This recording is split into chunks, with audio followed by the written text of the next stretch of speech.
7 years ago, on the day of the disaster, the city lived its own life. Noticing the red light, the girl turned around. Then the horror called the dungeon breakthrough began, after which monsters began to emerge from their portals, and as a result of the incident, many people died. Trying to escape from the monsters, they zealously called for help. Looking at the bloody photo of his family, the protagonist noted that his parents were also gone then, and that day he lost everything in an instant. The protagonist clenched his teeth tightly while bloody tears flowed from his eyes. He swore that he would definitely become a hunter and tear all the monsters to shreds. 7 years later, the memorial park of the disaster. A guy was sitting on a bench with a travel bag, mentally noting that he was kicked out of the hunter training center. Looking with blue eyes, he asked what kind of hunter he was. A male voice addressed the member Han Sunjun, noting that he wanted to tell him directly. Looking at the brunette in front of him, the man told him not to come to the hunter training center anymore. Frowning, the protagonist asked what was wrong and why he was being kicked out. The tall man ran his hand through his hair and said that he knew that a normal awakened only needed a few months to complete the training at the training center to become a hunter. Looking down at the guy, he noted that however, the problem was that he had been here for 7 years. The brunette looked at him from under his brows with displeasure. The coach frowned and said that since it had come to this, he wanted to be honest, noting that he had no talent at all and, in a word, was just trash. Sunjun listened with shock in his eyes to his words about how if they allowed him to stay here, the image of their center would also become shitty. The other participants gathered behind him, and someone said that when they saw him coming and training every morning, his tenacity was amazing and they even felt sorry for him. His comrade noted that there was no need to feel sorry for him, because he was a fool who did not know his place. Standing aside, the guy listened to his question about how it was even possible that after 7 years of training, his stats had not increased. The brunette sharply squeezed the tin can with the drink. Biting his lower lip, he mentally asked that if we do not even talk about opening unique characteristics and acquiring skills, why did not even the stats increase? Sitting on a bench, the main character heard a question from the side. Did she remember how Dad died? A woman with a child was standing aside, who said that he knew and remembered everything. The girl with a helmet on her head smiled and said that when the monsters attacked, Dad fearlessly died, saving people until the very end. Her mother sat on her knees, saying that everything was right, and then asked what to do if difficulties arise in life in the future. The child replied that she needed to gather her courage and Sunjun's eyes widened as the girl exclaimed that she should never give up. The mother hugged her child and praised her. Suddenly, they perked up, looking to the side. A boy stood next to them, bowing. A moment later, he took off as soon as the woman tried to find out who he was. Rushing forward, the brunette thought that it was true that 7 years had passed. As a drop of sweat ran down his cheek, he noted that he couldn't just give up like that. Running across the square, he mentally exclaimed that he would never give up. After a while, it began to rain. The protagonist knocked on the front door. A few moments later, it opened. A large man appeared, asking the participant to leave. Standing in front of him, Sunjun asked him to help him pass the hunter exam one last time because he couldn't give up like this. The man fell silent. Frowning and baring his teeth, he called the guy a piece of shit and asked why he still couldn't understand. The brunette opened his mouth in shock. The curator poked his finger at his shoulder, asking if he had come to forcefully return the money he had wasted, and then asked if he would calm down if he simply returned half of it. The protagonist muttered that it wasn't so. Opening his mouth wide, he shouted that it wasn't about the money at all. Receiving a sharp blow to the face, he began to fall backwards. Sunjun landed on garbage bags and bins. Turning to the door, the man smirked and asked him not to lie at least to him. Looking at the guy, he called him scum. The brunette wilted, sitting in the rain in the garbage bags. Looking down with a gloomy gaze, he thought that if only he had a unique characteristic too. Without getting up from his seat, the protagonist thought that if he had even a little talent, then a small drop fell into the water. A blue sign appeared with the words that the trial tower praised him for his iron will. Sunjun, who found himself in the water, opened his eyes wide, wondering who was praising him. He began to be pulled into a puddle of rainwater. Looking with frightened eyes, the guy indignantly asked what was happening now. A loud scream was heard throughout the area. The curator ran out of the house, ordering him to shut up. However, there was no one near the garbage bags anymore. He looked around, picking up the brunette's cap. Throwing it into the trash can, the scythe called him a weakling. Meanwhile, the protagonist fell into the abyss of water. Puffing out his cheeks, he tried to hold his breath. Suddenly, the water threw him out and he began to fall down. A blue screen appeared in front of the protagonist, which said that the test tower had selected all suitable candidates from Earth. Reading the text, Sunjun wondered if this was the second disaster. His eyes widened when he was asked to choose a difficulty level, noting that the reward he would receive would depend on it. Biting his lip, the guy thought that he did not understand what was happening now, but looking at the 3 difficulty levels, he mentally noted that his intuition told him to use this chance. The brunette pressed the button. Suddenly, his cool bright light. The system noted that it hoped that he would receive a satisfactory result from the suffering he received, and then it was said that he would soon go down to the first floor of the test tower. The protagonist looked with surprised eyes. The system noted that all the statuses of taxes and injuries of the candidate were currently being healed, after which the loading of the first floor of the test tower began, for which he needed to prepare. Sun Ji-yoon found himself in the desert. His eyes widened. A notification about issuing a weapon appeared on the blue screen, after which a sword appeared. It pierced the sand in front of the guy. The system noted that the theme of this trial was survival, the reward for which was unlocked unique characteristics. After reading this, the brunette froze in shock. Remembering how he trained in the center, he thought that he would receive what he had worked so hard to obtain for the past 7 years. Smiling like a madman, the protagonist thought that this was just madness. He walked towards the sword. Suddenly, the sand under his feet shook. Falling forward, Sun Ji-yoon loudly asked what was happening right now. Horror froze in his eyes when the system noted that the training trial was about to begin, and the selected difficulty in the Tower of Trials was hard. A huge sand golem appeared above the brunette. Looking up at it, he noted that he could not believe it. The notification said that he needed to survive for a limited time, and his remaining time was 9 minutes 58 seconds. Sun Ji-yoon began to run away from the golem. A blue screen appeared in front of his face. Horror froze on his face. It was noted that the punishment for failing the test was death. Loudly, the boy ran along the sand. Looking back sideways, he wondered if he could really escape from it like this. Looking at the running monster, he thought that it was faster than he thought. Stepping on the sand, the brunette mentally noted that it was because of him that it was impossible to run for 9 minutes without rest with his endurance. The protagonist continued to rush forward. Squeezing the hilt of the sword, he mentally noted that the system even gave him a weapon ordered him to survive, so he did not have a rich choice. Without slowing down, Sun Ji-yoon thought that either he would die here trying to escape or die in battle. Dedication. Looking back, he wondered how he could defeat this creature. Suddenly, he remembered the gloomy faces that called him a fool who does not know his place. Opening his mouth, the guy thought that this was enough. It was as if the curator was slapping him with a cone, saying that he was just a worthless person. Gritting his teeth tightly, the protagonist wondered what would happen if he tried to run away now. Jumping to the side, he thought that he could not allow this to happen. The brunette, tightly clutching his sword, thought that he had been trying to become a hunter for 7 years, and when it came to theory, he could say that he knew more about his feat than other hunters. He thought that running away was not an option, and he needed another way. Thinking about the monster that was still rushing after him, the protagonist mentally noted that usually, monsters like him would stop moving if they destroyed the core. Climbing the mountain of sand, he thought that however, the core was usually in hard to reach places. Heading to the top, Sun Ji-yoon thought that if so, he pressed himself into the sand again. Jumping forward, the guy thought he would just make it easy. He did a somersault with his sword catching on the sand. The brunette slowly went down. The golem jumped after him and fell. It started to roll down the slope. The protagonist lowered it to him.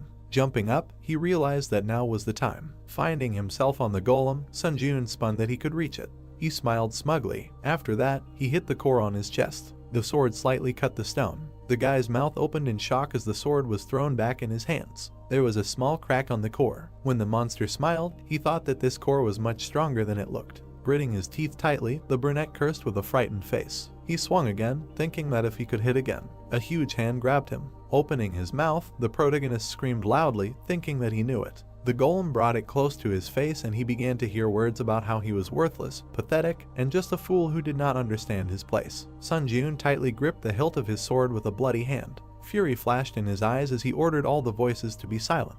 Throwing the sword, he angrily repeated. The blade hit the core. The golem opened its mouth in confusion and the system noted the destruction of his words. A piece of the monster with Siemens began to fall. A notification appeared saying that the remaining time was 7 minutes 8 seconds and that he had completed the training test. The monster began to fall apart. After a while, Sun Ji-yoon ran in a pile of sand. Starting to rise, he wondered if he really did it. He knelt down, trying to figure out if he really saw this sand golem. The guy smiled contentedly, thinking that he really defeated it. He stood up, and the system congratulated him on successfully spawning the first floor of the trial tower. The brunette noted that he was able to survive. The information on the blue screen said that as a reward for clearing, he would receive a unique characteristic. As a reward, he would receive 1,000 points, and as an additional reward, he would receive the skill Quick Recovery of rank E+ and 500 points. The protagonist's mouth fell open in surprise. Standing in front of the screen, he mentally said that he could not believe it. Looking at his hands and imagining many gloomy faces,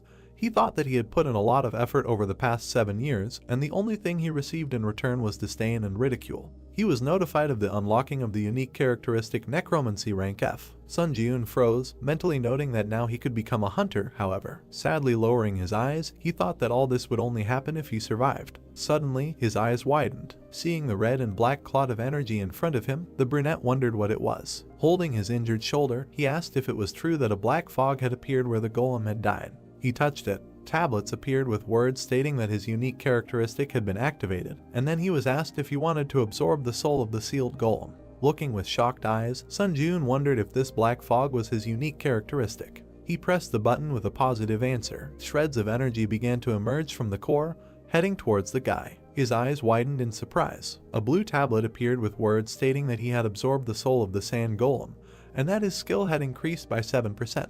The guy bent over and froze. He looked at his hands with puzzled eyes. Suddenly, bloody energy began to seep into his chest. He breathed heavily until it sank completely. A notification appeared that the number of souls was a 5th. Imagining the core, the brunette thought that he could feel this soul, and then wondered if this meant that he could store souls if he absorbed them. He closed his eyes, thinking that if he were to use it like this. The system noted that he could increase his stats by absorbing, strength was increased by 3, and endurance by 2. The protagonist began to float above the ground. Opening his mouth in surprise, he thought that he felt like energy was filling his body. He mentally noted that his stats had indeed increased. Remembering how he was kneeling in the training room, Sun Ji-eun thought about how he had not been able to lift them for the past 7 years, and he finally managed to do it. His unique characteristics appeared. It was said that the main effect was to absorb the souls of the dead and use them as you wish, and the additional effects were a permanent increase in stats and the storage and use of souls. The boy smiled mischievously, thinking that if he came back with this skill,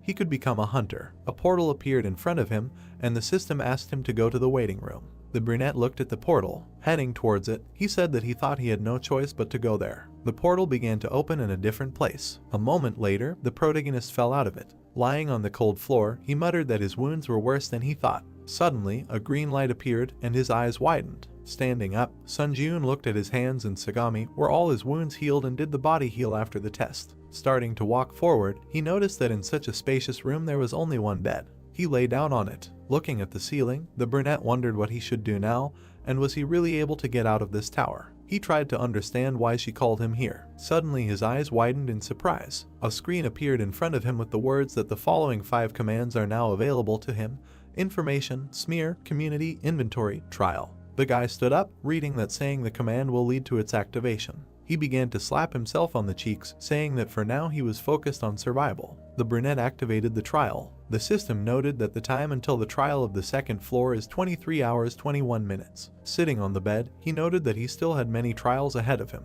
Then he activated the community. A notification appeared that he entered a community of difficulty. A chat opened in which people asked to explain what was happening here, asking for their stats back, and someone wrote that 2 had not been a hunter before. The main character mentally noted that now he understood what was meant by the community. Frowning, he thought that everyone in the chat was confused, and besides, it seemed like people who weren't hunters were also dragged here. Suddenly, an admin entered the community and locked the chat. Sun Ji-eun perked up. The admin wrote that he had important information to share with those who had passed the tutorial trial. Sitting on the bed, the guy thought that maybe he would tell them how to return and that he found it difficult to remember everything. The admin wrote that he would teach them how to use the points they earned during the tutorial trial. That points were a currency used in the trial tower to buy from the store, and that points could be given out or received from others through the community. The brunette read the messages with fear in his eyes, that they couldn't get even a drop of water in the trial tower without points, and points could only be obtained through trials. Imagining himself dying of thirst and hunger, the protagonist thought that, in other words, he needed to do his best to get used to the rules of the tower. And the fact that he couldn't even get water without points meant that he needed to pass the challenges to earn points to survive.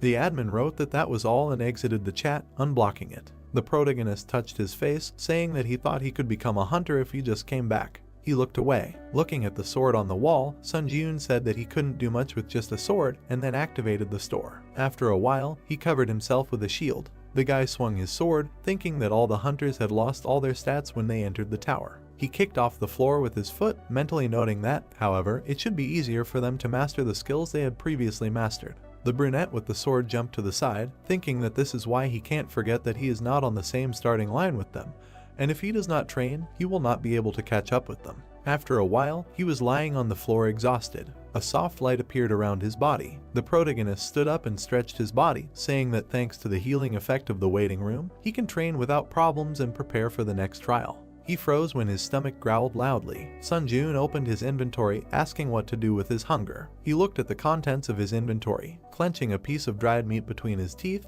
the guy thought that he only had 40 points left after purchasing, and if not for the additional reward, he could not even dream of a shield. The system said that the remaining time until the second trial was 17 minutes and 17 seconds. Looking at the blue screen, the brunette mentally noted that time flew by unnoticed, and even the restless chat fell silent when it was almost time for the second test. Frozen, he wondered if he could survive again. The protagonist frowned, telling himself that he would definitely survive. There were 10 seconds left until the second test. The countdown continued. The waiting time was up. The system asked Sunjun if he was ready for the second floor test, and he answered positively. After that, he began to dive into the portal. A moment later, the guy found himself in the forest, and notifications began to arrive that he had entered the second floor of the hard difficulty test tower. His eyes widened in surprise. The brunette muttered that this time he found himself in the forest. The system noted that the goal of this test was assassination, and that he needed to kill the chieftain of the orc tribe in the allotted time. They showed the chieftain with staffs in his hands, who was directing his army. The protagonist found himself at the edge of a cliff. He saw a small camp below. With his mouth wide open, he asked if the orc tribe was there. Looking closer, Sunjun saw many green monsters below. With fear in his eyes, he asked if they really wanted him to go to a place teeming with orcs and kill their leader. The sun was shining on the camp. There were 2 guards at the entrance. A guy was watching him from the bushes. Frowning, he thought that in normal dungeons, if the orc tribe had a guard, then he should consider that they also had a huntsman. Looking at the large muscular monster with glowing eyes, he thought that he was not sure that he could defeat even the orc hero, let alone this entire crowd of monsters. Imagining the team of hunters, the brunette mentally noted that in order to defeat the orcs, at least an E-rank hunter would have to form a group, so his chances of winning were close to 0. Looking at him with a gloomy gaze, he wondered what he should do now. The protagonist sank completely to the ground, thinking that first of all, he should retreat and think about a strategy, and then he smiled, thinking that there was one way he could pass this test. In his hands was a torch. Sitting on the ground, Sunjun noted that he had collected enough logs. He stared at the fire. Opening a blue screen,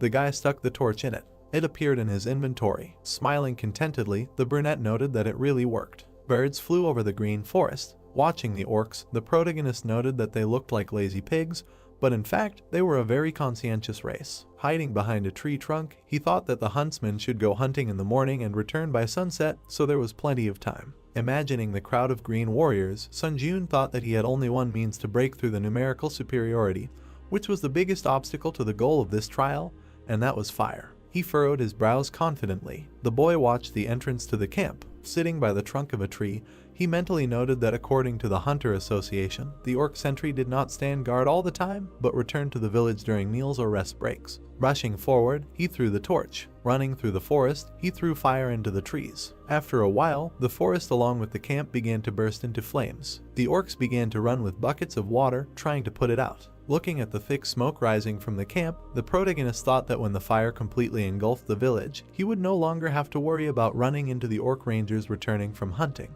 Watching the monsters running through the forest, he made a mental note that he needed to catch at least 2 orc workers before the flames consumed the population. One of them broke away from the majority. The monster began to collect water from the river and turned around when he heard the sound. Suddenly, Sunjun plunged his sword into his back. A red and black outline of a soul began to appear around him, and the system asked if he wanted to absorb the orc's spirit, to which the guy answered positively. Smiling, he said that this was exactly what he was waiting for. As the energy passed into his chest, a notification appeared saying that he had absorbed the orc's spirit and his mastery increased to 9%.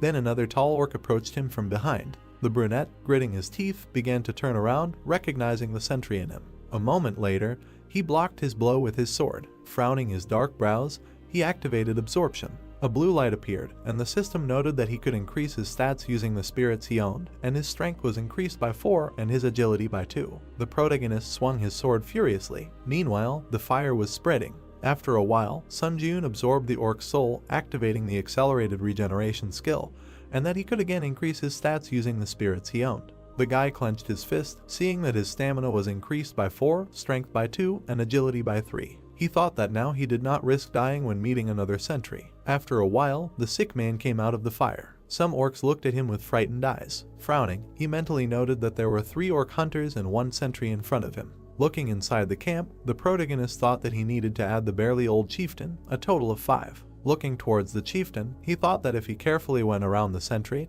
he could easily reach the chieftain. Running forward, Sun Ji-yoon attacked 3 monsters in a row, thinking that thanks to the absorption of the sentry's spirit, the workers did not pose any threat to him. Confidently looking forward, he perked up. He saw another one behind the orc. The guy put up a shield, blocking its blow. Gritting his teeth tightly, he held the shield. Trying to get to the chieftain through the monster, the brunette mentally noted that the sentry had moved away from the chieftain, and apparently, he decided to refuse to perform the duties of a bodyguard next to him, and in fact, this sentry was the last obstacle. The protagonist swung his sword furiously. With a sharp blade, he pierced the sentry. Fire began to gather above the chieftain's staff. Sun Ji-yoon climbed onto the body of the dead monster. At that moment, the chieftain pointed the flame at him. His eyes widened. A beam of fire hit him. The old chieftain laughed harshly. Ahead, in the thick smoke, a silhouette of a man was emerging. Shock appeared in the monster's eyes. The guy was clenching his teeth tightly, holding a shield in his hands, and above his head hung a sign that he had received the achievement He Who Withstood the Flames and that he had acquired the skill Burn Resistance rank F. The brunette, his eyes flashing, bared his teeth and said that he was finished. He headed straight for the monster. The chieftain waved his staff again and screamed loudly. A moment later, his hands were cut by the protagonist's blade. The orc screamed in pain. He froze, looking at the protagonist. A second later, he ran into the tent. Sun Ji-yoon bared his teeth, looking with malice. The settlement followed. With one swing, the guy cut the fabric at the entrance. Suddenly, his eyes widened. The monster was sitting on the floor, hugging 2 trembling children. A green hand reached for the brunette's pant leg. A monster was sitting at his feet. Seeing him crying and grabbing his pants, the protagonist wondered if they really cared about their family too. He froze and darkened. The voices of his parents appeared in his head, telling him to run away, saying that at least he should definitely survive. A broken frame with a family photo lay on the bloody floor. Opa reached for the dagger behind his back. A second later, he swung it. Sun Ji-yoon hit him on the head with the hilt, exclaiming that they, monsters, were not like him at all. Looking at the green monster, he thought that the 2, even if there was a chance that they would become ghosts, following in his footsteps, he would still exterminate them all. The chieftain ran towards him with another orc. The guy swung his sword. A moment later, the system congratulated him on overcoming the 2nd floor of the test tower. Looking at the battered shield, the brunette noted that it had become unusable, but it was thanks to it that he was able to survive. Opening the blue screens, he said that this time he was again on the verge of failure. The protagonist opened his mouth and said that the number of applicants had been reduced by almost half. His eyes widened. A certain person wrote in the community that he had figured out how to return to Earth by sending a letter with a question. Sun Ji-yoon imagined many people walking in the sun in the park. He mentally noted that information was one of the 5 commands used in the test tower. The guy opened the tab with the question and read that he could write a question that the administrator would answer after processing was complete, and that each time he entered a new floor, 1 question ticket would be added. The brunette frowned, thinking that it turned out that he could use the right to send a letter with the question he was interested in here. It was noted that the chat naturally formed an atmosphere for exchanging information obtained during the sending of questions to the administrator. He collected the key points minus some small details. It was also said that after overcoming the 5th floor, temporary return stones will go on sale, with the help of which it will be possible to return to Earth for several days. And after the 8th floor, as it was said, a large-scale expansion of the system will be carried out and items will go on sale that allow you to finally return to Earth. The protagonist pursed his lips, thinking that if he returned to Earth with only the skills that he had now, then, having improved his characteristics, he could become a rank hunter. A blue screen appeared with his unique characteristic Necromancer F rank, mastery 65%. Sun Ji-yoon ruffled his hair, saying that on Earth, his abilities would be called Jack Flood. He bit his sad look, saying that he could hardly overcome the 2nd floor, and he was very far from the 8th. He said that in any case, you need to think positively, and that the stats that I always had at 0 were enduring, approaching the average of 20 points. Then his status window appeared, which said that his strength was 18, endurance 15, personality 14 plus 5, and mana 7. The guy dropped his Olympian on the floor. As a blood-black aura flared in his chest, he mentally noted that he needed to absorb the 5 spirits that he had obtained by risking his life. When he absorbed them, his strength became 27, endurance 25, agility 28 plus 5, and mana 13. The brunette opened his eyes in shock, thinking that the strength was simply overflowing him. He abruptly ran forward. Starting to run on the ceiling, the main character thought that he was beyond human capabilities, which he could only read about in a book before. He jumped off the stream. A moment later, his face distorted in surprise. A loud crash was heard. The protagonist was lying on the floor, slammed into the wall. Wiping the blood from his nose, he said that due to his rapid growth, his body had not yet gotten used to the new sensations and then activated the store. Sun Ji-eun took the dead giant shield for 21 points. Activating the inventory, the guy noted that now was the perfect time to use the rewards from the previous trials. He looked at the E+ rank Black Iron Sword, which added 5 reaction speed, 10 attack speed. He also had a D rank Assassin's Cloak, which reduced sensitivity by 10% and which increased movement speed by 15% for 1 minute when agility is below 50. The brunette put the items on himself. He sighed, thinking that he could get used to this equipment before the next trial.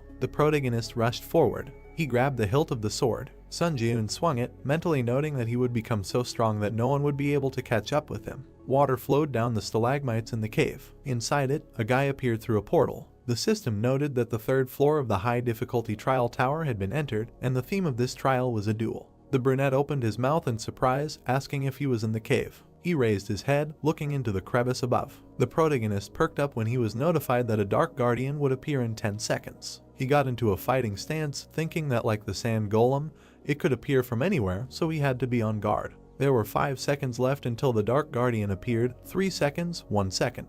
The system notified of the guardian's appearance. A human shadow appeared behind the protagonist. His eyes widened. The shadow guardian attacked him with a weapon. After that, he smiled contentedly. Sun Ji-eun bared his teeth in anger. The system notification said that he needed to defeat the shadow guard, his double. Gritting his teeth, he turned back. Sun Ji-eun kicked his opponent. They stood opposite each other. The triplet licked his sharp fangs with a grin, and the guy was breathing heavily. When the accelerated regeneration skill was activated, he mentally noted that if he had not reacted in time, his spine would have been broken. The brunette pursed his lips, thinking about the shadow pose. Equipment clanked in the cave. Looking at the exact same fighting stance of the enemy, the protagonist wondered if this creature was imitating his movements. He ran forward, thinking that he needed to clash with him in battle to test his guess. Sun Ji-eun abruptly rushed past the enemy. He looked back in confusion. Suddenly, blood splashed to the sides. The guy stopped some distance from the shadow guard. He frowned. The brunette saw how the monster's wound began to heal.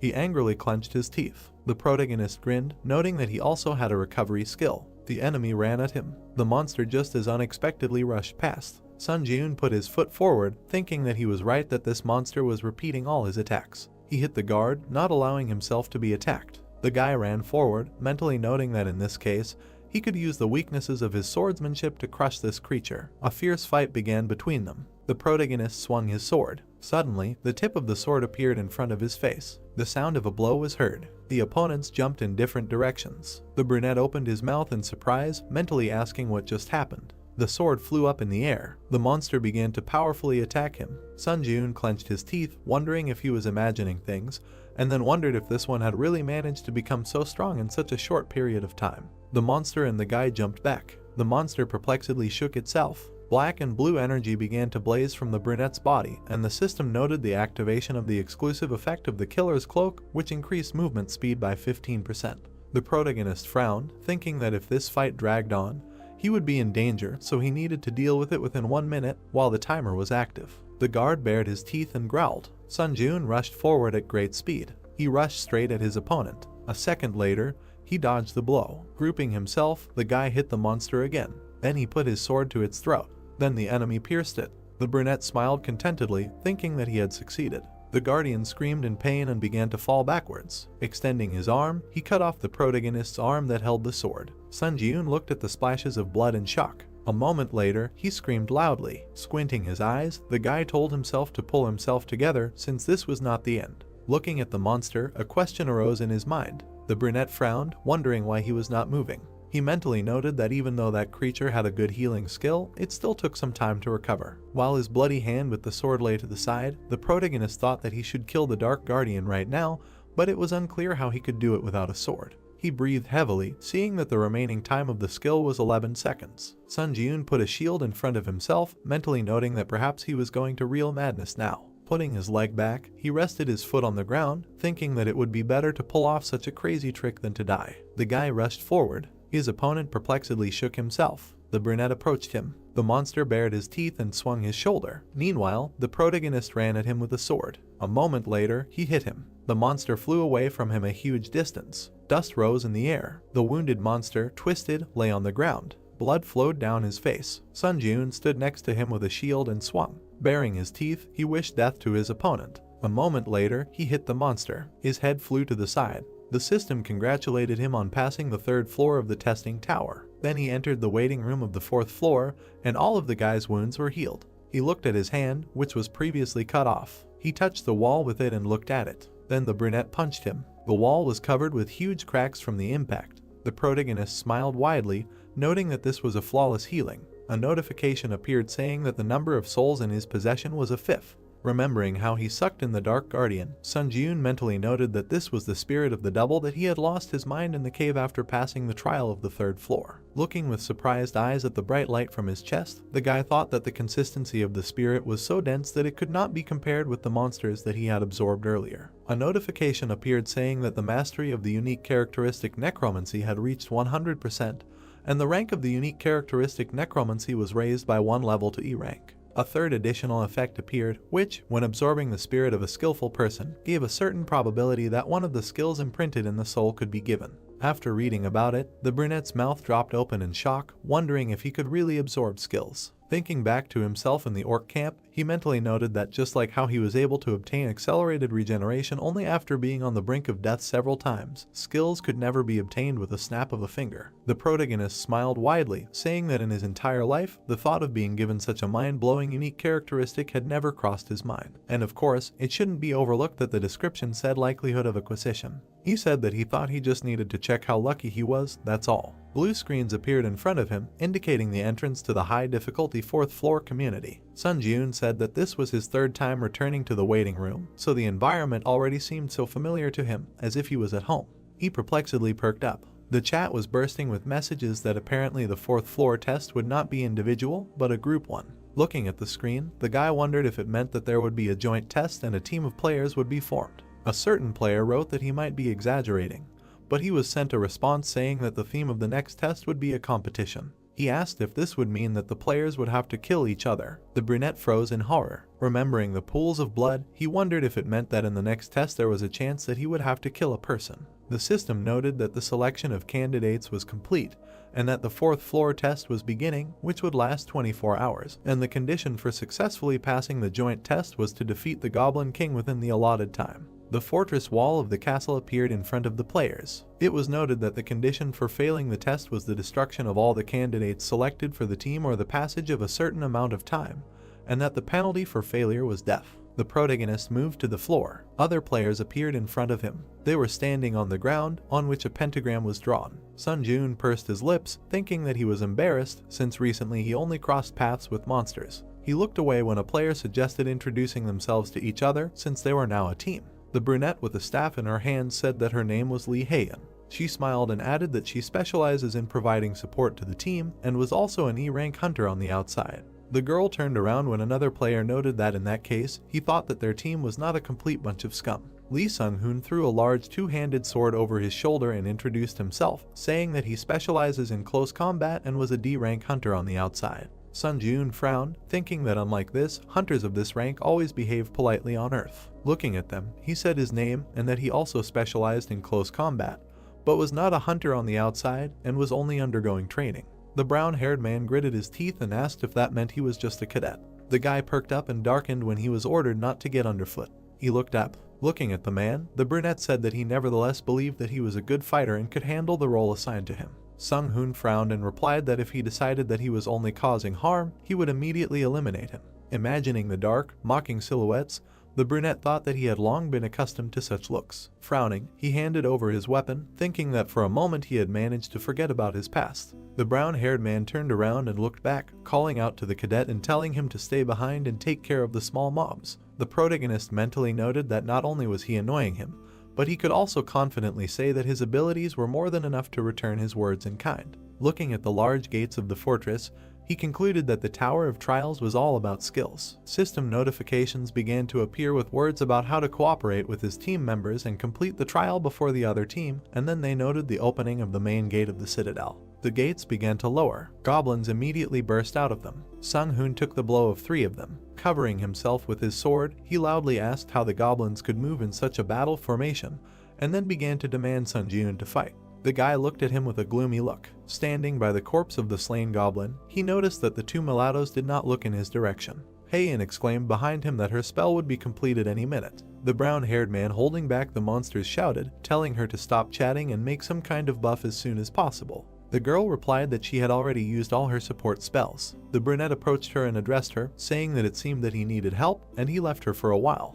Heian, with a worried look, told him to stop. A moment later, the protagonist rushed forward. The huntress frowned, asking who would cover her from behind if he left. Suddenly, her eyes widened. She saw many goblin corpses to the side. The brunette, frozen in place, said that she could not believe her eyes. The remaining goblins attacked. Sung-hoon, blocking the blows, cursed loudly. One of the monsters was spinning a mace on a chain. Then he threw it at the man. The blow sent the sword flying out of his hands. He landed on the ground. The goblin jumped on the unarmed brown-haired man. Looking at him with frightened eyes, he indignantly asked why he was so unlucky to be on the same team as a cadet. At that moment, the main character attacked the monster. The man froze with surprise in his eyes. The monster perked up, seeing the corpse of his comrade. Sun-joon stood in front of his teammate.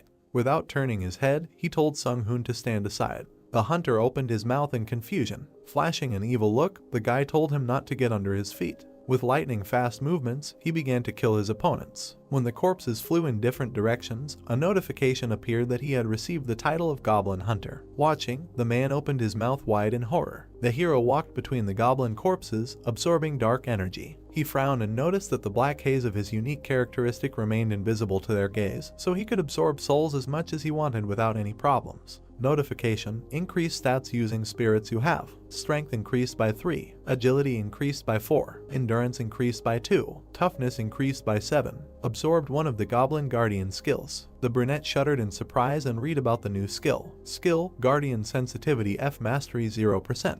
Effect: the overall field of view expands, making it easier to notice approaching subjects. Sun-joon's eyes widened and he looked to the side. Now he understood what it was like to see the world from a wider angle. The guy grinned, happy about another jackpot. He came closer to his teammates. Sung-hoon smiled tensely and said that luck was on the cadet's side since he was only up against weak goblins. The man added that, be that as it may, the young man had tried hard. The protagonist and Heian looked at their comrade in silence. The brunette pulled up his hood and said that from now on he would be leading the operation himself, moving in the vanguard. He suggested that this formation would bring the greatest benefit to the team. Sun-joon looked closely at the man and asked if he had any objections. The knight frowned, then looked away and replied that so be it. The hunter asked if there were any other instructions. The hero said that he should simply protect Heian, nothing more was required of him. He turned to the girl with a request to provide support and provide orientation on the terrain. In a word, to do the same as before. The sorceress smiled and agreed to work productively in the remaining time. She extended her glowing hand forward and resumed searching for her target.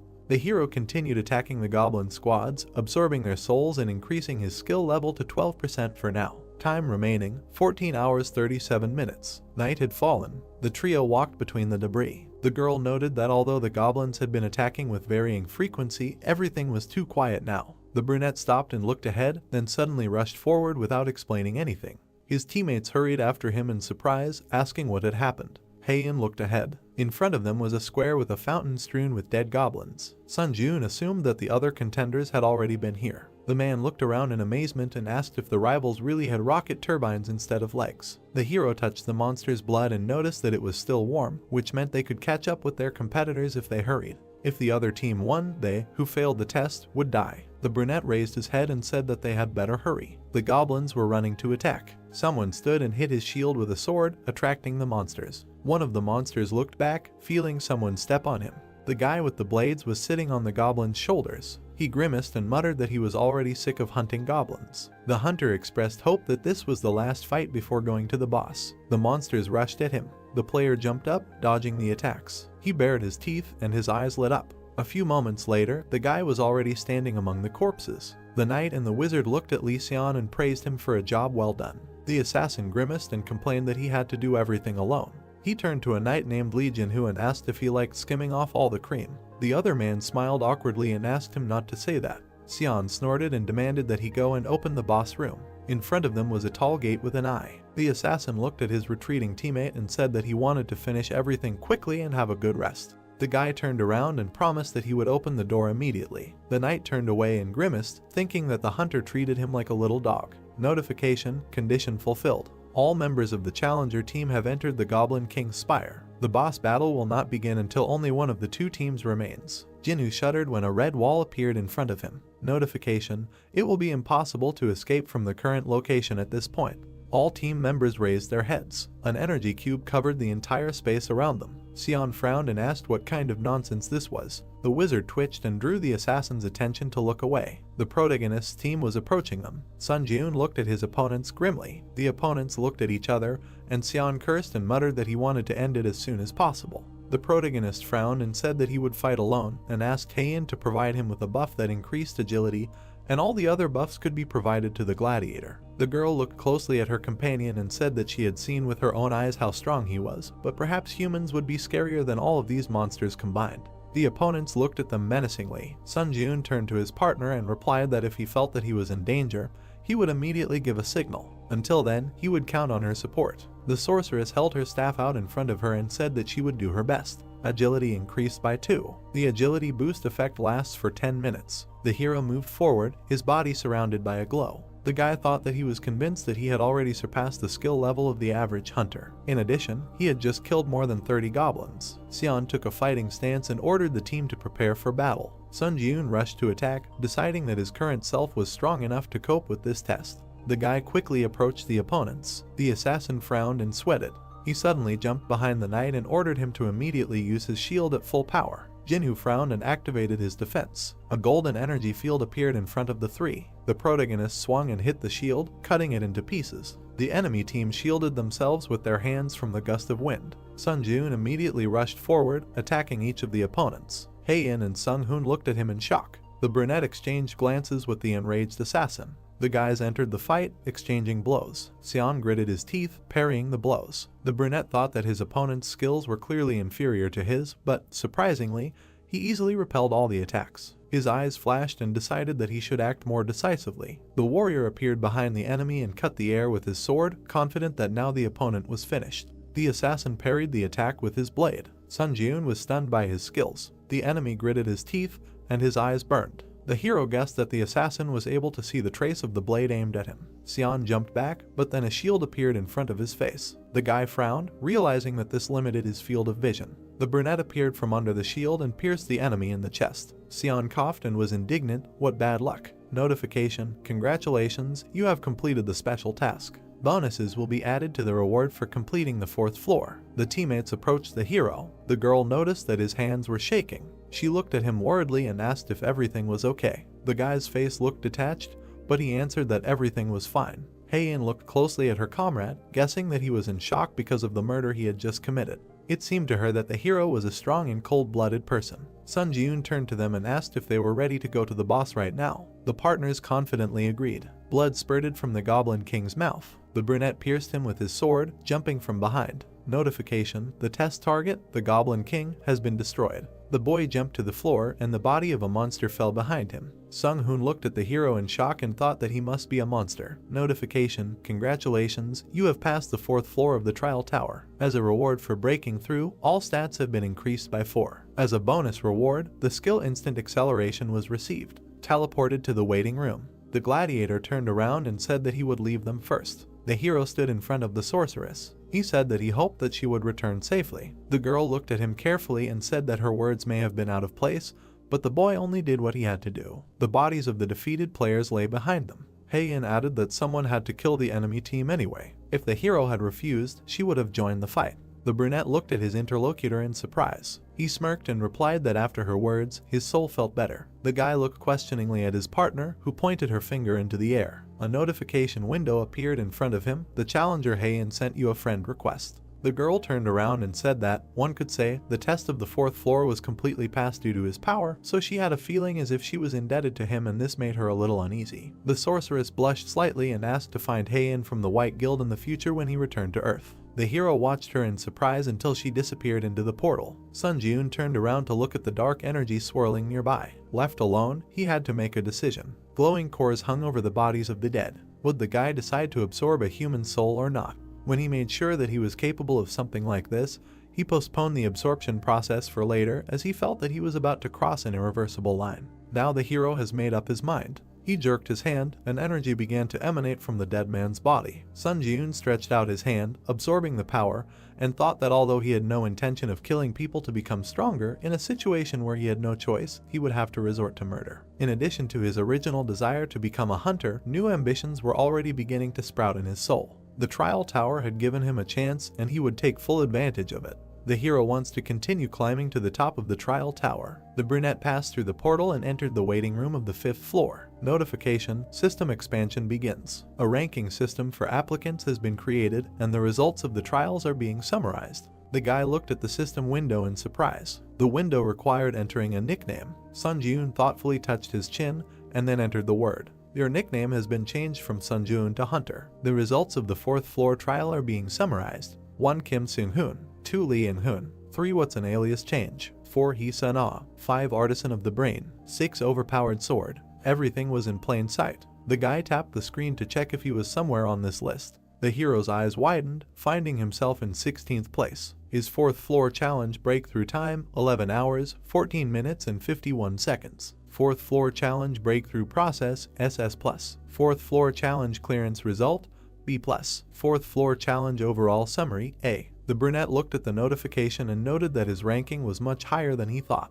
Applicants who made it into the top 50 would be designated as pioneers. Those who received pioneer status would receive an advantage on the 8th floor. Notice, if you maintain the pioneer status until the 8th floor, you will receive the Yahello privilege. The hero wondered what that could mean. He swiped the system menu, deciding that he would figure it out when the time came. Notice, please select a spirit to absorb from your existing souls. Number of souls in possession: 4/15.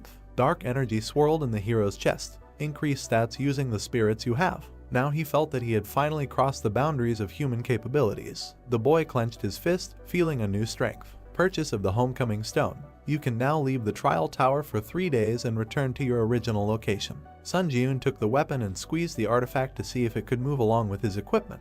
Absorbing the Homecoming Stone, destination: Earth. The brunette smiled and thought that he was finally returning to Earth. The challenger Sun Ji-eun confirmed his intention to return. The young man began to fall down. The absorption process began. The final destination is Earth. The boy screamed when he saw his body being sucked into the funnel. Notification: you have safely returned to your original place of residence. In 3 days, you will be moved again to the trial tower. The curtains fluttered in the wind. The hero opened his eyes while lying on the bed. He stood up and looked around. The guy had indeed returned to his home. Sun Ji-eun leaned back on the pillow, deciding that he could get a good night's sleep, because compared to the bed in the waiting room, his sleeping place was a real heavenly bed. The brunette grimaced, feeling an unpleasant smell. The hero sat up, realizing that he had better wash himself first. He looked down and found a shield and sword on the floor. The hunter picked them up and was glad that he could take items from the trial tower with him to the ground. This meant that other challengers could do so too. The guy frowned and muttered that he needed to act as quickly as possible. Soon the number of those returning to the ground would increase, which would lead to a sharp increase in the number of items and a drop in the prices of hunter equipment on the market. Sun Ji-eun looked at the equipment, deciding that he needed to get rid of it as soon as possible. The problem is that only those with the hunter qualification can sell items on the market. Initially, the hero only planned to apply for the hunter exam and pass it during his next return. He looked at his phone and muttered that he had a lot more to do than he thought. The cadets were training on the training field. The supervisor watched them from above. The man turned around when he heard the phone ring. He picked up the phone and introduced himself as Hwang Manhwa, an instructor at the White Lotus Training Center. The hero gave his name and asked if he remembered it. The interlocutor bowed his head in annoyance and replied that he remembered. He added that the guy could apply for a refund online. Manhwa was surprised to hear that the young man did not ask for a refund of the tuition fee he had paid. The supervisor looked out the window and asked if he would regret his decision. The brunette answered in the negative and added that he would have one request. The man sighed tiredly and said that if he was going to ask for permission to resume training at the center again, he would be refused. Sun Ji-eun asked for help in passing the hunter exam. The instructor frowned and reminded him of how his midterm assessment went. He was given an F rank, and that was a stretch. The man began to say what would happen if a person without unique characteristics and skills took the exam, but the guy interrupted him.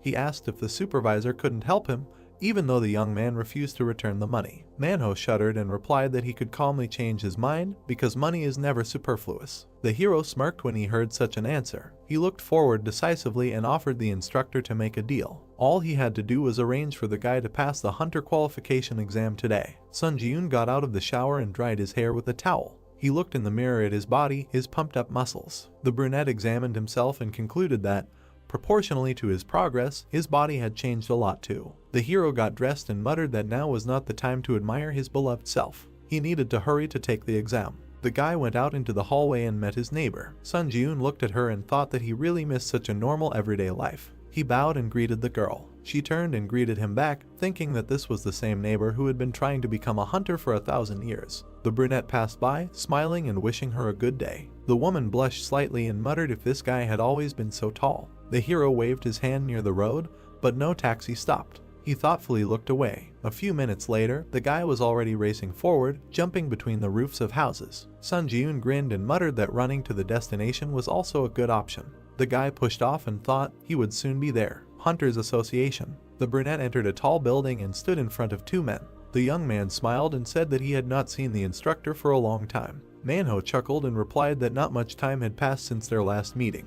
The hero looked at him confidently and said that he had been through so much in the last few days that it felt like 100 years had passed. The man looked at him in surprise and asked again. The young man confirmed that the days had not been easy. A man in a suit approached them and introduced himself as Kim In-hoo, the examiner who would be evaluating the test. He looked at the hero and said that he probably knew that, at the instructor's request, he would not have to take the theory test and interview. The examiner asked if the cadet had any questions about the exam. The brunette answered negatively, and the interlocutor invited him to follow him. Sun Ji-yoon stood in a large pavilion, holding a sword in his hand, and the man watched from above. Manhwa looked at the interlocutor and reminded him of his request to expel the guy as soon as possible. In-hoo replied that there was no need to worry because the monsters with the worst compatibility with the examinee were prepared for testing. The examiner looked at the guy and said loudly that he could choose the difficulty of the exam from 1 to 10 as soon as he was ready. The hero frowned and thought that he had always chosen the first difficulty level in this exam before and lost to the goblin every time. All because he was weak. The supervisor grinned and muttered that he would definitely choose the first difficulty level. He was interrupted by Sun Ji-yoon's voice, who chose the 10th difficulty level. The man shuddered in surprise and asked again.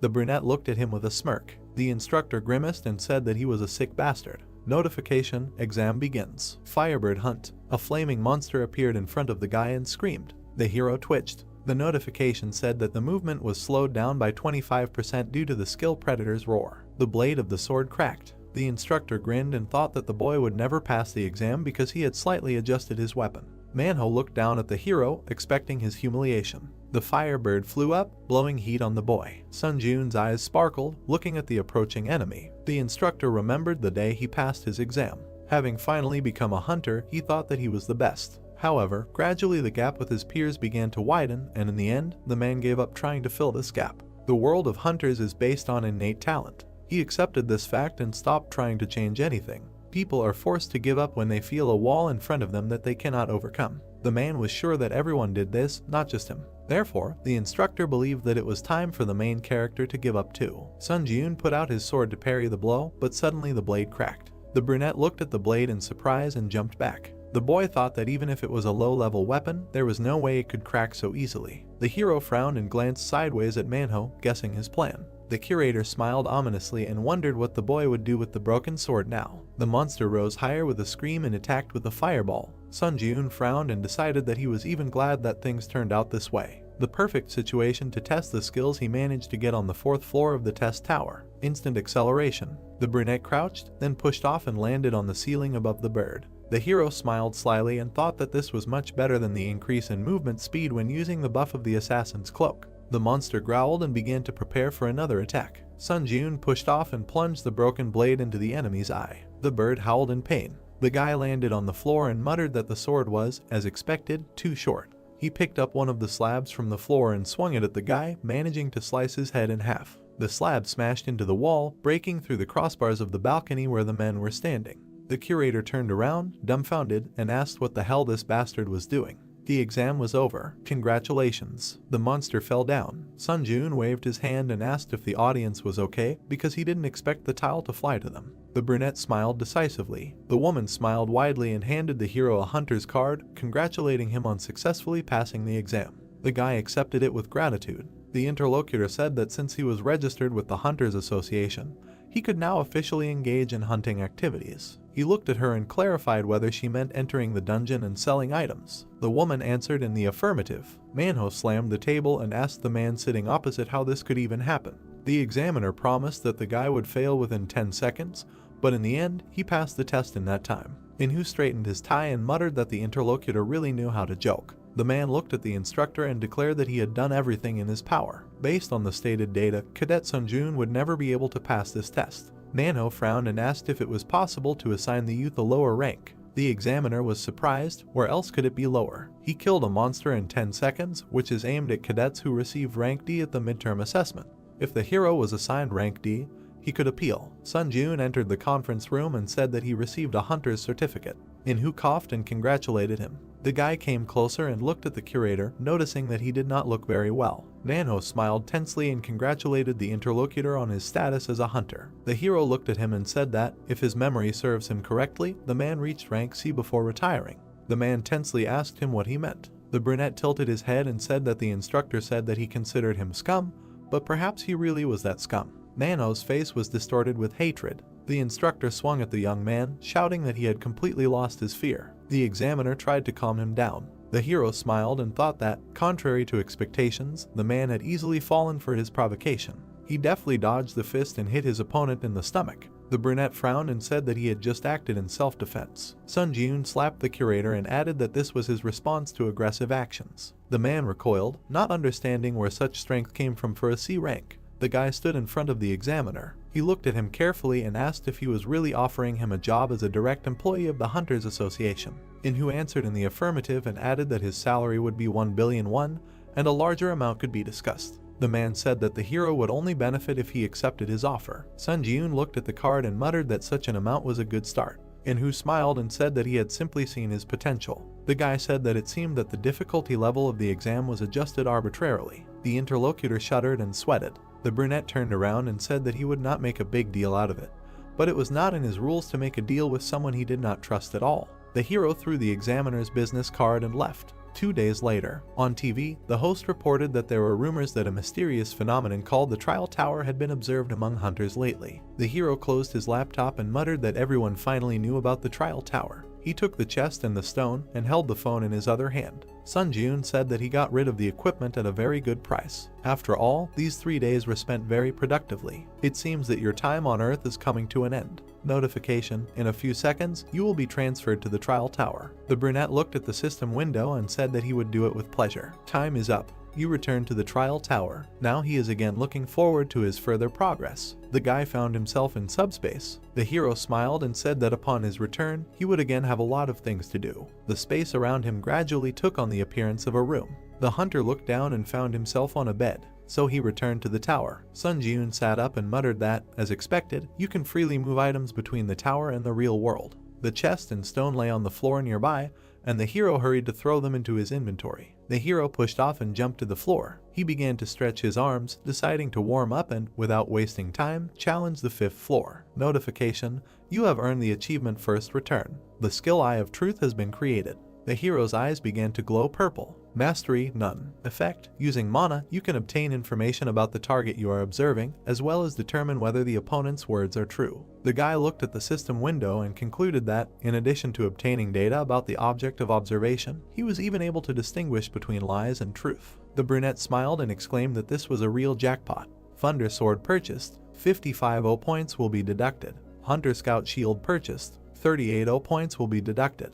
The hero swung his new weapon. Although he had shelled out a ton of points for the sword, he really liked its options. 10% chance to apply the lightning effect when hitting an enemy. The guy decided that it would definitely be useful. A notification window appeared in front of him. You are ready to begin the test on the 5th floor. Sunjun resolutely jumped into the portal, determined to begin the test after so much time. Entered the 5th floor of the test tower. Selected difficulty: hard. The theme of this test is hunting. Remaining time, 24 hours. Condition for successful completion, defeating the werewolf boss in the wolf ravine. Conditions for failing the test, the death of the challenger or the expiration of the allotted time. The reward for a successful breakthrough is a werewolf headband. The penalty, in case of failure, is death. The hero found himself in front of a high mountain with the moon shining above. He smiled and clutched his sword. Werewolves gathered around him. The animals growled and rushed to attack. In a few precise movements, the guy cut them down, making his way forward. Sun Jun kicked another enemy. The wolf flew to the side, and the guy was indignant. Why are they so puny? The werewolf hit his big paw. The hero shuddered and looked in that direction. 3 large white wolves stood in front of him. The beaten dog whined pitifully. The white monster roared and bit into the small wolf. The large monsters began to surround the hunter. He looked up warily. His eyes sparkled in anticipation. The trial tower never disappoints. The wolves rushed to attack. The player pushed off and swung his blade, saying that he was even starting to enjoy the trials. He delivered a slash and muttered that he might be slowly going crazy. The blade swept across all the wolves, leaving wounds on them. Mastery of the hunter's dagger skill reached 100%. The hunter's dagger skill was increased to rank E+. The accelerated regeneration skill was increased to rank D. The guy landed on the ground, feeling his strength growing. He frowned and thought that the hunter's dagger skill he had obtained on the 3rd floor had also almost reached its growth limit. He needed to obtain a new swordsmanship skill. 2 wolves jumped from the boy's back. The hero turned around and said with a smile that they could continue to attack without stopping.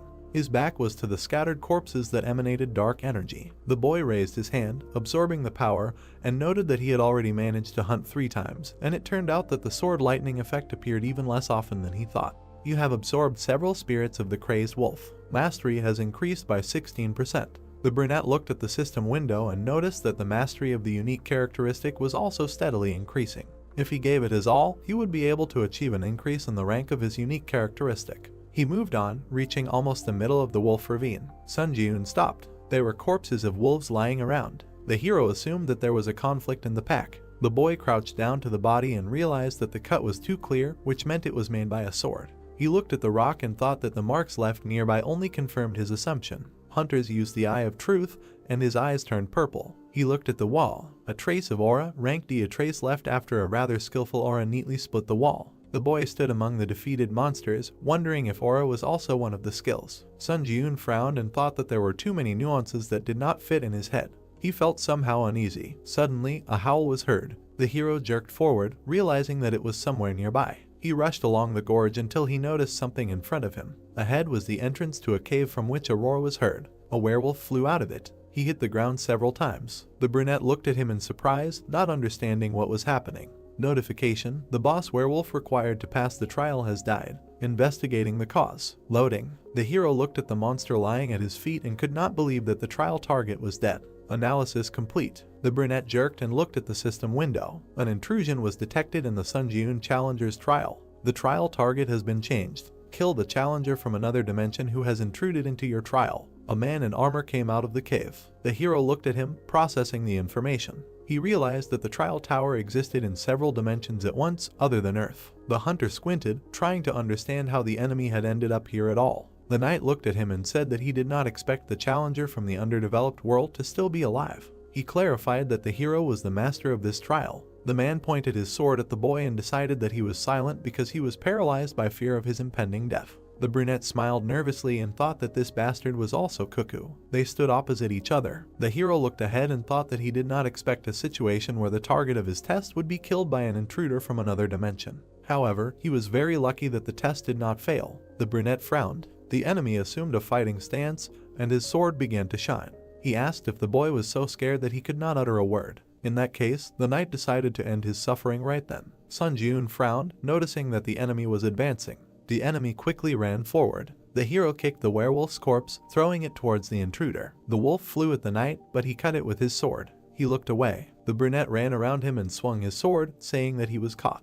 The guy jabbed his sword at the armor, but then his eyes widened in surprise. The blade slipped, although the hero was going to cut the enemy in half. The enemy swung his sword and said that the young man was caught here. He brought down a blow on the hunter, who barely managed to cover himself with a shield. The defense split into pieces. The guy was thrown back and slammed into a rock. Sun Jun coughed in pain. The brunette grabbed his broken arm and clenched his teeth. The enemy came closer and was surprised that the young man blocked the aura. If he allowed himself to be cut in half, he would have met a quick and painless death. The hero frowned and shouted that he had never heard of any invaders. The knight came closer and replied that the barbarian had no way of knowing what a floor infiltration was. The boy sweated and muttered in horror why something like this had happened in his trial. The enemy looked at him menacingly, radiating an aura, and told him not to hold a grudge since the tower was originally such an unpredictable place. He would rather leave long conversations and end everything.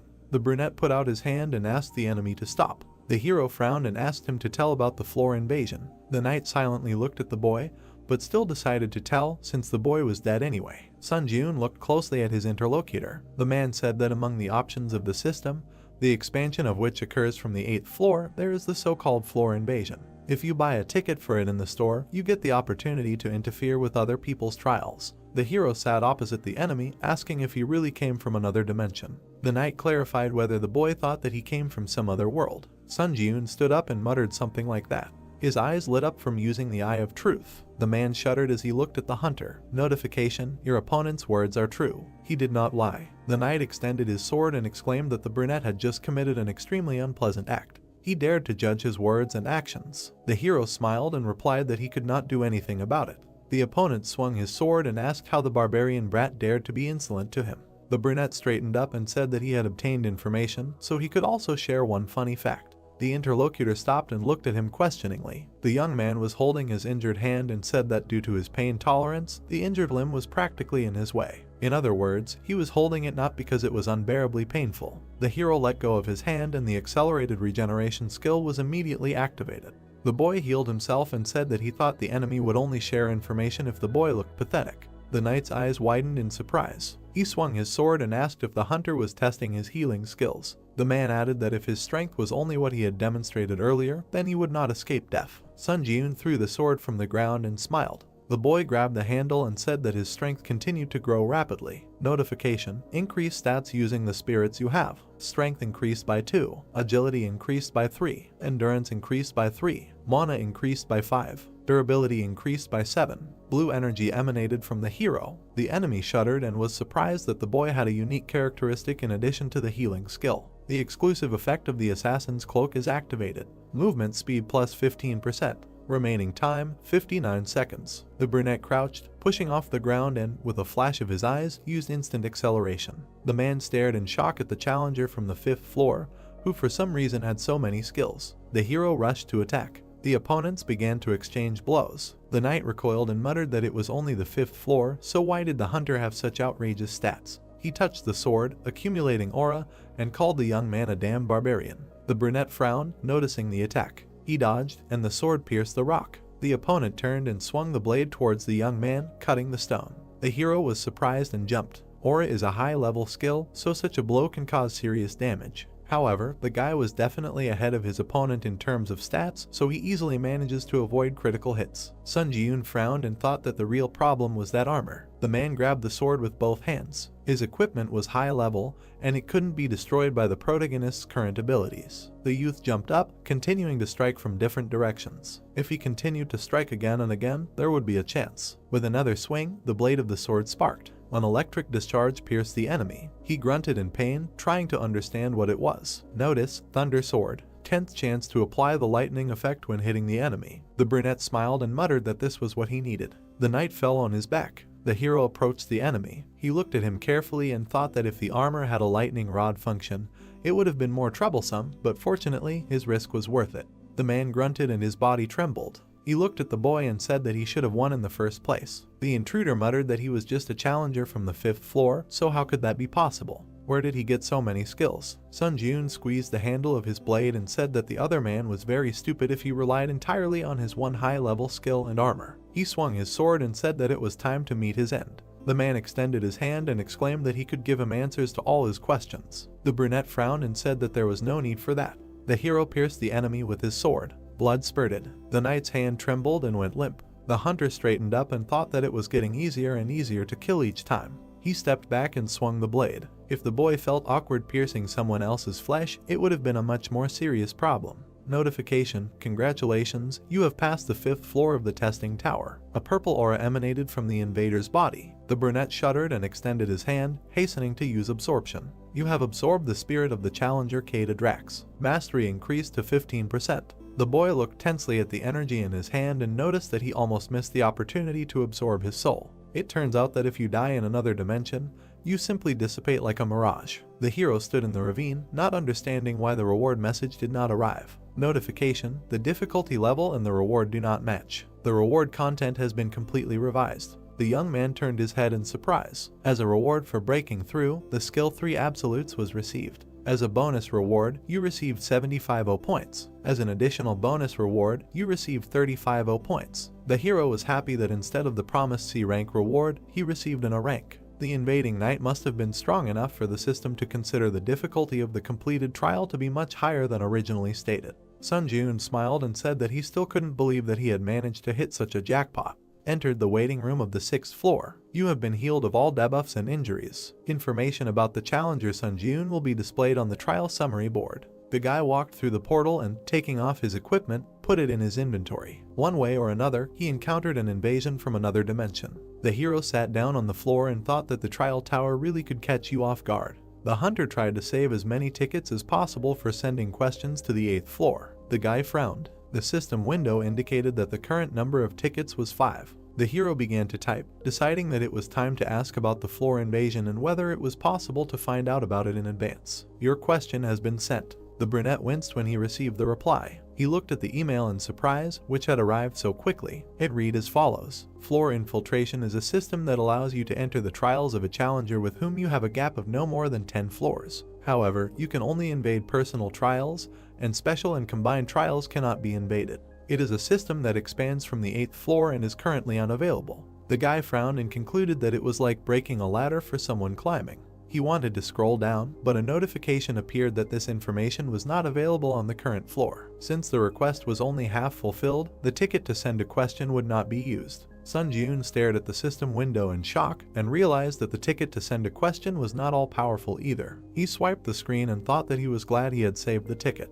The hero smiled and said that it was time to use the items he had grabbed from the ground. The brunette reached into his inventory and pulled out a chest, a broken shield, and a stone. Notice: use the Kroken Magic Tower's restoration chest to restore this hunter's shield. The remaining uses of the chest have been exhausted. The shield was restored to its original form. The guy admired that the performance exceeded all expectations. Notice: use the Purity Stone. The item shone in the hero's hand. The brunette rubbed his neck and muttered that buying a Purity Stone might seem like a waste of money, but he believed that the feeling of freshness and vigor that comes from bathing was worth a few thousand won. The 6th floor trial will begin in 1 hour and 12 minutes. The hero opened the system menu and decided to check the trial results board and look into the community if he had time. Ranking table: 1 Kim Seung-hoon, 2 max level sword, 3 hunter, 4 Hee Sun-ae, 5 Oh Chun-seok, 6 Princess Sudi. The guy stared at the rankings, seeing himself in 3rd place. He had risen quite a bit from 16th place. Sun Jun touched his chin thoughtfully and asked if this made him any closer to gaining the benefits of a pioneer. He would have to go all the way to the 8th floor to find out.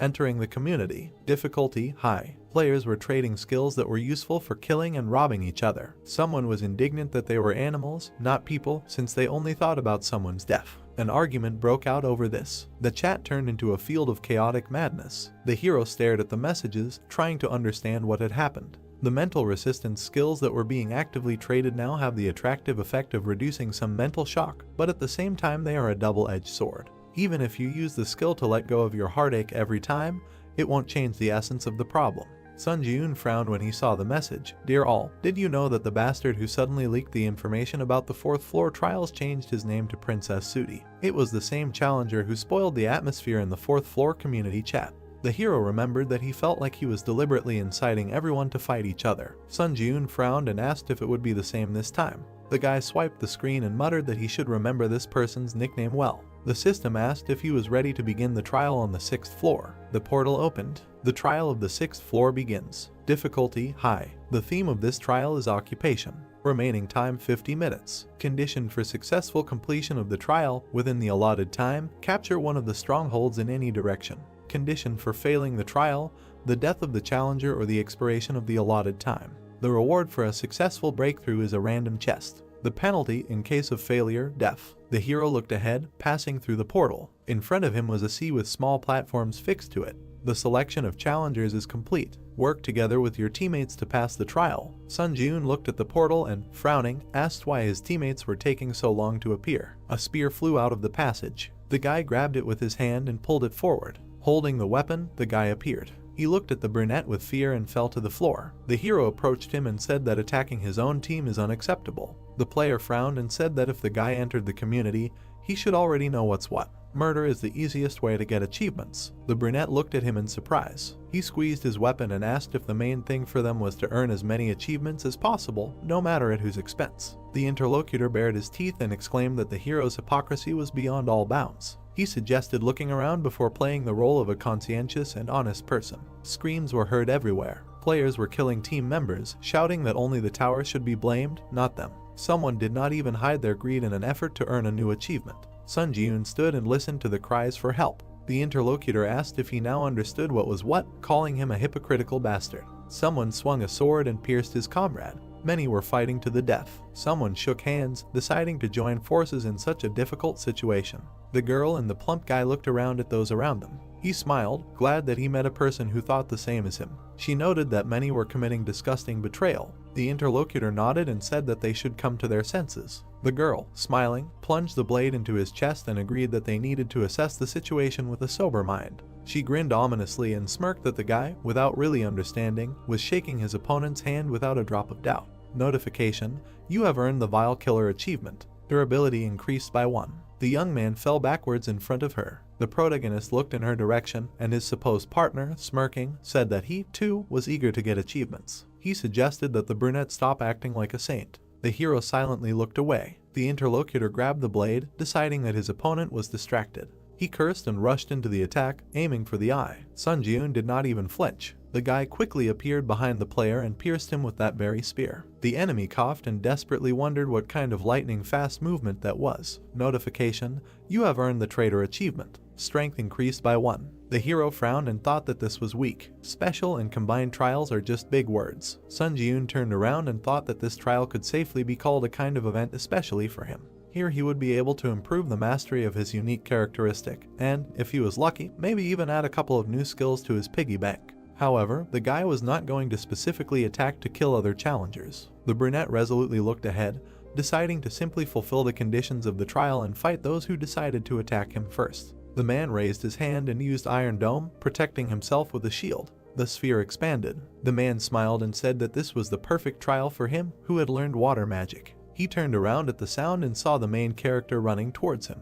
The guy jumped up and looked carefully at the other player. The man looked up in confusion, wondering who was in front of him. Sun Ji-eun kicked the dome. The magician laughed and exclaimed that it couldn't be penetrated. However, the defense didn't want to confirm his words, breaking under the hero's blow. The guy flew into the candidate's face with his foot. The magician was thrown to the side and fell on his back. The brunette landed in front of him and thought that although his actions were a little cruel, the main thing was the end result. The other candidates glanced at Sun Ji-eun in fear, assuming that he was a ranker who looked like a monster and ran in other directions. The hero sat down on the platform and thought that with his actions he could instill fear in his opponents. The other players ran away from him. To be honest, even though he wanted to earn achievements, he didn't want to make unnecessary kills. Notification: stronghold captured. The capture will be interrupted if someone from the other team enters your territory. Don't let the opponent capture your stronghold. Remaining time: 9 minutes 59 seconds. The brunette crossed his legs and concluded that he only needed to hold out for 10 minutes. He put his hands on his knees and thought that the high-ranked challengers who had immediately confirmed their participation in the next trial without using hearthstones on the 5th floor should already be outside the 6th floor. Most of the people around him were low-ranked challengers, so maybe breaking through the trial would be easier than he thought. The trial on the 6th floor makes you think about a lot of things. Mistrust of others. This is the reality of a low-ranked challenger. The darkness and gloom that the trial tower has nurtured. The guy frowned and thought that the fake sympathy was the real hypocrisy. Even if he managed to distract the opponents by switching their attention to another stronghold, eventually someone would die. Notification: an enemy has entered your stronghold, capture has been suspended. The hero looked back questioningly. A group of 4 people was approaching him. The blonde grinned and noted the confused expression on the hunter's face. He said that in this test, a team consists of 2 people, and 4 people suddenly appeared on his territory. The intruder assumed that the guy probably wanted to know what was going on. The brunette looked at them and said that everything was obvious without his explanation. Sun Ji-yoon smiled and concluded that 4 notorious bastards got together and formed a squad of killers to earn more achievements. The blonde grinned and noted that the guy immediately got the gist of it. The challenger added that his sentence would now be carried out. The man bared his teeth and kindly offered the hero to go to the next world. The 2 knights moved to attack. The young man grabbed the sword and assumed a fighting stance. The enemy wizard folded his arms and used heart fusion. The hero shuddered in surprise. By using the unique attribute heart fusion, the challenger Sun Ji-yoon now shares the pain of the challenger Kim Jin-han. The magician took the dagger and stabbed himself in the arm. The protagonist gritted his teeth and dropped the weapon, feeling a sharp pain. He looked at the wound with displeasure. The skill pain tolerance is activated. All types of pain are reduced by 15%. The bald man with a shield approached the guy and poured seawater on him. The brunette cautiously covered himself. Notification: you have touched the water of the 6th trial floor. Strength decreased by 10. Dexterity decreased by 10. Endurance decreased by 10. Penalty duration 2 minutes 59 seconds. The boy opened his mouth and noted that, apparently, there was a penalty for contact with water. The opponents were approaching to attack. Both knights swung, striking. The hero thought that this was a terrible deal. Would be for an ordinary player. Sun Ji-yoon smiled excitedly. The swordsman swung his blade, but the boy deftly dodged. He raised his hand and said that the strategy of depriving the enemy of a weapon and reducing his stats, admittedly, is pretty good. But they made one fatal mistake. The player looked at the approaching hand in fear. The hunter grabbed the swordsman by the head and stabbed him into the floor, declaring that they chose the wrong opponent. The trio froze in shock. Notification: you have earned the achievement One-Hit Kill. The skill Contempt for the Weak has been created. The hero straightened up, and the bald knight cursed. Skill: Contempt for the Weak. Mastery 0%. Effect: if the enemy cannot surpass any of the user's stats, strength increases according to the difference in stats. The bald man swung to strike from behind. Notification: all enemy stats are lower than the user's. Contempt for the Weak is activated. Strength increased by 1. The man struck, then looked up in shock. At that very second, the protagonist kneed him in the face. The brunette turned around in the air and kicked the enemy in the head. You have earned the achievement Merciless Killer. Sun Ji-yoon smiled. Agility increased by 1. The knight fell to the ground. The blonde gritted his teeth and frowned. The hero moved towards them. The mage looked at his teammate in fear and asked what to do now and whether they should attack at the same time. The swordsman silently slashed his comrade's leg with his sword. The wizard's face distorted in pain, and he fell to the floor with a scream. The protagonist flinched, feeling a pulsation in his leg. The brunette dropped to one knee. Sun Ji-yoon breathed heavily, thinking that they only shared one pain between the two of them, but fortunately, there was no real damage. The only problem was that this pain limited his actions. The mage grabbed his leg and shouted, did the man still consider himself a human after such an act? The blade pierced his side. The blonde continued to strike, warning the protagonist not to come closer. The challenger grimaced and shouted that if he took another step towards him, he would slit the throat of this idiot. The brunette straightened up. Thanks to the skill pain tolerance, he was able to move somehow. But the catch was that at such a speed, it was difficult to properly react to the enemy's attack. As expected, there was only one answer. The hunter gritted his teeth and realized that he needed to kill the challenger, who activated heart fusion as soon as possible. The mage screamed in pain from his wounds. The protagonist threw the shield in his direction, cutting off the wizard's head. The guy jerked, feeling pain in his neck, and fell to his knees, trying to breathe. The blonde swung, deciding that there might not be another chance. He jumped, cutting the air with his blade. Sun Ji-yoon caught his blade with both hands. The guy looked at his opponent and asked if he was curious about what it was like when the feeling of having your throat literally cut penetrates your entire being. The enemy smiled tensely and muttered that the guy was frostbitten. The brunette broke off part of the blade, grabbed it in one hand and cut off the enemy's head.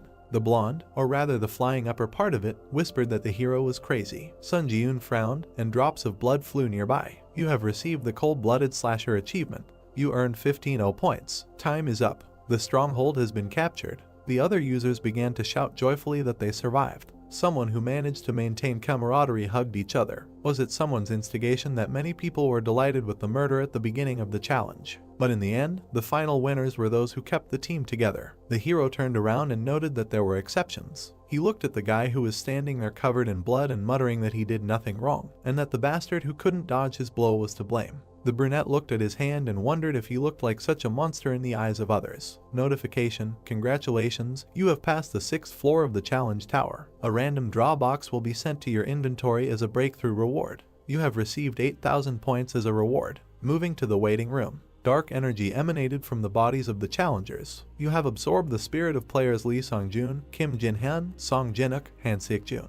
The guy put out his hand, absorbing the energy. Mastery of the unique attribute necromancy has reached 100%.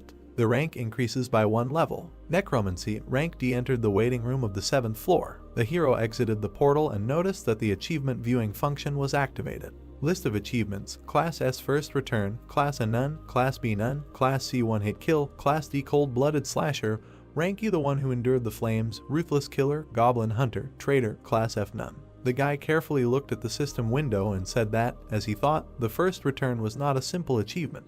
He poked the screen, deciding to take a closer look. One Hit Kill, Class C. The achievement is awarded for killing an enemy with 1 hit. As a reward, the player receives the disdain for the weak skill. Merciless Killer, Class E. This achievement is awarded to those who consistently kill challengers without hesitation. As a reward, the player's dexterity is increased by 1. Cold-Blooded Slasher, Class D. This achievement is awarded for killing 5 or more challengers in a challenge. As a reward, 15 O points are awarded. The hero thought that he really got a lot of achievements for killing. It turns out that if the player earns an achievement, he will receive various rewards such as skills, points, or stat increases. Sun-joon opened the inventory. Random draw box. In front of you is a box tied with a yellow ribbon, from which you can randomly take out 1 item. When you open the box, you randomly receive one of the items from F to B rank. The boy looked at the trophy in his hand and muttered that the reward for breaking through the 6th floor was a bit ambiguous. If the rank ranged from F to B, then perhaps he shouldn't expect much. He pulled the ribbon and decided to pull out the item and start absorbing souls. Light burst out of the box. The hero looked in surprise as someone jumped out of it.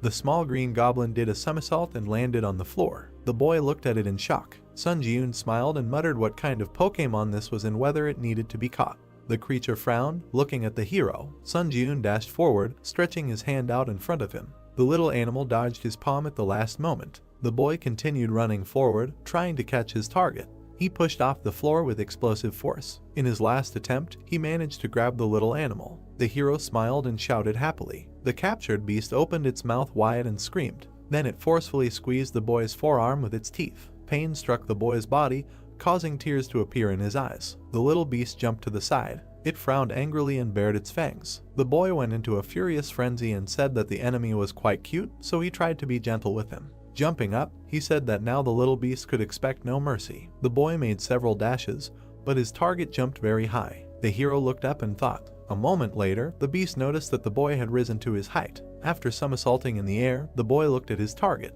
He frowned and swung his right hand. His fist was approaching the little beast at high speed. The boy struck the beast's head with incredible force, dealing a critical blow. The place where it hit turned red. The little animal crumbled into pieces, revealing a necklace. The system congratulated the boy and said that he had drawn an item corresponding to the highest class in the random draw box. He looked at the prize and said that if it said the highest class, it meant that his item was Class B. The necklace emitted a blue glow. The system said that it was a pendant made of forged iron, which increased the effects of metallurgy skills and swordsmanship by 7%. And when Mana was introduced, an exclusive effect of steel defense was activated, but temporary recovery was stopped since man was spent to activate. The young man took the pendant in his hand. He looked at it and thought about its description. He poured energy into it and decided to check the effects. The next second, energy enveloped him. The system reported that the pendant activated an exclusive effect, as a result of which the skin began to absorb 10% of all physical damage. He exclaimed in surprise. The beams of light glinted on the surface of the pendant. The guy thought that this pendant had much better parameters than most class items, because it was equipped with both attack and defense, so it was truly a scam item. Putting it on his neck, he happily said that he did not expect anything from this prank, but ended up hitting the jackpot. Suddenly, he froze in place, noticing the messages there that all his mana was depleted, as a result of which the exclusive effect was disabled. He was confused but frowned and said that this exclusive skill absorbs mana at the speed of light. He tucked the pendant under his shirt and thought that he should save mana to use the pendant at a critical moment. He looked back at the system window and decided to check the status window of the unique characteristic that was recently assigned to rank D. The system asked him if he was ready to begin the trial on the 7th floor. The heroes looked up, not understanding what this was and whether there was usually a waiting period before the next challenge was issued. Standing in the middle of the room, he said that if it was possible to start the challenge a little faster, he didn't see anything wrong with it, and he wondered if the others' waiting time had disappeared. The system reported entering a community whose difficulty was high. The tower ghost asked if they knew that the waiting time had disappeared. Reading other people's comments, he decided that as he thought, everyone could now immediately begin the challenge. He pointed his finger at the system window and thought that no one cared about the waiting time having disappeared. After all, no one was particularly interested in the advantage of being the first mover, and the atmosphere in the community was one of desperately wanting to return home. He lowered his head and wondered if this was because most of them were low-ranking hunters. Looking closely at the comments, he thought that compared to the 6th floor, the manner of communication had changed a lot. He imagined the evil faces of people and thought that all these maniacs have now become quiet, and the next one is a personal test, so,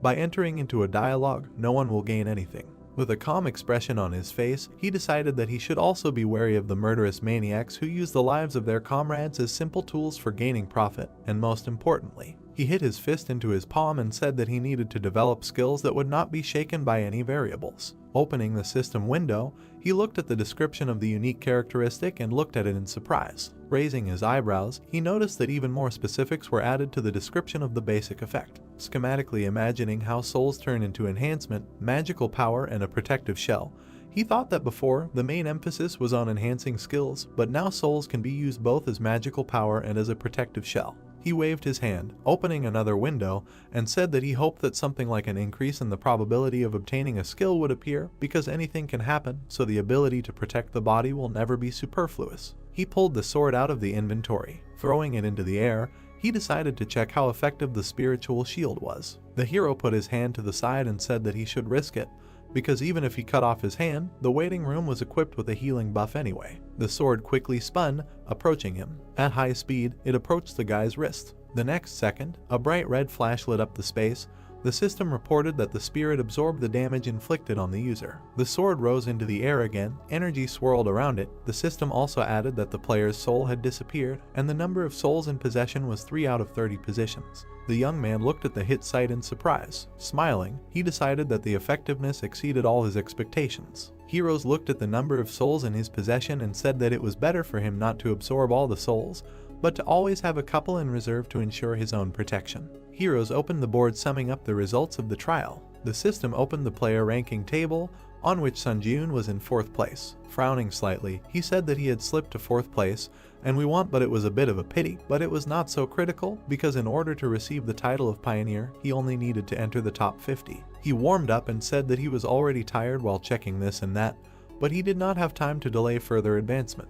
A portal opened in space. Heroes decided that it was time for him to challenge the next trial. In the darkness in front of him, system windows began to appear, informing him that the 7th floor high difficulty test was beginning, the theme of which would be proof, and 40 minutes were given for completion. The condition of the test was to pass 3 tests within the allotted time, and the conditions for failure, the death of the applicant or the expiration of the allotted time. As a reward for a successful breakthrough, he was guaranteed the skill of Grace of the Wind, and the penalty for failure was equal to death. The young man found himself in the middle of a dark corridor. He raised his eyebrows in surprise, not understanding what kind of place this was, because the atmosphere was completely different from the previous tests. Walking straight, he thought there that he literally did not feel anyone's presence, and this irritated him greatly. His hair began to flutter in the wind. A bright light flashed at the end of the corridor. A wave of glow quickly overtook the young man, transferring him to the first test zone. The hero found himself in the middle of the desert. The system demanded that he prove that he had overcome all his fears. Looking around, he recognized the surroundings. An endless sand landscape stretched out before him. Suddenly, the ground beneath his feet shook violently. The young man thought that everything was as he expected. In an instant, a giant sand wall rose up in front of him. The young man looked up and realized that it was a sand golem. He remembered that in order to successfully pass, he had to break through 3 trials in the remaining time, and he thought that this space was now a reproduction of the training trial, and this meant that during this trial, the 3 trials that he had already passed would be recreated.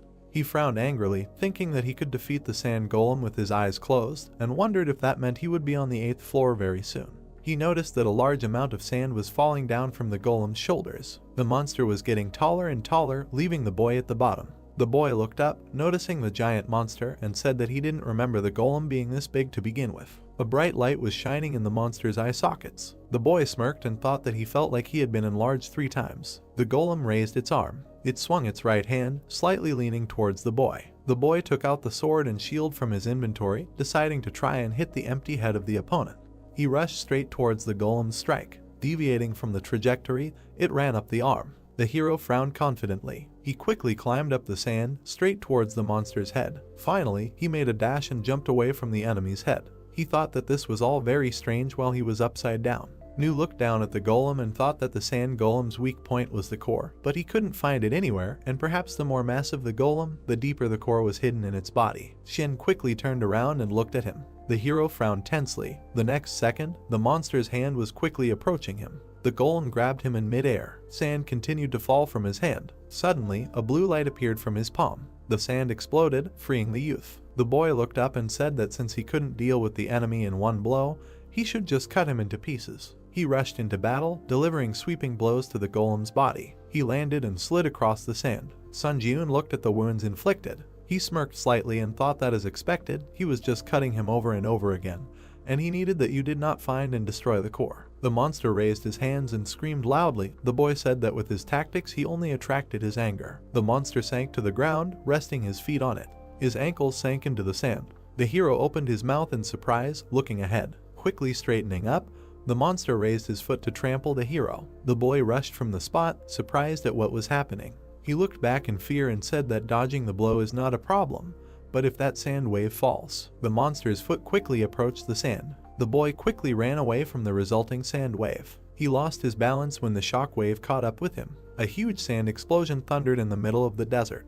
Dust and sand began to settle. A golem appeared from behind the curtain. The young man was half buried in the sand. He smiled evilly and said that he was furious. Rising from the ground, he looked at the golem. The young man held his sword in front of him. The golem walked towards him, holding his hands in front of him. The young man began to emit streams of aura using 3 absolutes. The system opened the description of the skill. The hero flew past the golem at incredible speed, cutting off its arm. The monster looked back at the lost limb in surprise. Landing, the guy dealt a few more blows. He cut off its arm with just one attack. He immediately remembered the Dark Knight and thought that when he encountered the so-called floor implantation, he was very angry. Smiling, he also added that now he should probably thank that knight for intruding on that trial. The monster's arm began to recover. The hero thought that although this golem was recovering with the help of sand, he should still continue to cut with his sword until his core was found. The monster bowed down. Heading towards the guy, the boy challenged him and said that he should try to recover after the next one.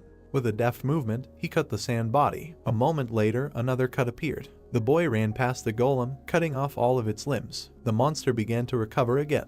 The tired guy frowned and insulted him, after which he wondered later where his core was. Suddenly, he raised his eyebrows in surprise. Standing in front of the golem, the boy calmly asked when he managed to become such a cutie. The golem suddenly fell into a stupor. He blushed embarrassedly, hearing for the first time that he was cute. The young man noticed that the golem had shrunk and thought that the resource called sand, which the golem's body was made of, could not be extracted from the environment indefinitely, which is why it had apparently shrunk so much. He looked down and thought of something. A mad smile appeared on his face. He grabbed the sword and asked the golem if it wanted to lose some more weight. The monster opened its mouth and let out a loud roar. Vidya didn't particularly like the continuation. The opponents headed towards each other. The young man turned in the air, approaching the fist. He did a roundhouse kick, destroying the monster's right arm. The hero clenched his teeth hard, quickly moving forward. He rushed past the monster at incredible speed, cutting it into several pieces. The golem's fragments fell onto the sand. He moved his head and wheezed quietly. Having shrunk even more, he restored his body. The golem growled and looked up. The boy frowned slightly when he found the core. He looked at the crystal on the monster's back and thought that the body was covered in a thick layer of sand, so it was extremely difficult to reach forward, and added that he thought about 10 minutes had passed, and there were only 40 minutes to complete the 7th floor trial, and it would probably be better to speed up. Suddenly, he noticed a blow approaching quickly. At the last moment, the boy dodged its trajectory. He continued to dodge the golem's attacks, saying that after the crash diet, he had become much more agile. He rushed behind the monster and said that although he wanted to play with it longer, he did not have time for this. A moment later, the boy pierced the monster's core. The golem opened its mouth and let out a scream. The core shattered into several pieces. The guy frowned. The system reported that he had proven that he had overcome his fear, and the first test had been successfully completed. The golem's body began to crumble to the ground. A bright flash appeared in the air. The young man looked around in surprise, noticing the disappearance of the surrounding space. Frowning, he thought that this was excellent. He stretched out his hand and pulled the golem's spirit along with him. The flow of the soul was attracted to his palm. The young man tried not to let go. A notification appeared above the guy's palm that the absorption had failed. He frowned in confusion and said that the increase in skill had also flown down the drain. The system reported entering the second test zone. The guy found himself in the middle of a burning location. A monster's corpse was lying next to him. The system demanded proof that he had become wiser. He frowned deeply, recognizing the surroundings. An orc village was burning outside and their corpses lay everywhere, that the previous tests were happening again. He lifted the curtain and went outside. The next second, he raised his eyebrows in surprise. The young man noticed that the orc was bowing down in front of his dead comrade. And watching what was happening, he thought that these were orc rangers, and that during the test on the second floor, he destroyed the orc village, so now the subsequent events were unfolding in front of him. Monster touched the artery on the neck of his dead comrade. He sternly looked up at the young man. The orc shook with anger and let out a dull squeak. His eyes were bloodshot. He rose to his feet and let out a loud roar. The young man realized that he was going berserk again, a phenomenon often observed in monsters overcome by anger. He lowered his hands and added that an orc in a berserk state is no longer a hot monster like Irango, so he was very unlucky. The orcs rushed to attack with a battle cry. They were quickly approaching the young man. He frowned sternly and said that they, monsters, should not show the pain of losing a family member. The system reported the activation of the instant acceleration skill and the triple absolute skill. The hero jumped up with explosive force and said that they should not do this, at least in front of him. The orc fell to his knees. The commander of this squad was kneeling in front of the youth, quietly squeaking. The monster was breathing heavily, keeping its head down. Its comrades were lying everywhere next to it.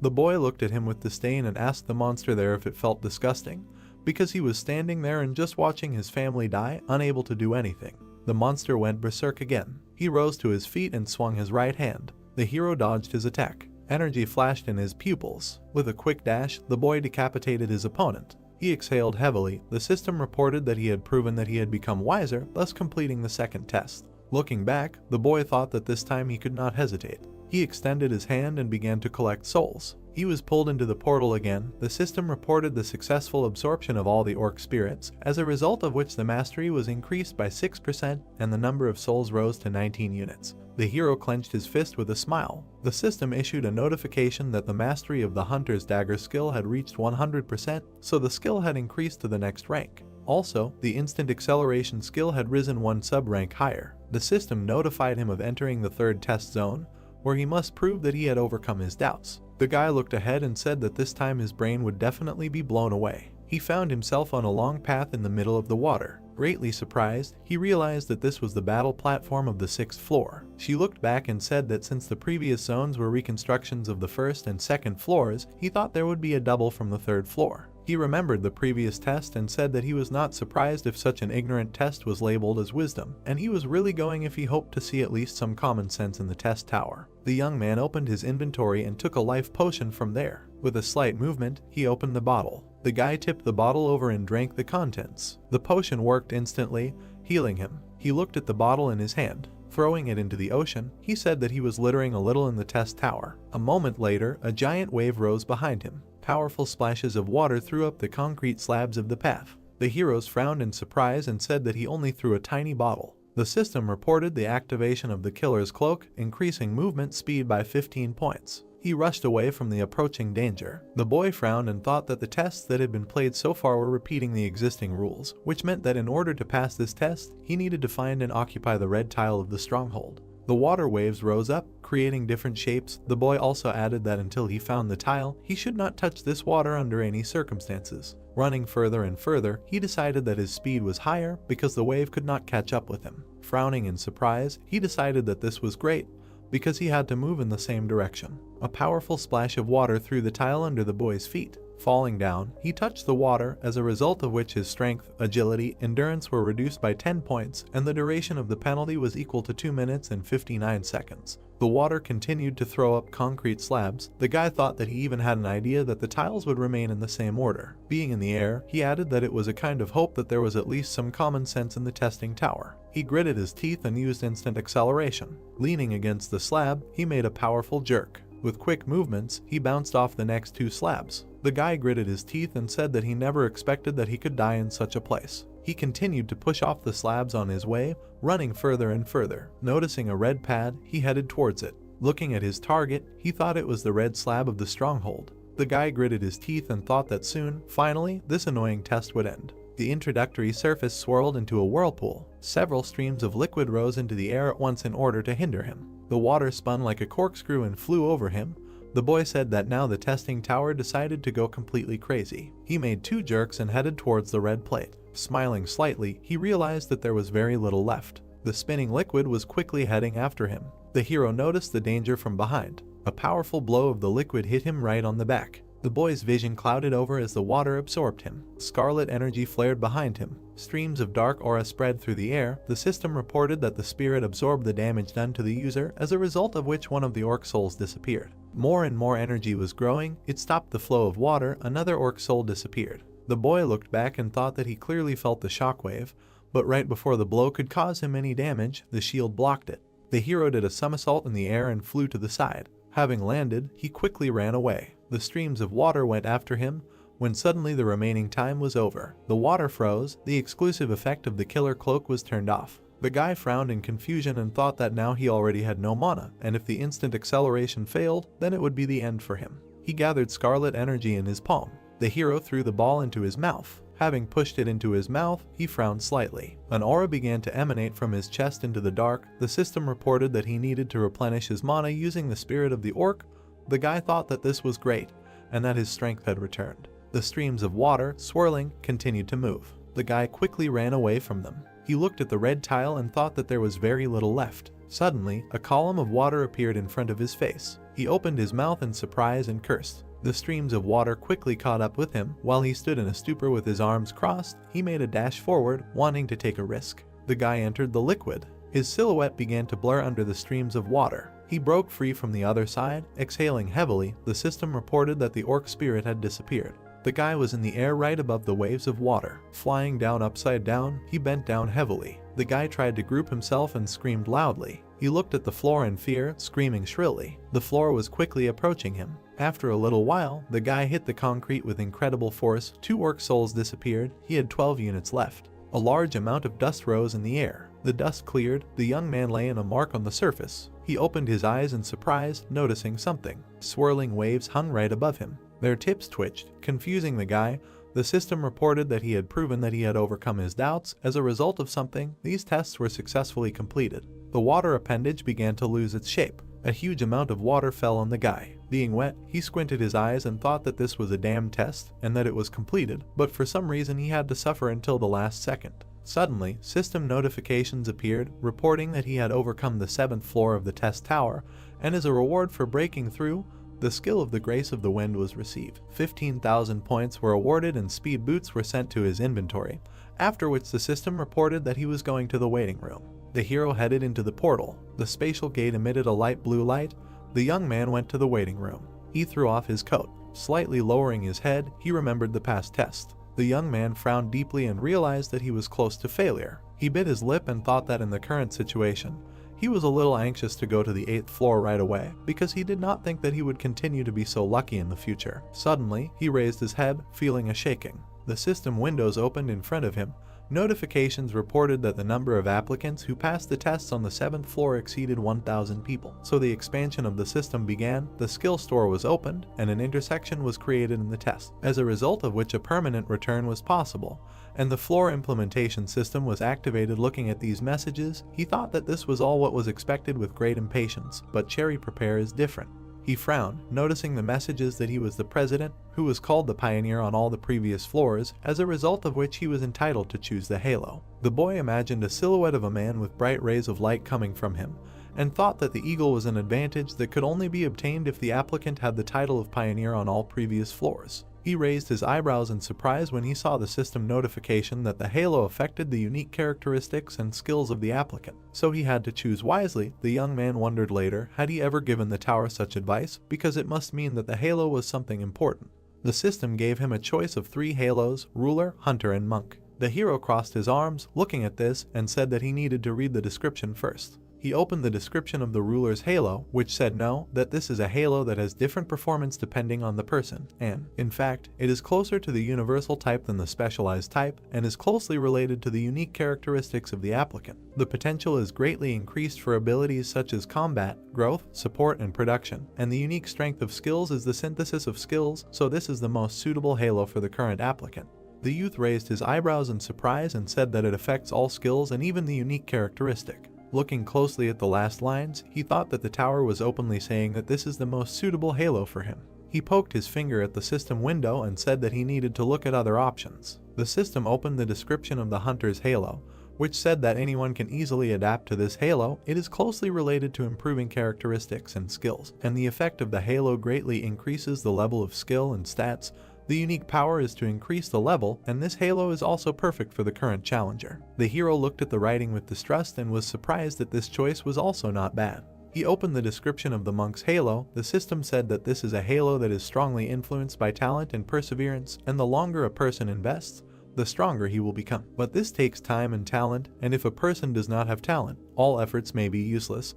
The unique power of the halo is the path of practice, and this halo is not recommended for the current challenger. He waved his hands, dividing the system window into 3, and said that this halo is definitely not for him, so he needs to make a choice in favor of one of the remaining 2. So he lowered his hand and decided to choose it. He pointed his finger at the system window. Shining rays appeared behind him. The system reported that he had chosen the ruler's eagle, and the special effect of the ruler's halo launched the evolution of unique characteristics. She showed him the possibility of developing into the field of necromancy, and said that he could begin to summon or, as a result, be able to use absorbed spirits to revive powerful skeletons. Then she showed him in the form of a magic swordsman and said that his talent for the sword and magic would increase, and the ability to acquire the corresponding skills would increase 3-fold. Then the system showed him in the form of a blacksmith and said that he could also go the way of the creator, and in this case, the talent for creating items would increase, and the ability to acquire skills related to production would increase 3-fold.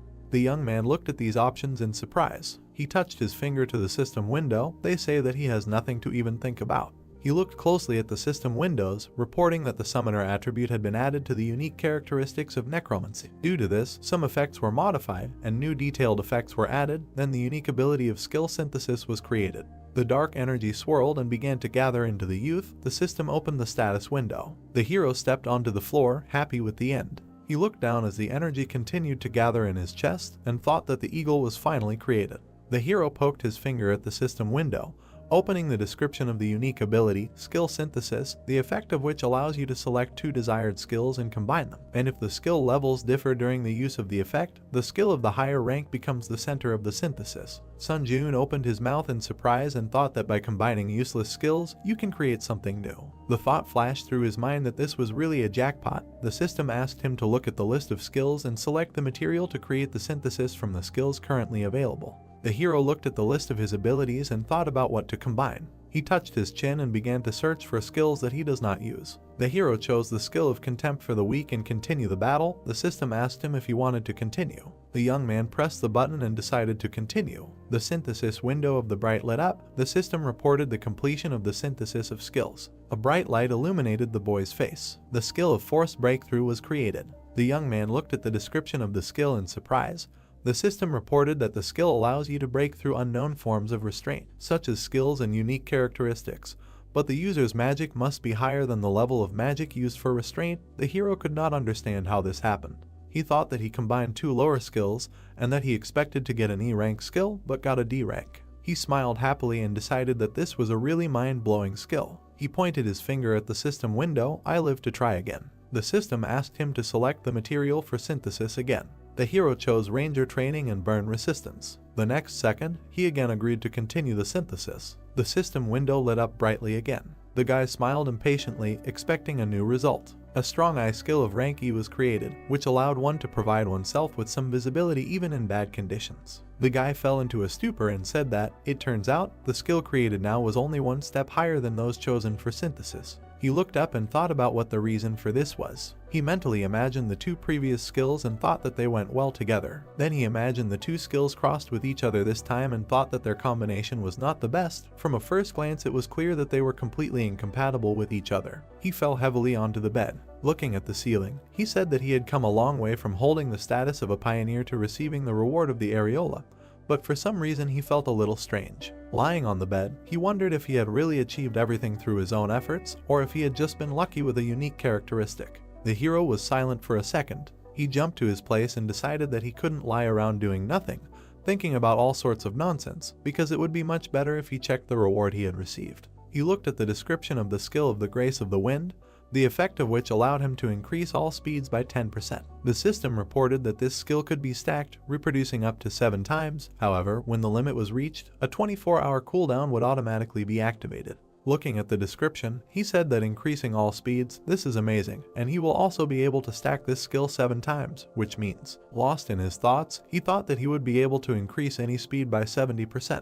The hero imagined himself running forward at incredible speed. The young man imagined a bright glow and thought that this skill does not consume mana at all. Sitting on the bed, he said with a smile that the grace of the wind is essentially a skill that has no downsides. He opened the inventory and looked at the boots. He put on new shoes. The guy looked at the new thing with a smile. The system reported that these are speed boots that increase attack speed by 3% and movement speed by 5%. The young man said that all the rewards on the 7th floor are related to speed, and he is incredibly happy with this arrangement. Suddenly, the system reported that the skill store was entered and that it displays a list of skills available for purchase. Sun Ji-yoon looked at the list and said that, contrary to his expectations, the quality of the store leaves much to be desired, after which he thought that in addition to this, the prices are also incredibly high. He shook his head and was indignant at being asked to pay 8,000 for an instant boost. He pressed the buy button and said that he needed a skill related to magic. The hero imagined coins falling while looking at the messages that he had purchased the magic circuit skill, as a result of which 15,000 points were debited from his account,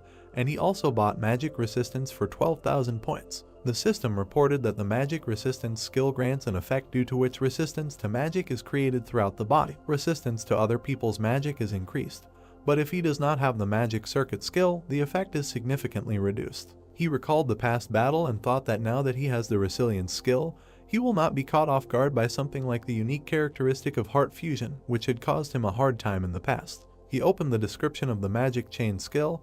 His body began to release mana. The magic chain was engraved on his body. The guy gritted his teeth, feeling the heat throughout his body. He began to glow brighter and brighter, emitting powerful streams. The sheet swayed strongly in the air. After a while, it sagged. The guy lowered his legs to the floor. Getting up from the bed, he said that he felt a strong lightness. He took a few steps forward. Sun Ji-yoon stopped in the middle of the room. He lowered his gaze. The youth raised his leg, which was covered in mana. A moment later, he slammed it onto the ground, creating a powerful shockwave. Without taking his eyes off what was happening, he was very surprised. The floor under his foot was shattered. The guy thought that the mana used randomly formed a chain and strengthened his physical abilities. He smiled, clenched his fist, and was glad that he made a good purchase. The hero opened the system window. The system reported that he could use the spirit of the deceased to resurrect the dead nearby, and that at the time of resurrection, the level of the dead would be proportional to the quality and quantity of souls absorbed. The youth said that he was curious about this new ability to summon the dead. He waved off the notification and said that it would be better for him to familiarize himself with it in practice. He placed his hands on his waist and exhaled heavily. He pressed his lips together and considered what decision he should make.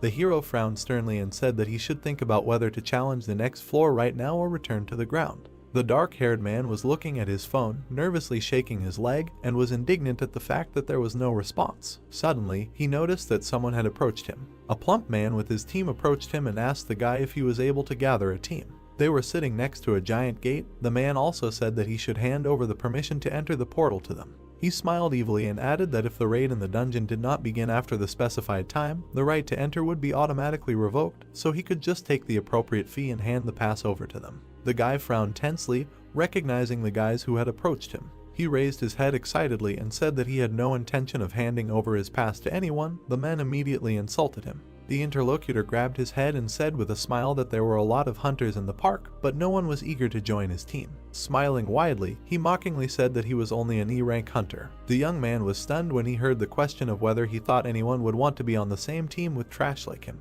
The man, along with his team, looked at the guy ominously. The surrounding people discussed how he was being too cheeky, but telling the honest truth. Suddenly, everyone froze in place when someone asked if the team was still recruiting. Sun Ji-yoon walked through the crowd. He held out his ID and introduced himself. Frowning, the guy asked if this was enough to join the team. The saddened man stood up from the bench and said that he completely satisfied all the requirements. The evil man put his hand on his shoulder and asked if he didn't see the line of people waiting or if he didn't understand what was going on at all. The boy let out a sigh and smiled. The man got angry when he heard the words that if he was unhappy with something, he should also apply for the Chiaowan team. The man was very indignant about this. Suddenly, the guy became completely serious and threateningly told the man to remove his hand from his shoulder before it was broken. The guy immediately released his aura, surprising everyone around him. The man turned pale and immediately removed his hand from his shoulder. He frowned in surprise, wondering what kind of energy this was and if he was really a C-rank hunter like himself. The man's allies admired this energy with a smile, thinking that it was released by their captain.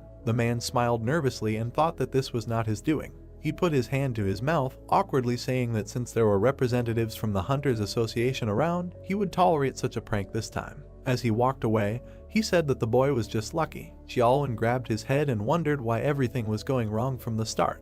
He looked up at the boy in surprise. The boy called him by name. The boys were standing opposite each other. The hero said that judging by the situation, he felt like he wouldn't be able to find anyone else to join his team, so they shouldn't drag it out and just enter the portal. Xiaolin pointed at himself and the boy with a shocked face and asked if he wanted to go in a two-man team. The boys entered. Xiaolin grabbed the sword and quickly looked back, saying that they actually entered. The hero looked back at him and said that he didn't need to worry about anything so much, since he could deal with most of the D-rank monsters. The other man looked at him in surprise. He raised his hand, looked at the boy and asked if the boy had said before that it was his first time in a dungeon. The boy confirmed this and thought that in essence, the trial tower and dungeons were the same thing.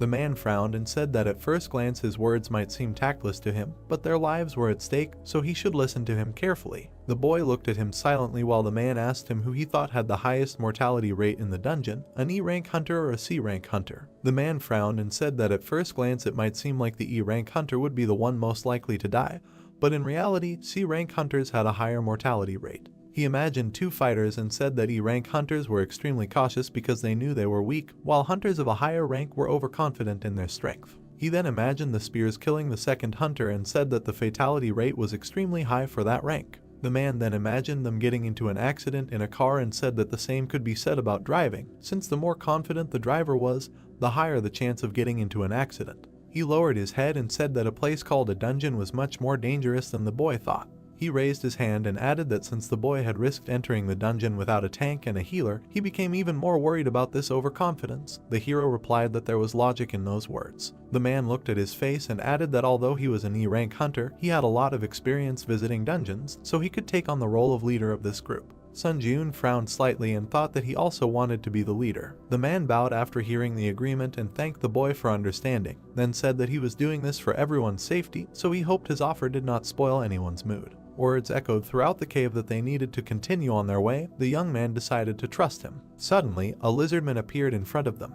The man tensely clenched his teeth and said that these monsters are known for skillfully using various types of weapons, so they were unlucky that he was their opponent.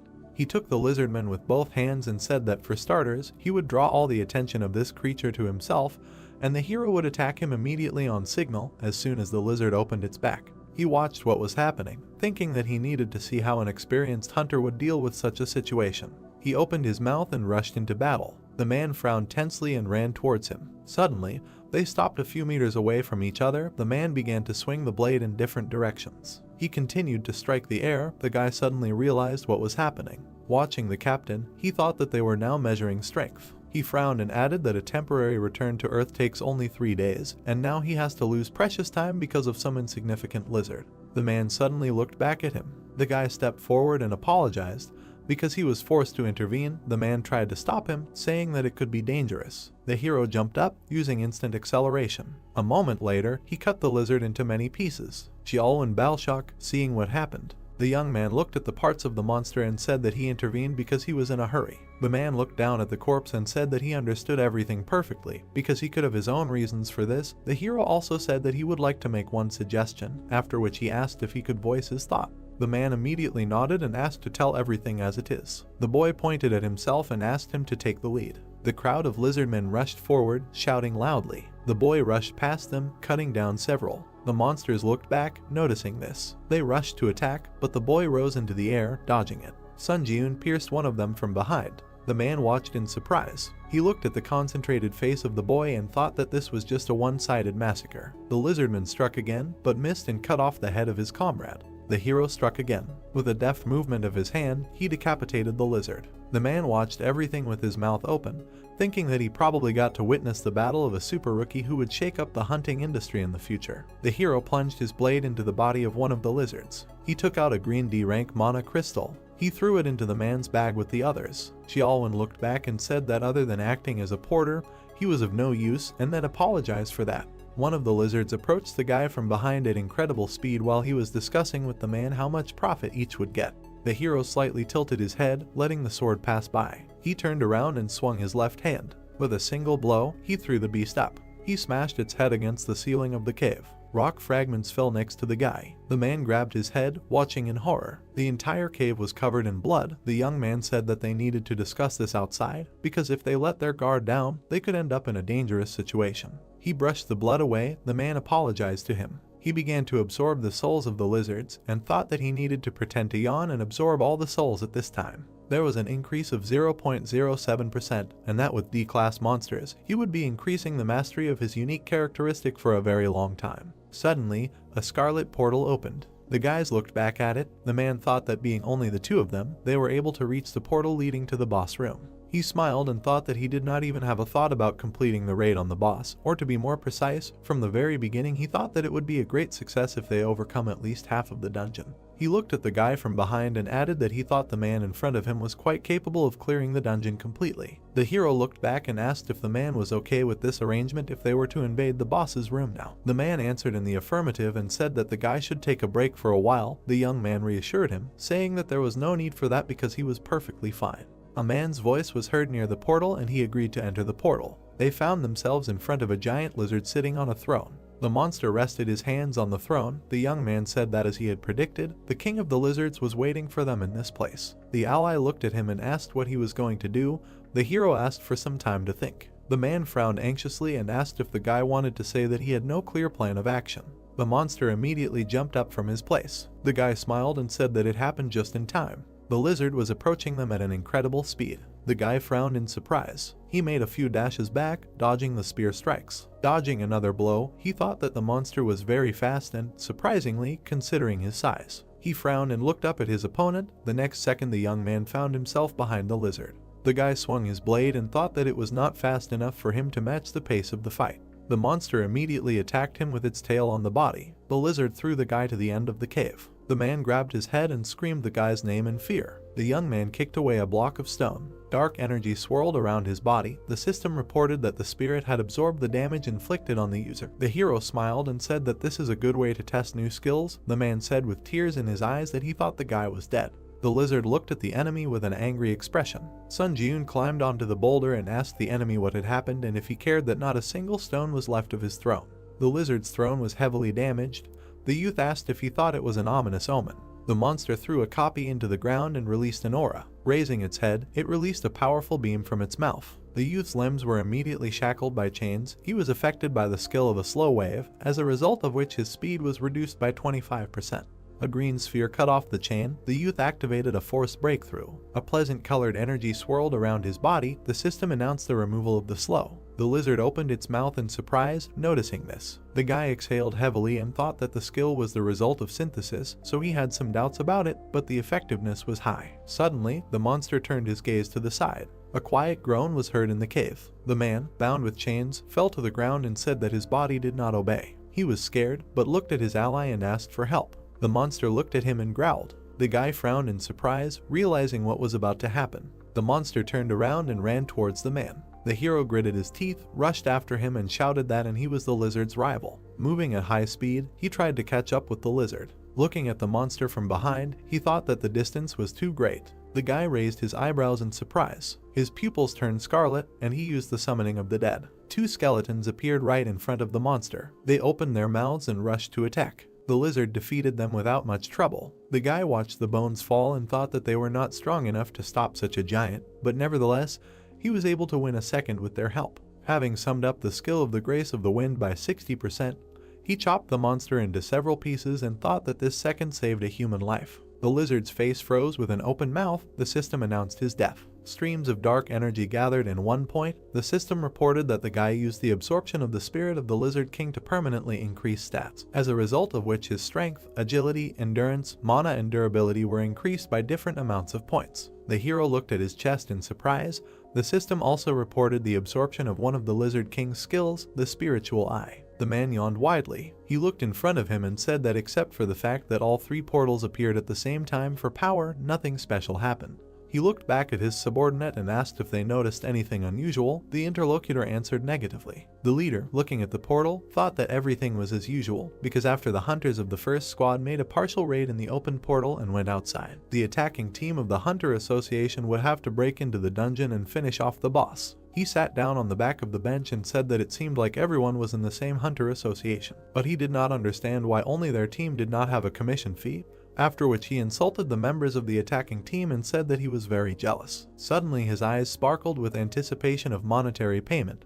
The man said that if the advanced squad completely cleared the portals in the first quarter, then their control team would be able to get their share. Suddenly, he sadly lowered his eyebrows. Smiling slightly, he thought that this would only be possible within a rank hunter and wondered if there was even one high-class hunter who would pull off such a crazy stunt. Suddenly, Xiaolwen and Sunjun appeared from the portal. The leader looked back. Hearing the shout that the advance party of the third portal had finished clearing, the leader was surprised that it was so fast. The subordinate tried to accompany the guy.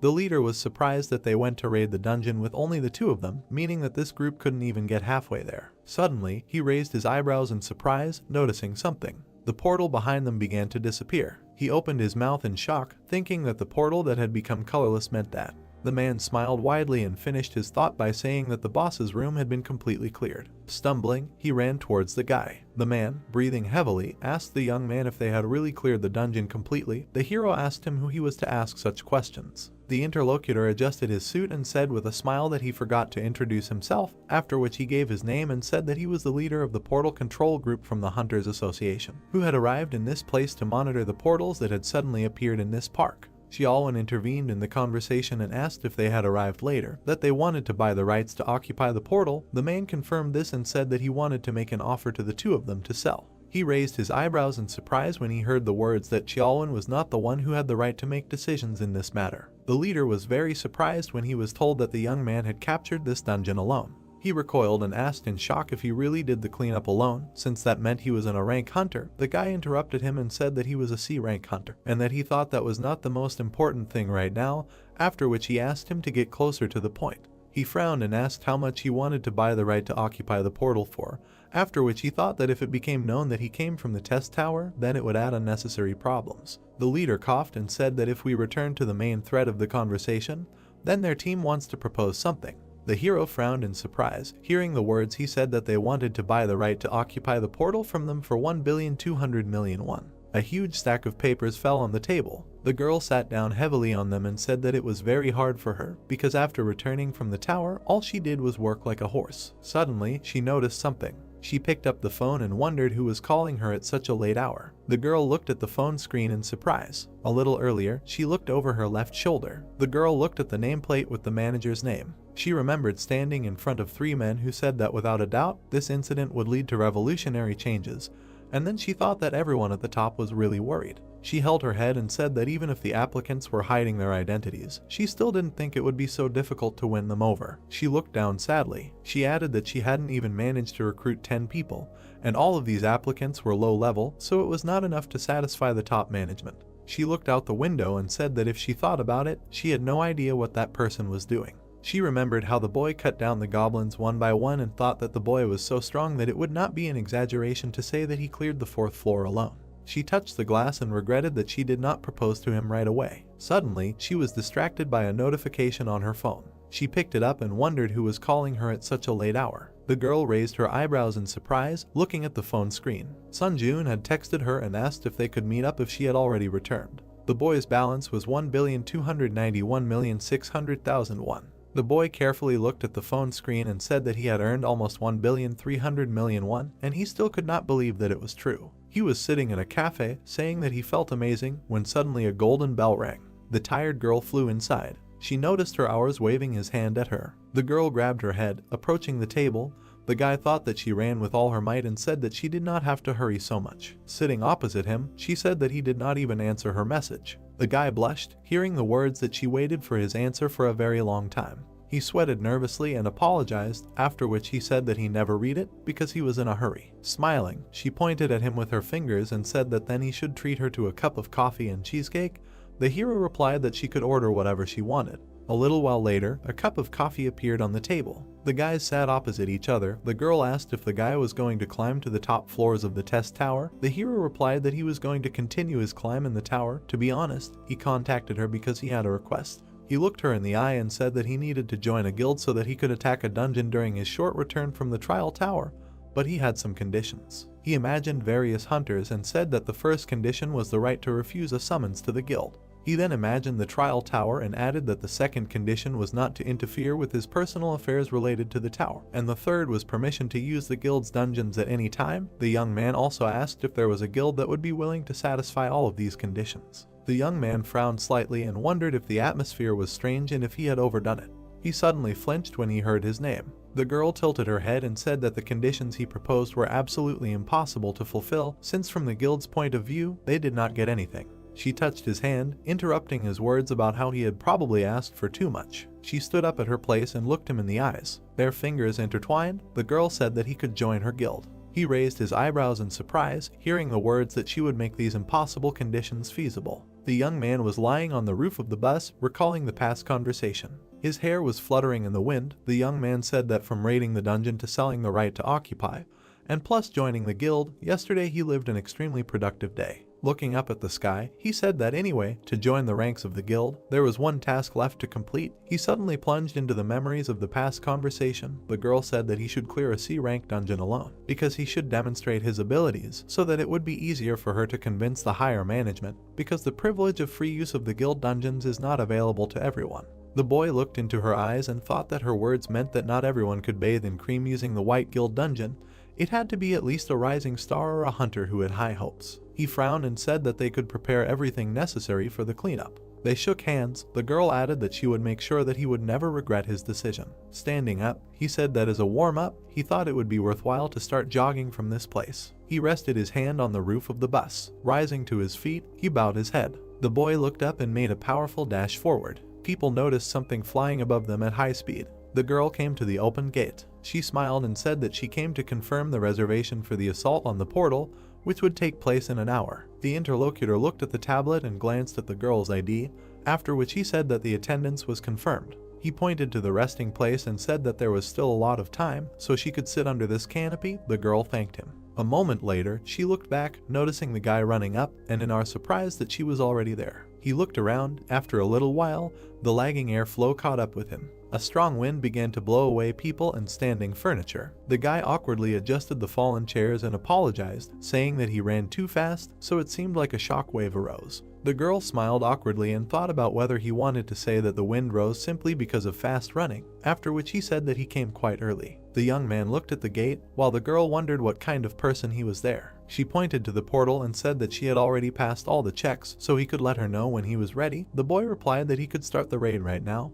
because he didn't care. They entered the portal and found themselves in the middle of a wheat field. The guys looked around. The boy was surprised that they were in a field. He turned to the girl and said that if she was in danger, she should immediately let him know this. She replied that she would be completely fine. She touched her chest and presented her necklace, after which she said that she was wearing an artifact that was given to her by the guild because it was an item that had a shield function and a weak invisibility effect. Heian looked at it and said that if she attracted the attention of monsters, she would help him to some extent, so she would try to stay as far away from the battlefield as possible. The hero walked forward, telling her that now he could fight without worrying about anything. He was enveloped in dark energy. The spiritual eye skill was activated. The young man remembered that this was the skill that he received from the Lizard King. He noticed 3 objects approaching. Frowning tensely, he thought that he felt the presence of enemies invisible to the eyes, and added that this is what gives him the spiritual eye. The opponents quickly approached him through the wheat field. The young man watched as they approached very closely. He rose into the air, dodging 3 lizard-like monsters. The monster opened its mouth, looking at him. The girl frowned in surprise, seeing the poisonous fisherman. She took a step forward and shouted at the boy to be careful, because this violated the rules of the dungeon. The young man made several dashes, destroying each of the opponents. The monsters' bodies fell next to him. The girl's mouth opened in surprise, thinking about what she had just seen, because it was some kind of madness. She smiled happily and noted that she had always known that she had made the right choice. The young man continued to fight the monsters running out of the portal. He cut one of them, making a dash to the second. His sword began to emit golden energy. The hero looked away and thought that the appearance of the lightning effect was so rare that he had completely forgotten about its existence. One of the monsters was quickly approaching him from behind. The young man dodged at the last moment, noticing the clenched jaws of the enemy. He grabbed the lizard by the tail. Swinging, he sent the monsters to the ground. The young man hit the floor with the lizard. Straightening up, the guy looked at the monster's body. He waved to the girl and said that he had more or less restored order nearby, so she could calmly approach. The girl thought with her mouth open that he had reached the portal leading to the boss room in less than an hour, and alone at that, but the most surprising thing was that they were now in a dungeon that violated the rules. She remembered the appearance of the monsters and thought that the poisonous fisher was a monster that should not be taken lightly. She looked at the corpses of the monsters and added that one of the monsters recommended for group attacks, even for those same C-rank hunters, is the poisonous fisher, so she still can't believe that he dealt with such a monster so playfully, as if there was a helpless baby standing in front of him. She looked at the guy's back and said that this was far from the limit of his growth. The young man headed towards the portal.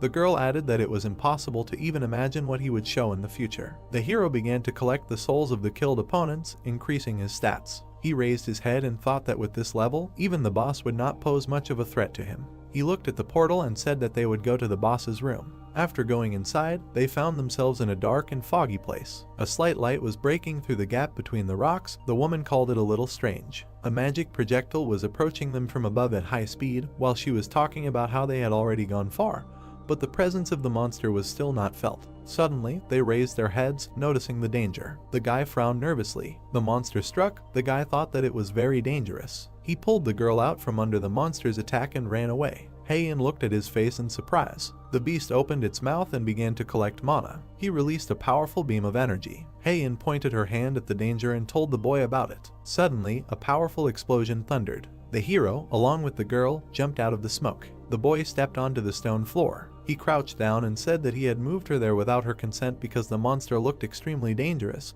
so he hoped for her understanding. The girl got off his hands and said that it was the other way around, because now she was in his debt. They looked at the monster that was looking for them.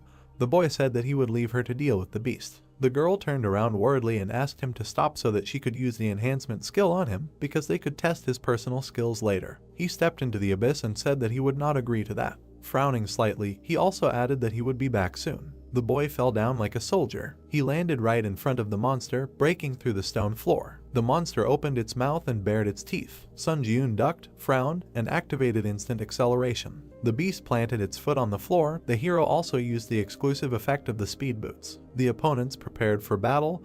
The beast once again accumulated energy in its mouth. The guy raised all speed by 70%.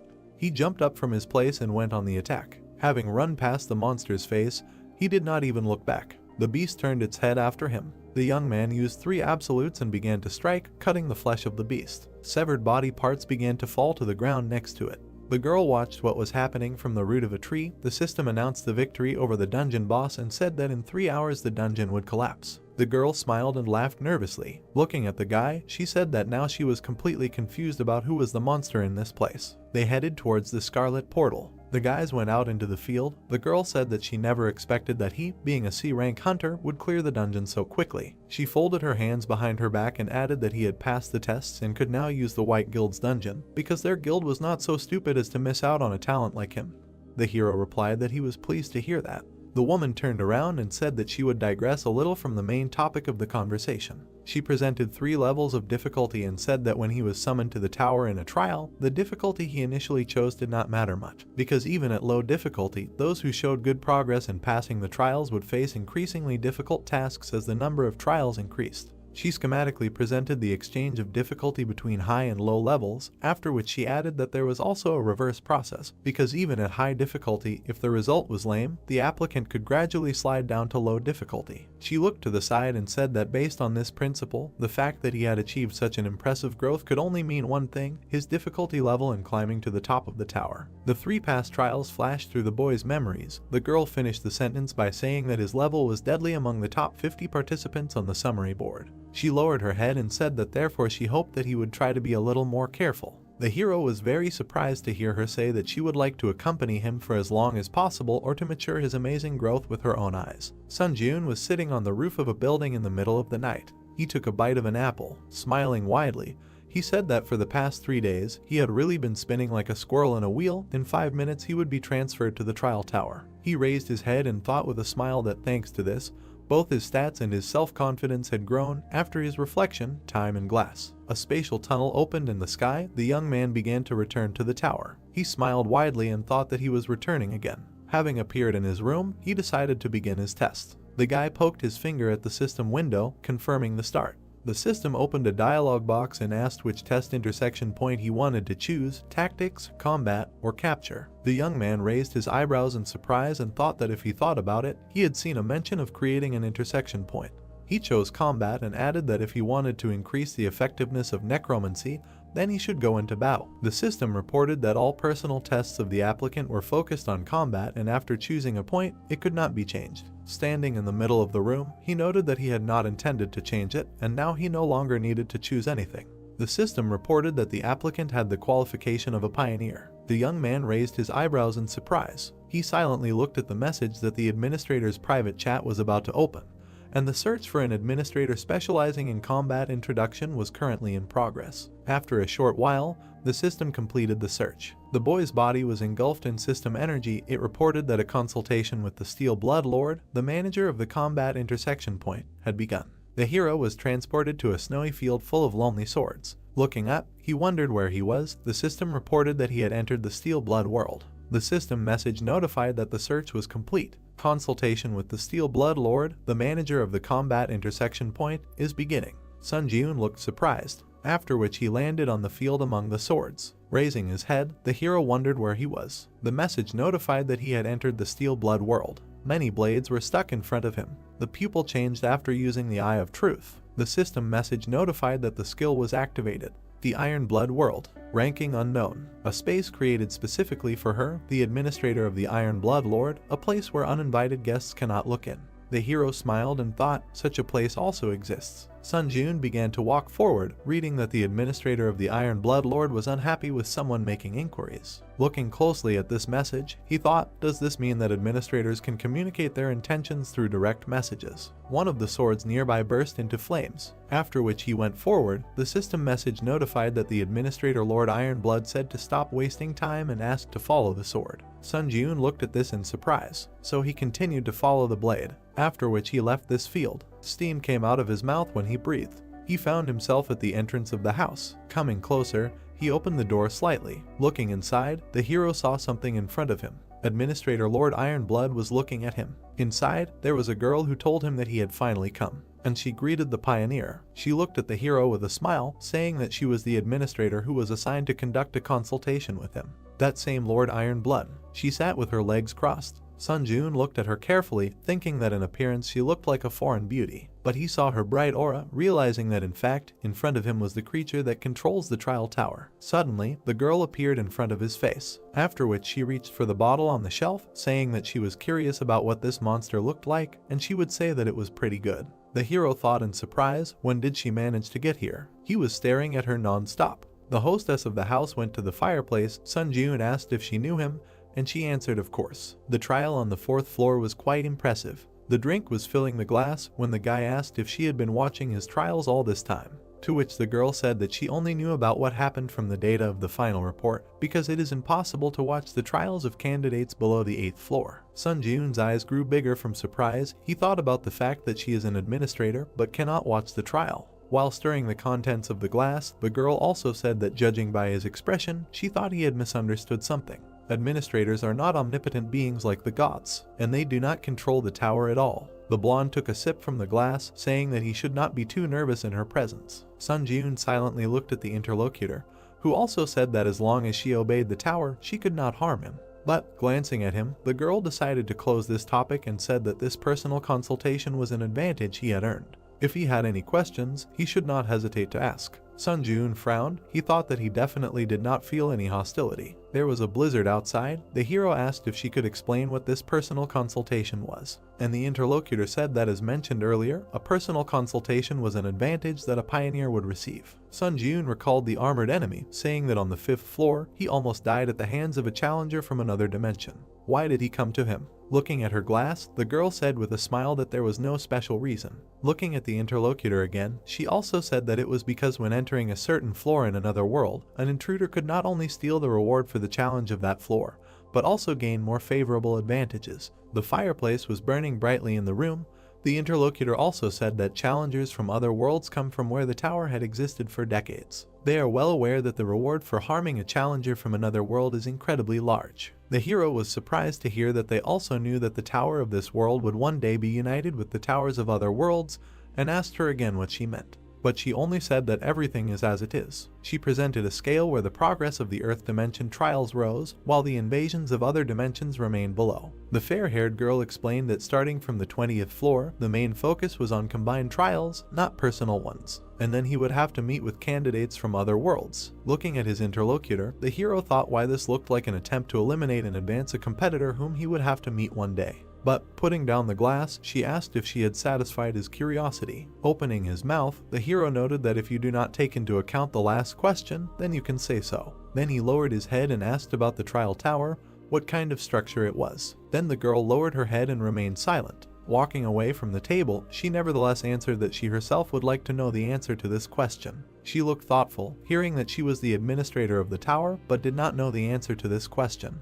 Her own silhouette was visible in her eyes. The girl said that originally, the so-called administrators were just like him. The applicants who died after passing the 40th floor were given the right to be reborn as administrators. She had once climbed the tower to see the end. However, she could not reach the top of the tower. No, she remembered herself covered in blood, saying that it would be more correct to say that all the administrators died before reaching the end. That was how she became an administrator. Sun Ji-eun clenched his fist and asked if she wanted to say that the administrators were just former applicants. He looked at the floor, saying that he hoped that she knew something about the top of the tower after all. Hearing this, the girl frowned and looked at him. Then she grabbed him and lifted him off the floor. Holding him with one hand, she said that the words about the top of the tower were not something that could be said so frivolously and carelessly. Sun Ji-eun looked confused and just kept silent. But she noticed with a smile that he was not particularly puzzled and asked again if he was scared. In response, the hero simply lowered his head, saying that it was because she herself said that a personal consultation was his advantage. In addition, he did not feel hostility from her. After which, his fingers dug into the wall, and the next moment, he broke it and found himself on the street.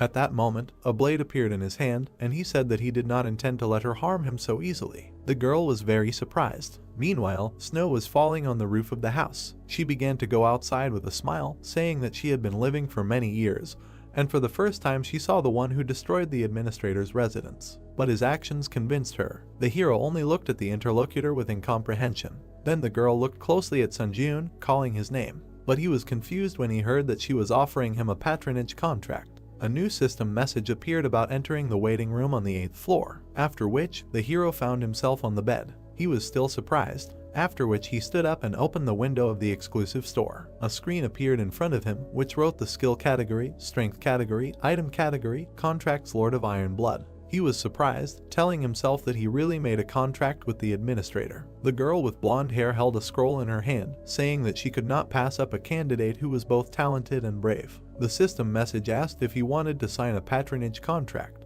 The hero clicked yes, and the contract was concluded. An exclusive contractor store will be opened, where special points will be available to him. As a special benefit provided by the contractor, all stats will be increased by 1. With a wide smile, the girl said that it was fun, and said goodbye until we meet again soon. A finger pressed the strength button, opening the strength category in the exclusive contractor store. A new screen showed the strength category. List power purity of mind, power steel soul, power king of winter. Looking at the screen, the hero thought that there is also a level of this category of the store. Is there a difference between just power and the unique power obtained on the 8th floor? There were page switches at the bottom, and the hero decided to check them. But a new message appeared that he does not have sufficient rights to view the current list of powers. He can view the list of powers in the waiting room on the 10th floor. Looking at the screen, the hero wondered what happens. At the moment, only these 3 powers are available to him. Information about the power of purity of mind appeared in a new window. Price 1000 SP. Description: in any situation, there will be the ability to think rationally. Status anomalies such as anger and confusion are halved during the fight, and combat immersion increases. Power Steel Soul. Price 6500 SP. Description: This is the soul that some lords were born with, who are said to have neither blood nor tears. Increases the mastery of all weapons by 2.32 times. All newly learned combat skills start with 10% mastery. The power of the King of Winter. Price 800 SP. Description: this is the power that the rulers of the North often receive. In cold conditions, stats are temporarily increased. There is no suffering from the cold. Puzzled, Sun Ji-yoon thought about how ambiguous it was. Somehow, perhaps it would be better to save up a little SP.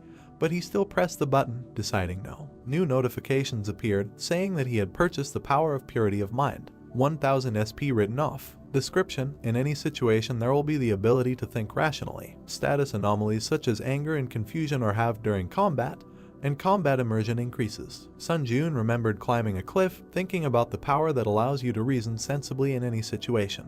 Then he clung to the ledges with his fingers. It is better to raise your survivability bar this way than not prepare for anything at all, because there is a chance that he will face a floor invasion right now. A portal appeared in front of him asking if he is ready to begin the test on the 8th floor. After that, new messages appeared. The test on the 8th floor begins. The difficulty is high. The theme of this test is destruction. The condition for successfully completing the test is to defeat the Lick who summons skeletons. The condition for failing the test is the death of the challenger. Failure condition for the test, all stats +2. The penalty for failure is death. Sun Ji-yoon looked down at his feet in surprise. Countless skeletons were visible from the cliff. Why were there so many? Watching this, the hero wondered if this was an attempt to overwhelm the enemy with numbers. An army of skeletons was looking at him below, and Sun Ji-yoon decided it was time to begin. After which he jumped off the cliff. He pushed off with his foot. Upon landing, he created a large shockwave, but other enemies surrounded him. One of the skeletons attacked the hero. The others also tried to strike, but Sun Ji-yoon stood calmly, saying that, as expected, they could not even penetrate his basic defense. After which he himself struck them. New system messages appeared. Mastery increased by 0.08%. Sun Ji-yoon lowered his eyebrows, only 0.08%.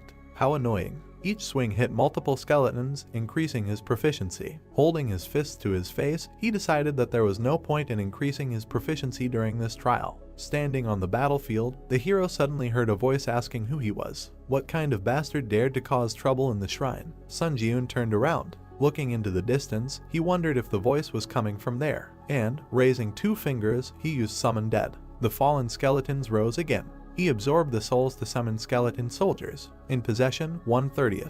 One of them took a stone in his hand. Then he struck a similar skeleton. Sun Ji-yoon looked at this in surprise, saying that he did not know before that skeleton soldiers were also quite usable. Rubbing the back of his head, he decided to let them deal with these weaklings, and he will go for the boss's head for now. The skeletons watched as the hero rushed forward. New messages notified that the skill Grace of the Wind had been activated. All speed increased by 60%. Current stacking progress is 6/7. The exclusive effect Speed Boost C+ was applied, instantly increasing speed. Sun Ji-yoon flew over the countless army of the dead. Landing behind them, he continued on his way. A building was visible in the distance. Looking at it, the hero realized that the voice was coming from there, after which he rushed forward again. There stood a skeleton wearing a crown. Having caught up with him, the hero stopped in front of him. Smiling, Sun Ji-yoon was glad that he found him. Eyes glowed from the sockets. The enemy told him that an insignificant human dared to cross the threshold of the sanctuary. Opening his book, he declared that he would make him pay in full for his impudence. Several large monsters appeared near him. Raising his head, the hero thought, is he even capable of commanding sand golems? Looking at the hero, the skeleton asked, did he now realize whose sanctuary he dared to enter? The large monsters were standing near the main enemy, but Sun Ji-yoon asked again, could he not summon someone stronger? Taking out his blade, he also said that if he simply did not have stronger exhibits in his arsenal, he would be disappointed. These words angered the enemy, and pointing at the hero, he said that these guardians would be quite enough to tear him to shreds. After which, the monsters rushed to attack. A new message notified that the instant acceleration skill was activated. The hero suddenly moved forward. With lightning-fast movements, he cut off the giants' heads and appeared near the main enemy. Pulling his hand back, Sun Ji-yoon swung and struck. A new message notified that proficiency had increased by 1.2%. Pleased with this, Sun Ji-yoon placed his hand on his chest, thinking that the undead definitely greatly increased his proficiency. The legless skeleton sat on the floor, wondering where the hell this monster came from. In his eyes, the hero was tall and had bright red eyes. Walking up to him, Sun Ji-yoon raised his blade again, thinking that it was time to end. But at that moment, something caught his eye. He noticed a book lying on the floor, thinking that if he looked at the situation, the lick was freely summoning various monsters. With a wide smile, he thought that maybe he could master this skill too. Then, he threw the book to his enemy. Standing in front of him, he asked if he could summon the guardians again. The skeleton asked why he was asking him such a question. Then the hero approached again, saying that if he couldn't, then they would end on this note, but the frightened necromancer said that he could do it. The skeleton, looking scared, heard the question when he would finally be able to summon them and replied that he would be able to summon them again a few minutes after the guards died. A monster was lying nearby with its head cut off, the hero clarified, so he could already start summoning.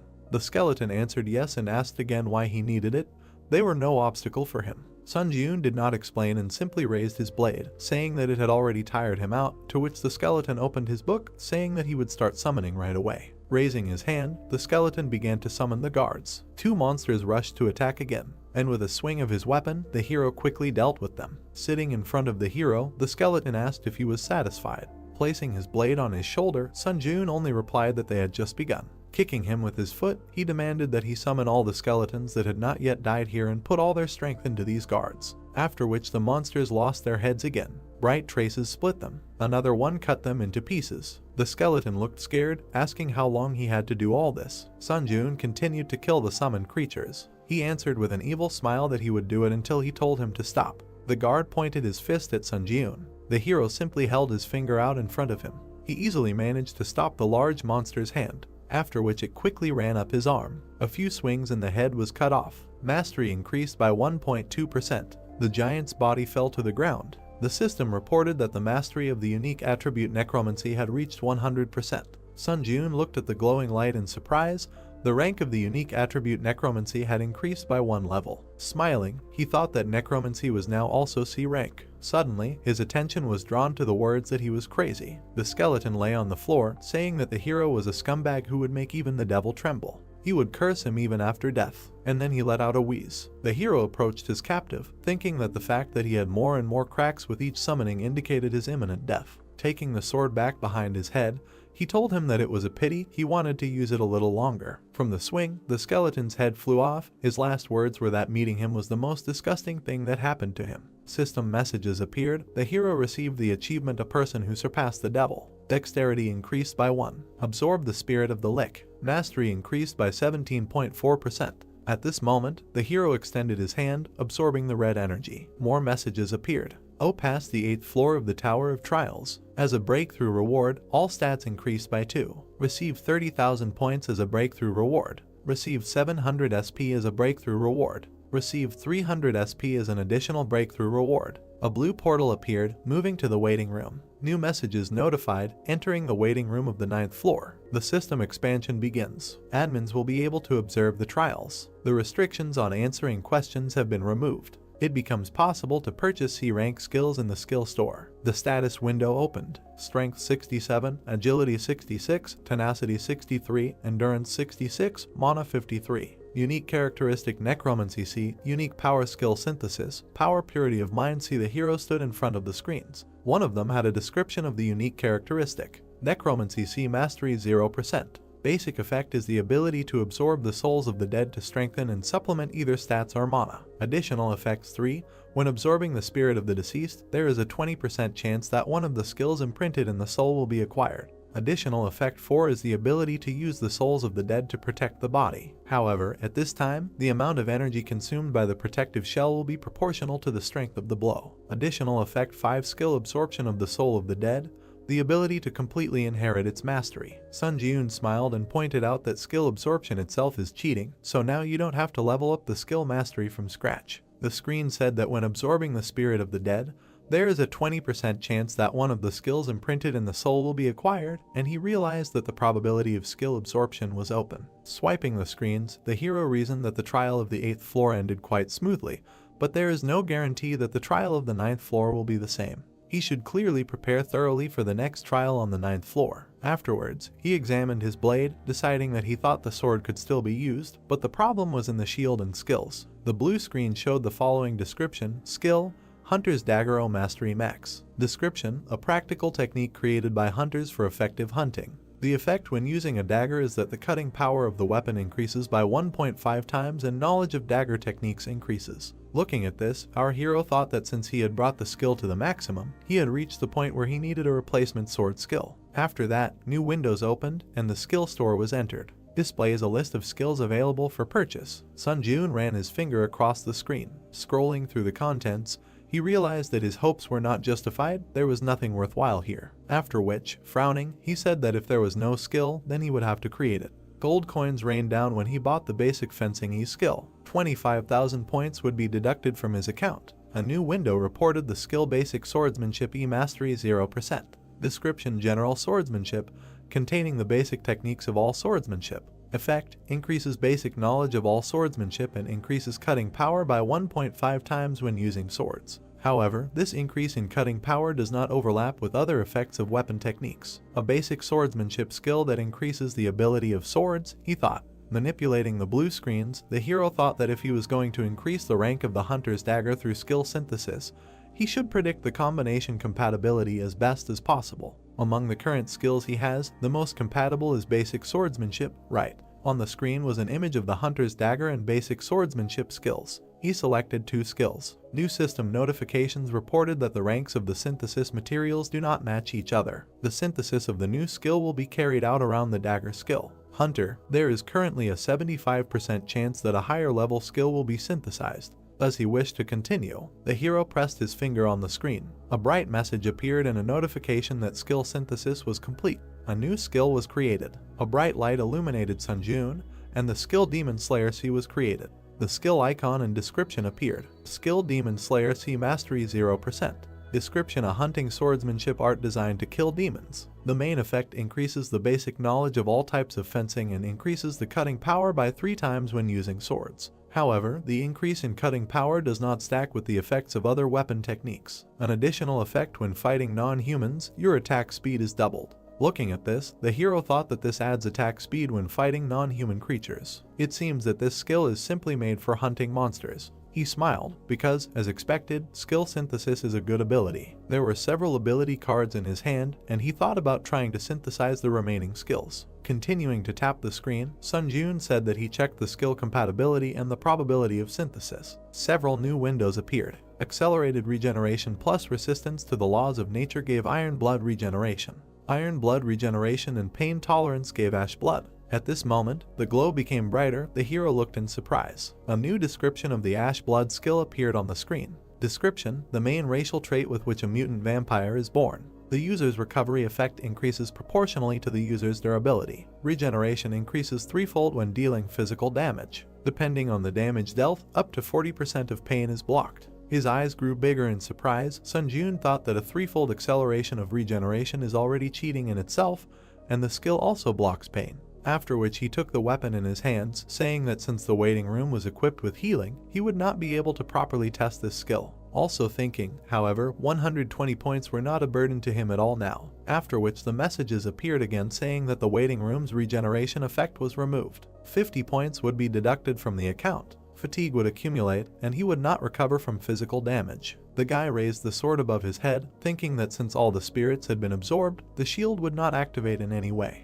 The swing left a bright trace. He decided to start the test. Drops of blood flew to the sides, but his hand looked whole. He injured himself again and again, but after raising his hand, it was unharmed. Looking at the green glow, he realized that this was an amazing ability. Even being outside the waiting room, he essentially seemed to be under eternal healing. Adjusting his sleeve, he also thought that in addition to this level of regeneration, he also had a spiritual shield. To be honest, he no longer needed this tin can called a shield. Facing the wall, he still realized that he had to use it until it broke. Then he opened the community tab. Scrolling through the screen, Sun Jun said that it seemed that there was nothing worthy of his attention. Then a portal opened in front of him. The time spent in the waiting room was coming to an end, so there was no point in dragging it out. New system messages appeared. The entrance to the 9th floor of the trial tower was completed. The difficulty is high. The theme of this trial is fighting. The remaining time is 1 day. The condition for successfully completing the trial is to kill all the monsters in the arena within the allotted time. The condition for failing the trial is the death of the challenger or the expiration of the allotted time.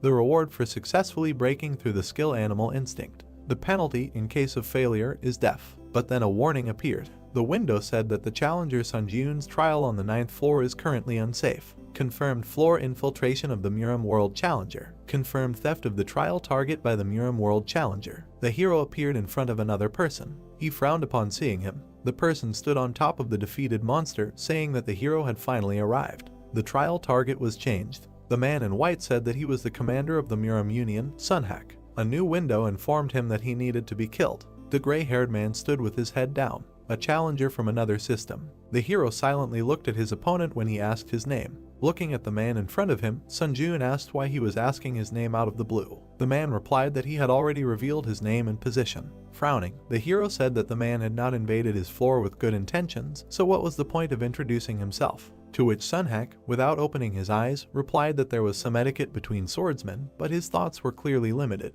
Without taking his eyes off his opponent, our hero thought about how it happened that there was not a single normal warrior among the contenders from other systems. But the man took out his weapon, saying that it would be so. Since the hero wanted to hide his name, there was nothing he could do. Then he rushed to attack. His sword left bright marks, after which many magic blades appeared around him. System messages notified that the hero had activated the skill Grace of the Wind. All speed increased by 30%. Current summation progress is 3/7. Sunjun looked ahead and concentrated. Using the ability, he began to repel the attack, after which the opponents retreated from each other. Taking his blade away, Sunhak said that it turns out that there is such an experienced warrior in this dimension.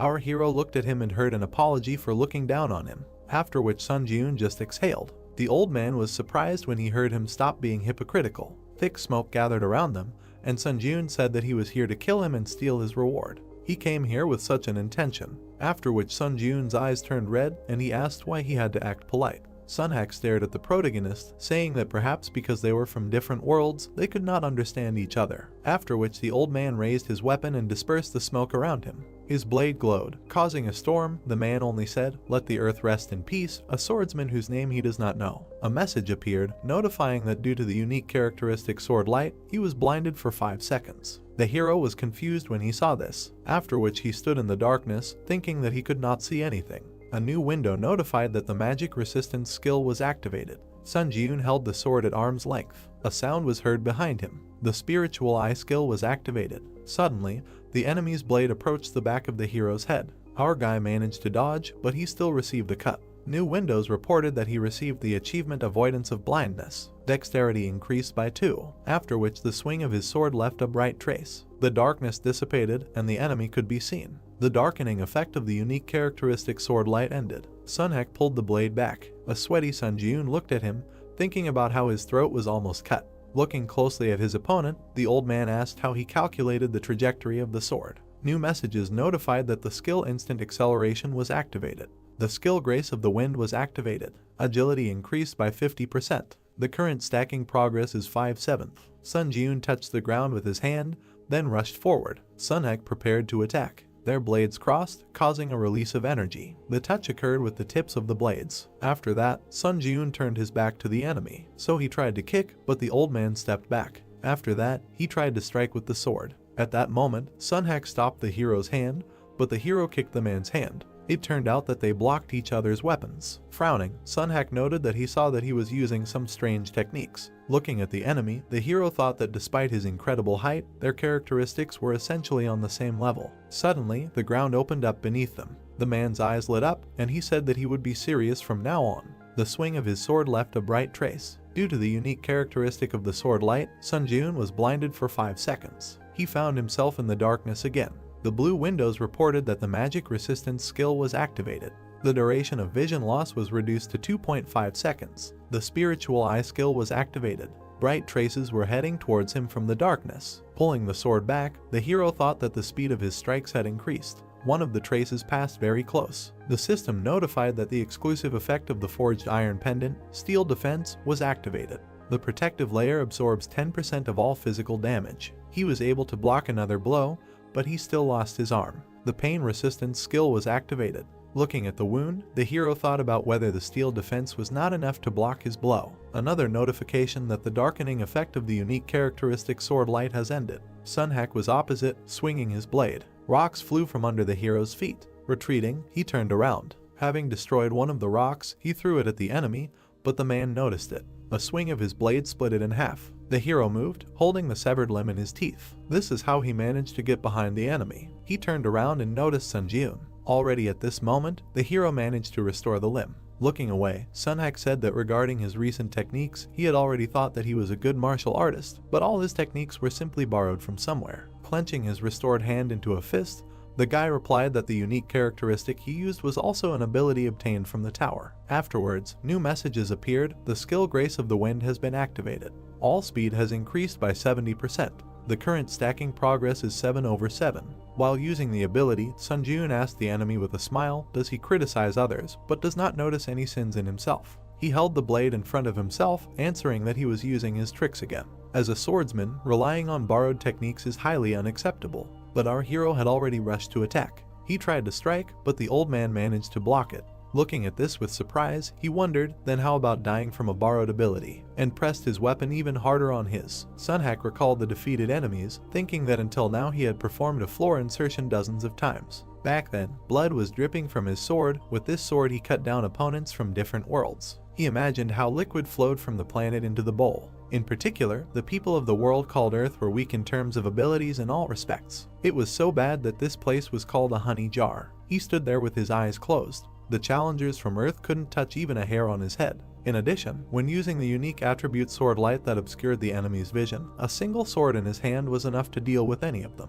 Now he dodged Sun Jiun's attacks, thinking that this time too he was sure that history would repeat itself, after which he was able to retreat back. Gritting his teeth, he still received an injury. Ring marks appeared in the sky, so Sunhak retreated even further from Sun Jiun. The hero took a deep breath. The old man was breathing heavily. More messages appeared above his head as he stood with his head down. Administrator White Crane Sword admires the young challenger. Administrator Beast of the North predicts his imminent defeat. Administrator Late Night Lords is interested in the young challenger. Administrator the Hero of the Black Islands was amazed by the skill of the young challenger. He looked up and glared at the boy. As his sword flared up, new messages appeared. The skill 1 strike, 2 skins activated. Attack speed doubles. The skill Lightning Sword Kai is activated. Lightning energy fills the sword. The skill 1 strike is activated. The cutting power of the sword is doubled for the next attack. The skill Nymph Walk is activated. Increases the user's movement speed by 2 times for 1 minute. Sun Jiun smiled widely, noting that just a moment ago, the same one Ankini techniques. The windows that appeared notified that the second floor implementation penalty was applied. All stats were reduced by 8. He cannot use some skills. The old man looked angry about this. The skill 1 strike, 2 skins was forcibly deactivated. The skill Lightning Sword Kai was forcibly deactivated. The cooldown of the unique characteristic Sword Light has ended. Activating the unique characteristic Sword Light. The hero was surrounded by shadows again. He thought that he was starting to get used to his pattern attacks. The spiritual eye skill was activated. Putting his hand behind his back, Sunhak opened his mouth wide, shouting that he would rip out all his insides. A bright beam was directed towards the hero. He prepared to attack, using the 3 absolute skill. 3 attacks are strengthened by the skill effect. Sun Jiun gritted his teeth. After that, he swung his blade, leaving a bright trace. A new message appeared stating that the darkening effect of the unique characteristic sword light was over. The hero stood behind the old man. He was breathing heavily, and the enemy was motionless. After that, Sunhak's sword fell to the ground. The old man began to walk forward, but his body was trembling, and a wound appeared on his belt. His eyes became larger from anger. He screamed that this could not be. And blood gushed out of the wound, and he fell to the ground. The hero smiled as he was congratulated for breaking through the 9th floor of the Tower of Trials. Red lines stretched towards Sun Jiun's hand. He had absorbed the spirit of the challenger Sunhak. Mastery increased by 27%. The hero looked at his hand, noting the increase in stats. Afterwards, new system messages appeared about breaking through the 9th floor of the Tower of Trials. The difficulty level and reward did not match. The reward content was completely revised. He thought that there was definitely something like this last time too. I wonder what kind of reward he would get this time. New messages notified that the revision was complete. Rewards would be issued sequentially. The skill 6th Sense C+ was created as a breakthrough reward. 30,000 points were received as a breakthrough reward. He received 1,000 SP as a bonus reward. Moved to the waiting room. Looking at the screen in front of him, the hero thought that the rank was much higher than the skill Beast Instinct, which was originally a reward. Afterwards, he headed to the portal, saying that he would look at the details in the waiting room. Before entering it, he saw new messages that Administrator White Crane Sword was impressed by his battle. Administrator Beast of the North was delighted by his battle. Administrator Late Night Devourer was watching his actions with interest. Administrator Hero of the Black Islands applauded his combat instinct. Sun Jiun looked at them in surprise. There were more messages that the system expansion was starting and administrators would be able to watch the tests. He thought that if his memory served him correctly, there was a notification of this kind. So a smile appeared on his face when he decided that one way or another, many administrators were delighted with his fight. He felt a little satisfied that he had received at least some recognition. Sun Jiun looked at the blue screens again.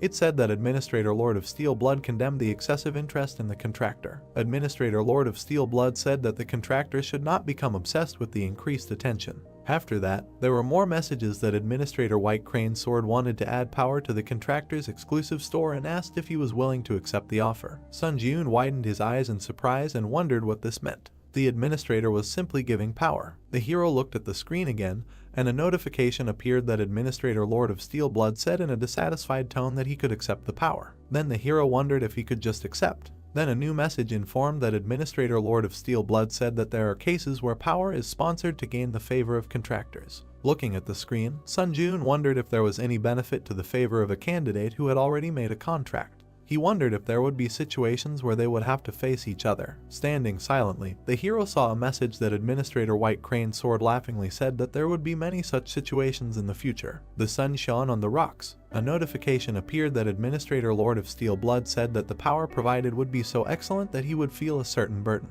Then the hero thought again that the power was not that good, but at the same time they were trying to buy his favor with it. So this power was given to him because they expected something from him. After which, he tapped the screen, deciding that there was no need to doubt, and replied that he gratefully accepted the gift. You have accepted the power added by Administrator White Crane's Sword. Another screen notified that the administrator of the White Crane's Sword asked him to remember this kindness with a smile on his lips, and Sun Jiun replied that yes, of course, he would be happy to use their gift. After exiting the portal, the system messages notified that the waiting room of the 10th floor had been entered. The system expansion is beginning. Access to the common areas is now possible. The light reflected from the hero's eye, he wondered about the common areas. Looking down, he wondered if the administrators could watch him here too. Then he opened his mouth and asked if they were still watching him, but only the walls and silence surrounded him. Then he brought his fist to his mouth and cleared his throat. Blue messages immediately appeared about the opening of the Strength category in the contractor's exclusive store. Strength category. List a third. Strength Purity of Mind C acquired. Strength Steel Sola Plus. Strength King of Winter D Plus. Strength Sword Master Kai C Plus. Our hero was surprised by what he saw, after which he clicked on the screen. Then the description of the power of the Kai Sword Master C Plus opened. Price 1500 SP. Description: the Kai Sword is the result of converting the released Kai energy, which can only be used by first-class warriors, converting it into power. The Kai Sword is slightly more powerful than a normal sword, and when he receives this power, he will be able to strengthen the sword with energy such as mana or internal Kai energy. However, the mana consumption will increase proportionally to the duration of activation. Looking at the screen with interest, he realized that he can pour mana into the weapon and use the Kai Sword, saying that he was told that the power is so-so, but it looks very good. After that, he moved to the second page, saying that now he can check the second page. A new window opened their categories Power. List 2/3. Power Bone Reconstruction C+. Power Steel Blood Sword. A Power Hand of Death B. Looking at the new blue messages, the hero saw the description of the Power Bone Reconstruction C+. Price 1500 forks. Description: bone structure can be reconstructed for any martial art. All stats increase by 2. Strength Blood Steel Sword. Price 5000 forks. Description: able to summon a low mana blood steel sword. The user's mana is not consumed. However, only one blood steel sword can be used. Strength Hand of Death V. Price 2000 forks. Description: the yin and black magic element is activated, causing damage and slight decomposition of the body. He glanced at the information about the funds, noting that he only had 2000 forks. Sun Jiun imagined himself covered in golden light, deciding that the power he could buy now was bone reconstruction. His weapon was surrounded by the blue glow of the Kai Sword Master ability. This was one of the two. Looking at the screen, he wondered what to do. Maybe he should save up a little more forks. After which he raised his hand, thinking that the old man Sunhack he had just met on the 9th floor was also a crazy monster. So, tapping the screen, he thought that in order not to die at the hands of such bastards, it was important to buy more powers first. A new notification appeared, saying that he had bought the power of Sword Master Kai. 1500 forge points would be deducted. The sword in his hand shone brightly. He had obtained the power of Sword Master Kai. After swinging it a few times, the hero said that the triple absolute skill also uses mana, but the feeling was completely different. Waves crashed against the stone. Sun Ji-yoon thought about how if the mana flowing into the sword instantly like a wave was called the triple absolute skill. The river flowed along the riverbed. But perhaps the power of Sword Master Kai should be compared to a stream of water flowing over the sword. Afterwards, the hero looked at his weapon in surprise when notifications appeared that 1 minute had passed since the activation of the Kai Sword Master power. Increases mana consumption by 2%. 2 minutes had passed since the activation of the Kai Sword Master power. Increases mana consumption by 4%. Every minute, mana consumption increases by 2%. In about 50 minutes, mana consumption will increase by 100%. Lowering the sword, the glow began to dissolve. The Kai Sword Master power was deactivated. The hero realized that he must distribute his mana well when using this power. Tapping the screen again, he said that the reward for the 9th floor was the 6th sense skill. The description opened. Skill 6th sense C+. Effect, instincts are sharpened to such an extent that they become a 6th sense through which you can make complex conclusions. He thought, does that mean his intuition will improve? Sun Ji-yoon put his hand to his chin, thinking that being able to make conclusions based on instinct seemed like a pretty useful skill. Then the community tab appeared on the screen, and he thought that he should check if there were any mentions of common areas. There were several profiles that left messages. Suzy went to the common area, and there were many foreigners. She thought the common area was a shared space with people from other countries. Maximum level swordsman just got here. What kind of place is this? What was the purpose of this? On Chan Sok asked, what is the exchange between applicants? First of all, it is worth noting that foreign speech is automatically translated. Great Life wrote that this is some kind of madness. He saw an S-rank hunter from Japan. What the hell is going on here? Chushnya wrote that an S-rank hunter was also dragged into the tower. Damn, his hopes are dashed. Master of martial arts, I figured out a little about what the common areas are for. As soon as he arrived here, he was bombarded with messages from the administrators. BRZD asked why he was the only one bombarded with messages. He didn't receive any. Master of martial arts replied that maybe it was because he was ranked 71st. Running his finger across the screen,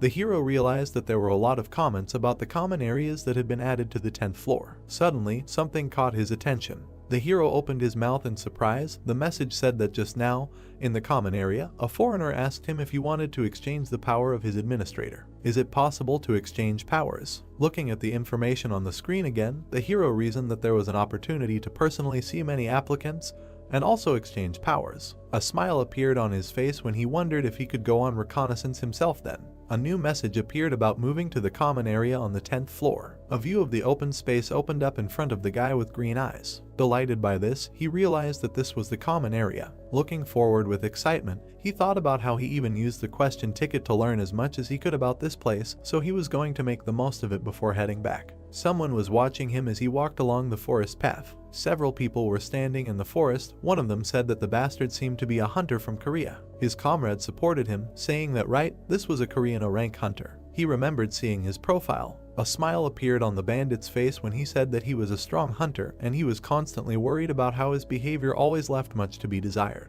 Then his eyes filled with a red light from the words, "It was okay to kill outside the common area, right?" Meanwhile, the boy was walking calmly along the forest. Suddenly, red shadows lowered him to the ground, and there were messages that the mana consumption rate increased by 100% due to the effect of the unique characteristic weakening light. Due to the effect of the unique characteristic territory restriction, all stats are reduced by 20%. Under the effect of the unique characteristic Eye of Terror, part of his body is paralyzed. The boy tried to move his finger, then he turned his head behind him. A group of bandits had gathered there, and he asked what they were doing. Their leader licked his blade, telling the boy that the victim was one of the strongest Korean hunters, but he had no idea what was happening now. Gritting his teeth, he cursed and thought about how they were not on a trial, but they were even here robbing. Unable to move in front of them, he heard them stop. The purple-haired girl waved her hand and asked them if they were sure they could handle the consequences. If they didn't stop right now, she would turn on the community function to report their actions to others. The bandit leader was confused. Standing up, he still agreed. Then he smiled evilly and said that if she took off her clothes, he would think about it. Putting the blade on her back, he also said that if she dropped all her items, then so be it, maybe he would have mercy and leave one of them alive. The girl blushed with indignation and asked what this meant. Then the bandit extended his hand, asking if she could help him. But he turned around, hearing something. Sun Ji-yoon was passing by them. Looking at him, the bandit asked, "Who the hell is that bastard?" Sun Ji-yoon was standing with his back to them when they called out to him. The hero only turned his head. Then he took off his hood and asked again if he had been told that. Standing next to the prisoner, the bandit said yes. Afterwards, all the criminals had sinister smiles when he asked the question, "You are also Korean, right?" after which the bandits used their abilities on the hero. He calmly looked at the approaching shadows, and, opening his mouth, he simply noted that he wanted to quietly pass by. Stretching his hand in front of him, he was surrounded by a glow. Notifications appeared that the Force Breakthrough skill was activated. The Magic Resistance skill was activated. The effect of increasing mana consumption by 100% was cancelled. The decrease in all stats by 20% was cancelled. Paralyzing effects applied to body parts are removed. This shocked the bandit. Opening a blue screen, Sunjun took out a blade. Then he took it aside, saying that he was not the one who started it. The instant acceleration skill was activated. Sunjun rushed at the enemies. They were shocked by such speed. The hero quickly struck. One of the bandits used an ice shield. Others were bleeding from their wounds. With a satisfied smile, the hero pulled his fist back and struck the barrier. The girl and the boy were shocked. The bandit fell to the ground. Sunjun destroyed the barrier with one blow. The bandit stretched out his hand and screamed that he was wrong. But Sunjun struck him in the neck when he asked for mercy. New messages appeared on the red background saying that he had absorbed the player's spirit. And then two more. Mastery increased by 6.4%. The boy with green eyes stood up from the ground. Folding her arms, the girl said that she should have helped, but the battle ended faster than she could have thought. Our hero replied that everything was fine, that he should not worry about it and go on his way. Bowing, she thanked him and said goodbye. Looking at his savior, the boy asked if he was a ranker by any chance. Turning to him, Sunjun replied that in a way it could be said that way, thinking about how he had always been in the top 10 players in the final rankings. Then the saved man smiled, saying that it was clear it was a great honor for him to meet him.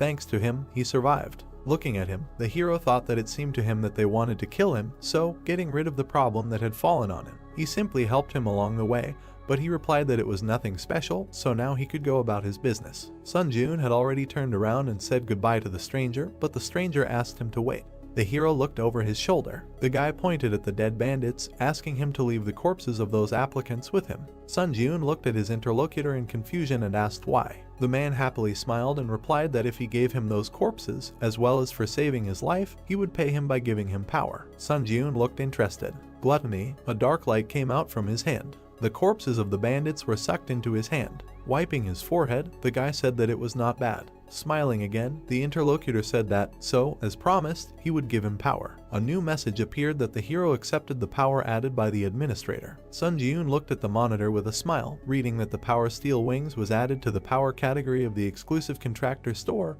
and thought that he did not expect to get another power. Visualizing the magical wings on his back, the administrator said that this is a power that allows you to create wings on your back with the ability to levitate.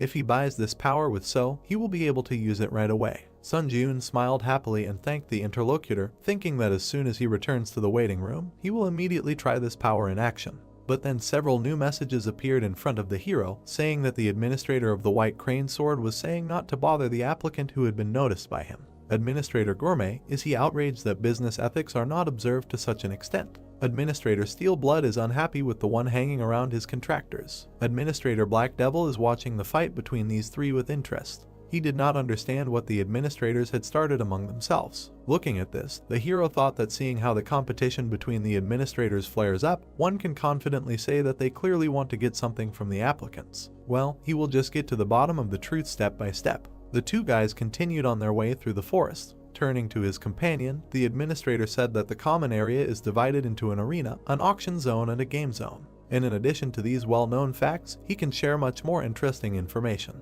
The hero looked at him as he continued to explain that the other dimensional worlds that had been revealed so far through the floor embedding process were Ares, Murim, and Kalyan, so they could only encounter these three dimensions when it came to floor embedding. He imagined a warrior kneeling before another. The challengers from the Ares world placed great importance on chivalry. The samurai held his sword. The Murim challengers were similar to them, but a little more aggressive. Sunjun narrowed his eyes and thought about what it meant that the Black Knight was from the Ares world and Sunhak was from Murim. He also introduced the representatives of the other races, saying that he had heard that Kalyan was a world of races such as elves, fairies, and beastmen. Looking at his interlocutor, Sunjun noted that he was well informed. The administrator smiled, replying that he had found out about everything in advance, using his right to ask questions. Stopping in front of the city gate, the guy in the green jacket was glad that they had finally reached the common area. He extended his hand to the hero, saying that although he was not a ranker, let the hero take his business card. Taking it in his hands, Sunjun noted that he was the leader of the candidate control team from the Hunters Association, to which the interlocutor clarified that if Sunjun had any questions, he could contact him at any time. Another candidate passed through the gate and messages appeared that the common area had been entered. All abnormal statuses were removed, and battles between candidates became impossible. The guy slyly rubbed his hands, saying that now he needed to slowly move towards the auction zone, to which Sunjun replied that he also just happened to have a place where he should definitely visit. Looking into the hero's eyes, the interlocutor asked where he intended to go. With a confident smile, the hero answered that he was going to the arena. A welcome message appeared about arriving at the arena. Sunjun walked among the blue chairs. Indignant people stood in front of the screens, not understanding why they lost again. Looking at them, the hero thought, is this the arena? More like a gambling house. New messages appeared that the Administrator Black Devil is pleased, saying that this reminds him of the old days. Administrator Lord of Steel Blood with undisguised hatred says that the arena is the same everywhere. Administrator White Crane Sword is very excited because of the heat that has settled in the arena. Looking at the empty seat, the hero wondered if he just needs to sit in one of these chairs. Then he comfortably sat in one of them. He looked thoughtful when new messages appeared that the arena system was activated. Need to use the screen to choose a bet or a duel. Then he pressed the help button. New posts have explained that the arena is divided into two systems, betting and dueling. If you choose to bet, you can place points on other contenders' duels. When placing bets, points can be gained or lost depending on whether the contender you bet on wins or loses. Looking at the screen, the hero wondered what it means. Did the people whose conversation he overheard place a bet? After that, more messages appeared. If a duel was selected, he could fight other contenders to get a reward. When the duel is confirmed, the final ranking and each other's real names are revealed. The duel will only take place if the reward is a skill, item, strength, etc. The duel is only held between opponents who have the same level of rewards. After the duel is confirmed, it is possible to fight the opponent in the Colosseum. When one of the duel participants surrenders, the duel ends and everyone returns to their original place. Sun Ji-eun realized that if the duel status is confirmed, the participants in the duel will automatically move to the Colosseum. He imagined various weapons, potions, skills, and strength, and decided that the reward for the duel was the core of the arena. He pressed the screen with a smile, deciding to see if there was a reward that he liked. The other contenders looked at the gaming place with delight. The girl asked if the Witch of Hellfire Catherine was there. Someone asked again, the same famous huntress from America. The red-haired girl ran her finger across the monitor. Looking at the screen, she said that no one was sending a request for a duel. This was because she had too many victories. On the screen were Catherine's statistics, server USA, final rating 6, number of victories 17, number of defeats 0. She said that it would be better if these duel statistics did not exist at all, then she could challenge other opponents more often. A message appeared saying that the administrator of the Lord of Fire laughingly said that these were mere trifles. Continuing to look at the screen, Catherine concluded that it seemed like only cowards had gathered here. After which she was about to get up from her chair, saying that she needed to stop wasting time and leave the arena. Suddenly, something caught her eye. A new message notified that a duel request had arrived. Sunjeon, South Korea server, final rating 3. Reward for victory, Demon Slayer skill. Number of victories, 0. Number of defeats, 0. The hero's name was visible on the screen. The girl was surprised that he had just entered the arena and immediately chose it. A satisfied smile appeared on her face. New windows reported that the duel was confirmed. The transfer to the Colosseum is in progress. The white arena was illuminated by the bright sun. Catherine noted with a smile that she liked his fighting spirit. But before choosing, she should first observe the opponent. Sun Ji-eun frowned silently. The girl was surrounded by flames. The system window reported that Sun Ji-eun was against Catherine. The duel begins. The girl was surrounded by flames, telling the hero to consider it a good experience. Raising his hand, a fireball appeared above it. The birth of fire power was activated. The hero calmly watched what was happening. Sparks flew in different directions, after which the ball flew at Sun Ji-eun. The hero took a step to the side. He continued to retreat. The fireball was very close. A fiery trail remained from his hand. Catherine said that he was finished. The master of the Kai sword power was activated. The swing left a blue trail on the fireball, after which it split into two halves, so the fire was left behind Sun Ji-eun. Catherine was shocked. Smoke was spreading across the entire arena. The girl looked at her opponent with displeasure when he repeated her words about the experience. Putting out his blade, he said that he would also provide one. A light breeze stirred the bamboo leaves. There was a water source near the gray building. The girl sipped tea from a miniature cup.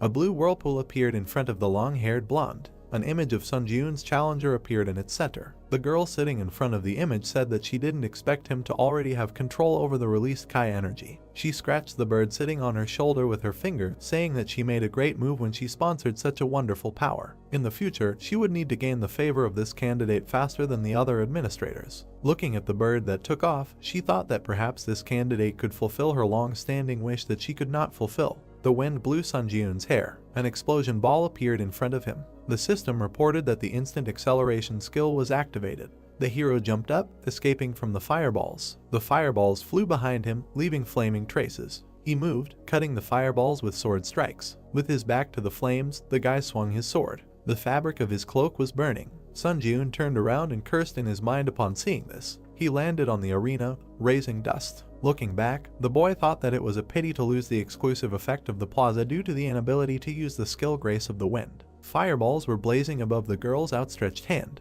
Catherine asked with a smile, "I wonder how long he can hold out." Administrator Lord of Iron Blood looked at the close-up of the flames with interest. Administrator White Crane Sword had high hopes for him. Administrator Black Devil laughed loudly, watching the power of the fire. The girl sent huge fireballs forward. Sun Jiun swung his sword, leaving a bright trace. The system reported that 3 minutes had passed since the activation of the power of the Kai Sword Master. Mana consumption increased by 6%. The hero looked forward, surrounded by flashes. A notification appeared that 4 minutes had passed since the activation of the power of the Kai Sword Master. Mana consumption increased by 8%. Frowning slightly, the brunette thought that if the battle dragged on, he would be at a disadvantage. The system reported that he had absorbed the spirit of the challenger Seonhak, thereby exceeding the stat indicators. Strength increased by 2, agility increased by 1, endurance increased by 3, mana increased by 3, toughness increased by 2. Red and black rays were spreading from the guy's chest. A notification appeared that one of the skills that the challenger Seonhak possessed had been absorbed. He received the skill Lightning Sword Kai, B skill Lightning Sword Kai, proficiency 0%. Description: genuine skill of the Lightning Gate. The main effect when using the released Kai energy, lightning discharges are formed at the tip of the sword, thereby the Kai energy gains the properties of lightning. However, the effect cannot be used when Kai energy is unavailable. Additional effect: when the skill is not activated, the basic statistics of Kai energy are greatly increased, which allows you to perform a slash. Sun Jiun carefully read and thought, Lightning Sword Kai allows you to perform a slash. Does this mean that he can launch Kai energy over long distances? Catherine's palm was ablaze with fire. She said that it seems that he thinks that he has time to be distracted by other things. The guy looked at her carefully. Many fire arrows appeared above his head. They quickly flew down. Sun Jiun ran, dodging their attacks. The guy ran right under 2 fiery flashes, and then with a sharp blow of the sword, he cut them. The system reported that the skill Ash Blood was activated. A blue glow appeared on the hero's fingers. He extended his hand with a sword to the side, thinking that he did not know if he would succeed the first time. The sword in his hand glowed blue. He decided that he needed to practice. A notification about the activation of the power of the Sword Master Kai appeared. The skill Lightning Sword Kai was activated. Bright blue rays flew forward. The girl chuckled when one of the balls was cut by the rays. She looked forward in amazement, summoning a shield. A fire shield surrounded her, protecting her from the Kai energy. Catherine gritted her teeth from the tension and thought that he immediately counterattacked. Suddenly, the hero appeared behind her. The red-haired girl closed her eyes, saying that he really was incredibly strong. She lost. The system reported that the challenger Catherine surrendered. He won. As a reward for winning, he receives the skill Storm C+. The duel is over. The teleportation to the general area of the arena on the 10th floor is performed. Sun Jiun, surprised, materialized in a red chair. Looking forward, he said that he decided to participate in the duel to practice his sword skills, but the opponent was quite strong. As a result, his robe burned. Pointing his finger at the blue screen, he said that he should remember the name Catherine.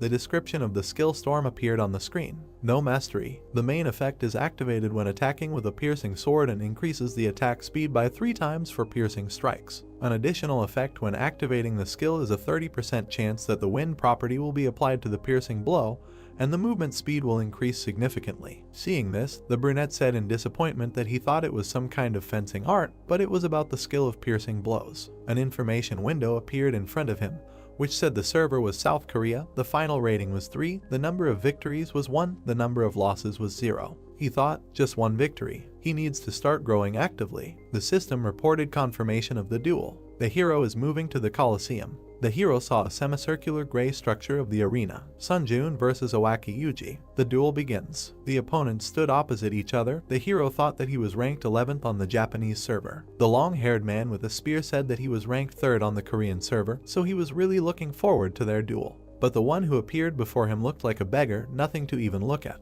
The guy's lips stretched into a smile. Owaki sullenly asked why he was laughing. In response, he heard that he found it funny that they had the same thoughts. Veins bulged from anger on the Japanese man's face. He swung his spear, shouting insults. Sun Ji-eun dodged his blow. Looking at the blade in front of him, he thought that this was all that the 11th ranked player in the Japanese server could do. The boy smiled, thinking that he must have become too strong. If this level seemed like child's play to him. The long-haired man fell, spitting out blood. The system reported that the challenger Owaki had taken serious damage. Sun Ji-eun had won. The brunette smiled contentedly, saying that this was a cornucopia of skills. He struck the man in the green coat with his sword. The system reported victory. The man screamed as he flew back. The hero had won. Sun Ji-eun gripped the sword resolutely. He had won. The system reported that he had obtained the Duel Master achievement. Strength increased by 2. Mist swirled among the mountains in the central lands of Murim. A man was meditating in front of a bamboo grove. His eyes were closed. Then he opened them and asked the one who had come up to him, "What?" The one sitting on the stone asked again. He said, "Master Seonhak is dead." The boy confirmed it. Bowing, he said that according to the latest news he had received about Master Seonhak, it had recently become possible to connect to the earthly dimension. And it was said that he had attempted a floor-by-floor penetration there. The man opened his eyes, listened, and thought that he seemed to have arrived. A dark figure appeared among the bamboo thickets. A roaring white beast emerged from there. The long-haired boy chuckled. The huge beast was approaching him from behind as he said that it had been 5 years since he had stopped climbing to the top of the tower. He extended his palm, surrounded by flames. The sword thrust into the stone began to glow, trembling. The beast jumped back when the man caught the weapon. He jumped up, breaking the rock beneath him with energy. The huge monster saw him fly over his head. The man approached, his brows furrowed in determination. And then he plunged the sword straight into the monster's forehead. Red lightning surrounded the beast. The boy looked at it, thinking that he had dealt with such a powerful spiritual creature with such ease. The martial arts of a martial artist are so strong that contemplating his power gives goosebumps. The man pulled out the sword from the head of the defeated monster and asked, "Earthly dimension, I wonder." Smiling, he ordered to find out by any means who exactly killed Master Seonhak. Sun Ji-eun came out of the blue portal. The system reported that the entrance to the waiting room of the 10th floor was made. The hero fell onto the bed. Lying on the pillow, he said that there was no trace of fatigue left, which was to be expected from the waiting room. The boy touched the blue information window with his finger. He looked at it with a slight smile, thinking that in such an unexpected place he was able to access some other powers. On the screen was a description of the power Steel Wings C+. Price 15.0. The power that allows you to create steel wings with mana. They are able to provide high flight speed. To keep the wings active, you need to constantly fill them with mana. When there is not enough mana to maintain them, the wings will automatically disappear. The hero imagined himself hovering with pink wings on his back and thought that the power with which you can fly. Just thinking about it fills his heart with happiness. The screen said exclusive contract store, so 500. The guy thought that, but he can't buy it right now because he doesn't have enough. So Sun Ji-eun sat surrounded by blue information windows and said that he would now begin synthesis. The screen said that the unique power of skill synthesis was activated. Skill synthesis is complete. The system repeatedly notified that a new skill was created. Shining windows appeared in front of the hero. Sun Ji-eun looked at them with interest. A short list of skills that he managed to create after an hour of deep thought. The logo depicted a red shield. This is defense, counterattack shield. Be the image of a purple footprint near the foot spoke of the speed of movement. Secret shadow step, C+. The red glowing blade indicated attack speed. Frantic swordplay, C+.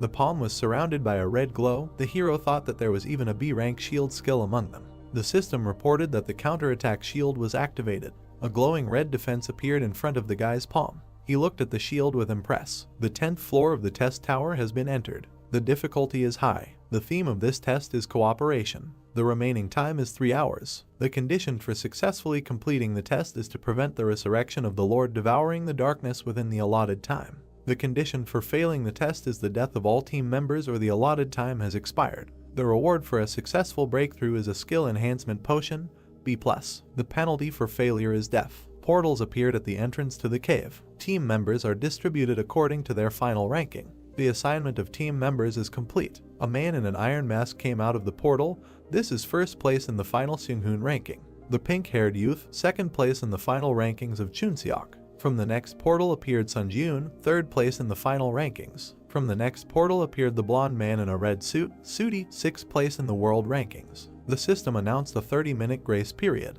During the grace period, the remaining time will not be spent. We must try to unite as much as possible during this time to defeat the monster boss. The masked man asked, "Is this a team trial again?" The pink-haired man ran up, asking if he had also climbed the trial tower. Sunjun watched carefully, thinking that the two of them were 1st and 2nd place in the final rankings, and it seemed like they had met before. The red-suited man stood behind them, looking at them. The heroes suddenly looked up, hearing a scream. Sudi pointed angrily, shouting that he was the one he met on the 4th floor. Sunjun looked at him questioningly. Seung-hoon in a mask asked, "Did the two of them cross paths during the trial?" Judging by his reaction, it was not a pleasant meeting. The blonde hugged himself, trembling, and said gloomily that he was absolutely right. They met on the 4th floor during the combined trial in this hunter. Sudi trembled in front of the hero, saying that he was someone who strives to grow by accumulating achievements for killing. The red figure of a man smiled wickedly. Sudi, the blonde, touched his chin. For Seung-jun, deceiving others was an everyday matter. The participants fought in the crowd. He created conflict by turning others against each other and used this time to get a reward. Sudi held the gems with a wild smile. This was a survival tactic he had developed. The smile revealed sharp teeth, which he began to actively use in another place called the trial tower. The administrator, a lying clown, laughs at the contractor's deception, so much so that even the corners of his mouth are torn from laughter. The image of the clown laughed at the wickedly smiling blonde. Sunjun looked at him in surprise. He thought that his expression showed that he was confused. Well, should he add something else? He pointed his finger at the brunette, who tried to say that there was a misunderstanding and exclaimed that he even brutally killed a member of his team.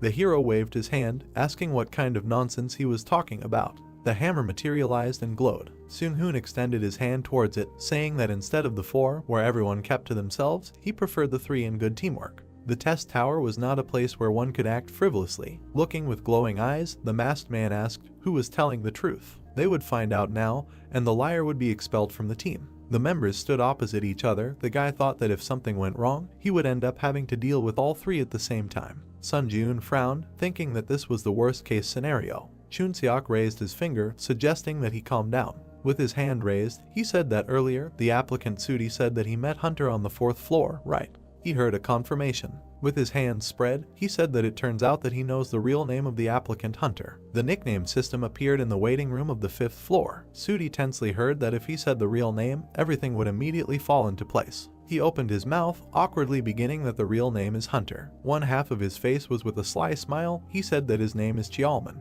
He thought, what does it matter? There is no way to prove his name anyway. Chunseok turned to the brunette, asking if he had anything to say. He replied that it wasn't even funny. He pulled the cord hanging around his neck. Holding a badge in his hand, the guy said that it was his hunter's license. He thought that during his return to Earth, he accidentally took it with him and it ended up being very useful to him. Showing the ID, which stated that he was a Hunter Sunjun, rank C, type close combat, and the date of registration, the guy said his name. Sudi looked at him in shock. Holding a hammer, Seung-hoon said that now it seemed to be clear who should be expelled. The hero thought that everything was very bad. Administrator Lying Clown clicked his tongue because of the clumsiness of his contractor. Administrator Expert in Dispute laughed at his abilities. Administrator Finder of Lies enjoyed the consequences of his stupidity. Administrator Dark Observer snorted, looking at his results. The blonde read the notifications tensely, thinking that he was in trouble. The guy extended his hand, blocking the masked man's way, and said that he would handle this matter himself. Sunjun clutched his sword, saying intimidatingly that because he was very angry right now. Seung-hoon looked at him, but then agreed. Sudi was surprised, thinking that he was attacking alone. He grinned wickedly, thinking that he was a fool. Even if they looked at him with hatred, there was hope if he killed him.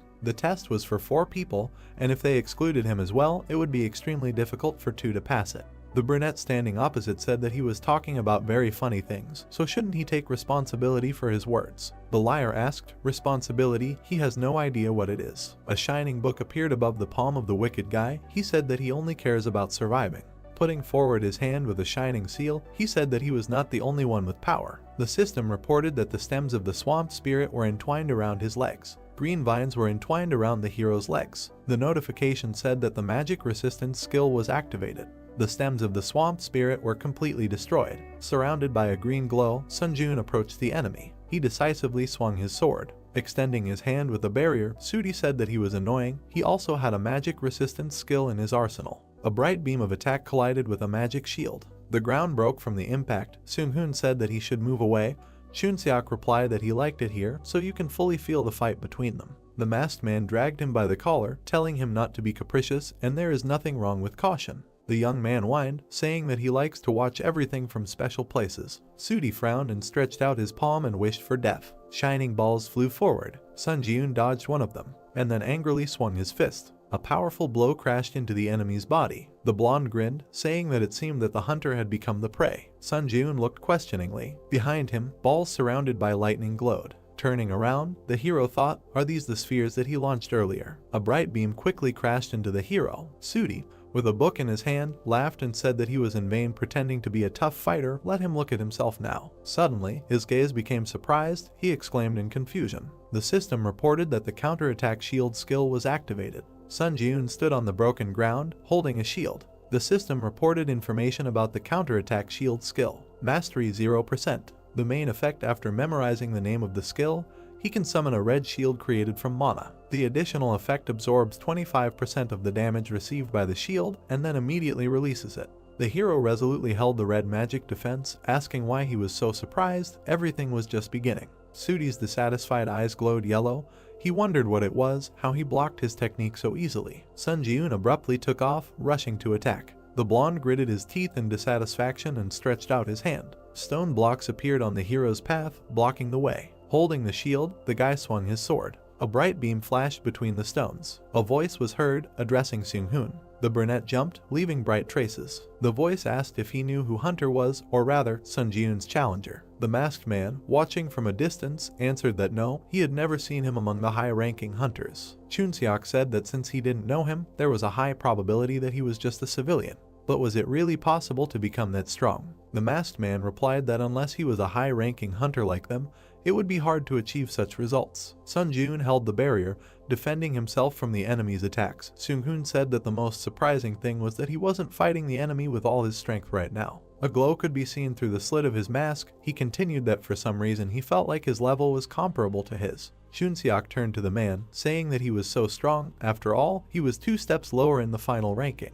Although this was just a guess. Introducing the orcs who rushed to attack, he said that if the team's luck had passed him by in all the combined tests so far, there was a high probability that he would have been underestimated compared to his original skills. He imagined Sun Ji-eun standing with his back in the blue light. The real Sun Ji-eun swung his sword. It attacked the blonde's hand, cutting the book. Sudi grabbed his injured hand with a scream. Falling to his knees, he saw the tip of the sword. Looking at it carefully, Seung-hoon thought that he was surprised. He did not kill the enemy, but suppressed him with his superiority and did it as if it cost him nothing. Sudi stretched out his hand and begged for him to stop. The hero towering over him heard that if he killed him, then perhaps no one would be able to survive this trial. Let him think carefully. This trial involves the top 4 players, right? With tears on his face, he opened his mouth, saying that in this situation, he was thinking of the trial tower. The guy silently watched, hearing that she was giving such an easy task that it could be easily completed even if one of the team members died. Instead of answering, Sun Ji-eun turned to the others. The man standing on the rock said that they would not interfere. Let him choose what he thought was right.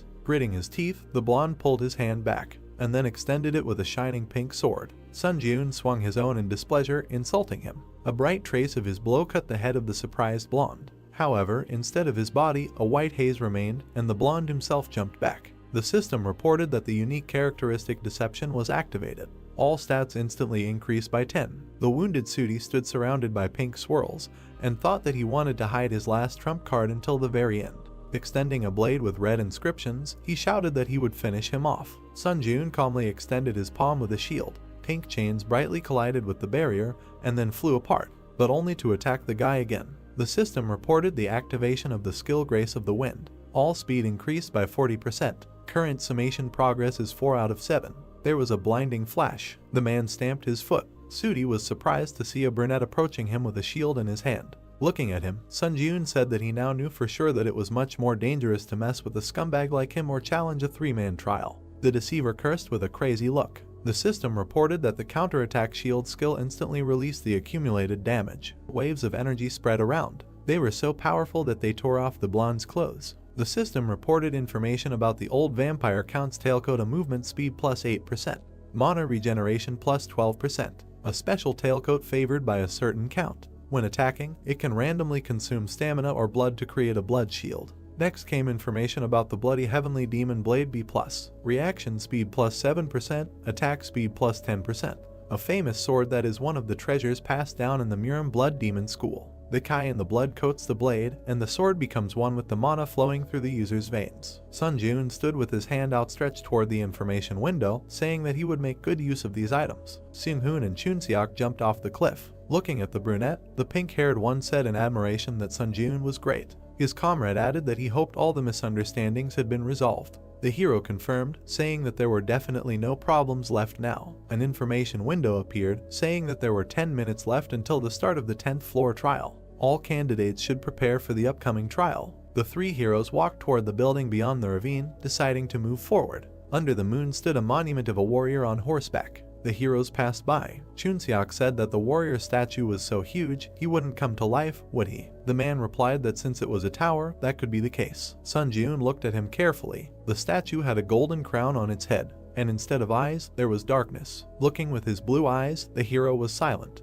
The test participants walked among the gray buildings. Chunseok was surprised, looking ahead. They stopped in the center of the round hall in front of the throne. Next to it was a statue of a warrior surrounded by chains. The same one stood on the other side. Words were heard that there were 3 more statues here, which gave him a bad feeling. Looking ahead, the guy said what it was. He looked at the huge stone monster sitting on the throne and said that it was probably the darkness-devouring overlord. The system reported that the grace period had expired. The 10th floor test was beginning. When the allotted time began to count down, a squad of dark guards would appear. It was necessary to prevent the darkness-devouring overlord from being resurrected. The participants looked ahead in surprise. The chains holding the warriors began to unwind. The eyes of the stone guard lit up with purple fire. He jumped off his pedestal and landed with the others next to the heroes. Looking at the warrior, Seung-hoon said that all his bones were already numb.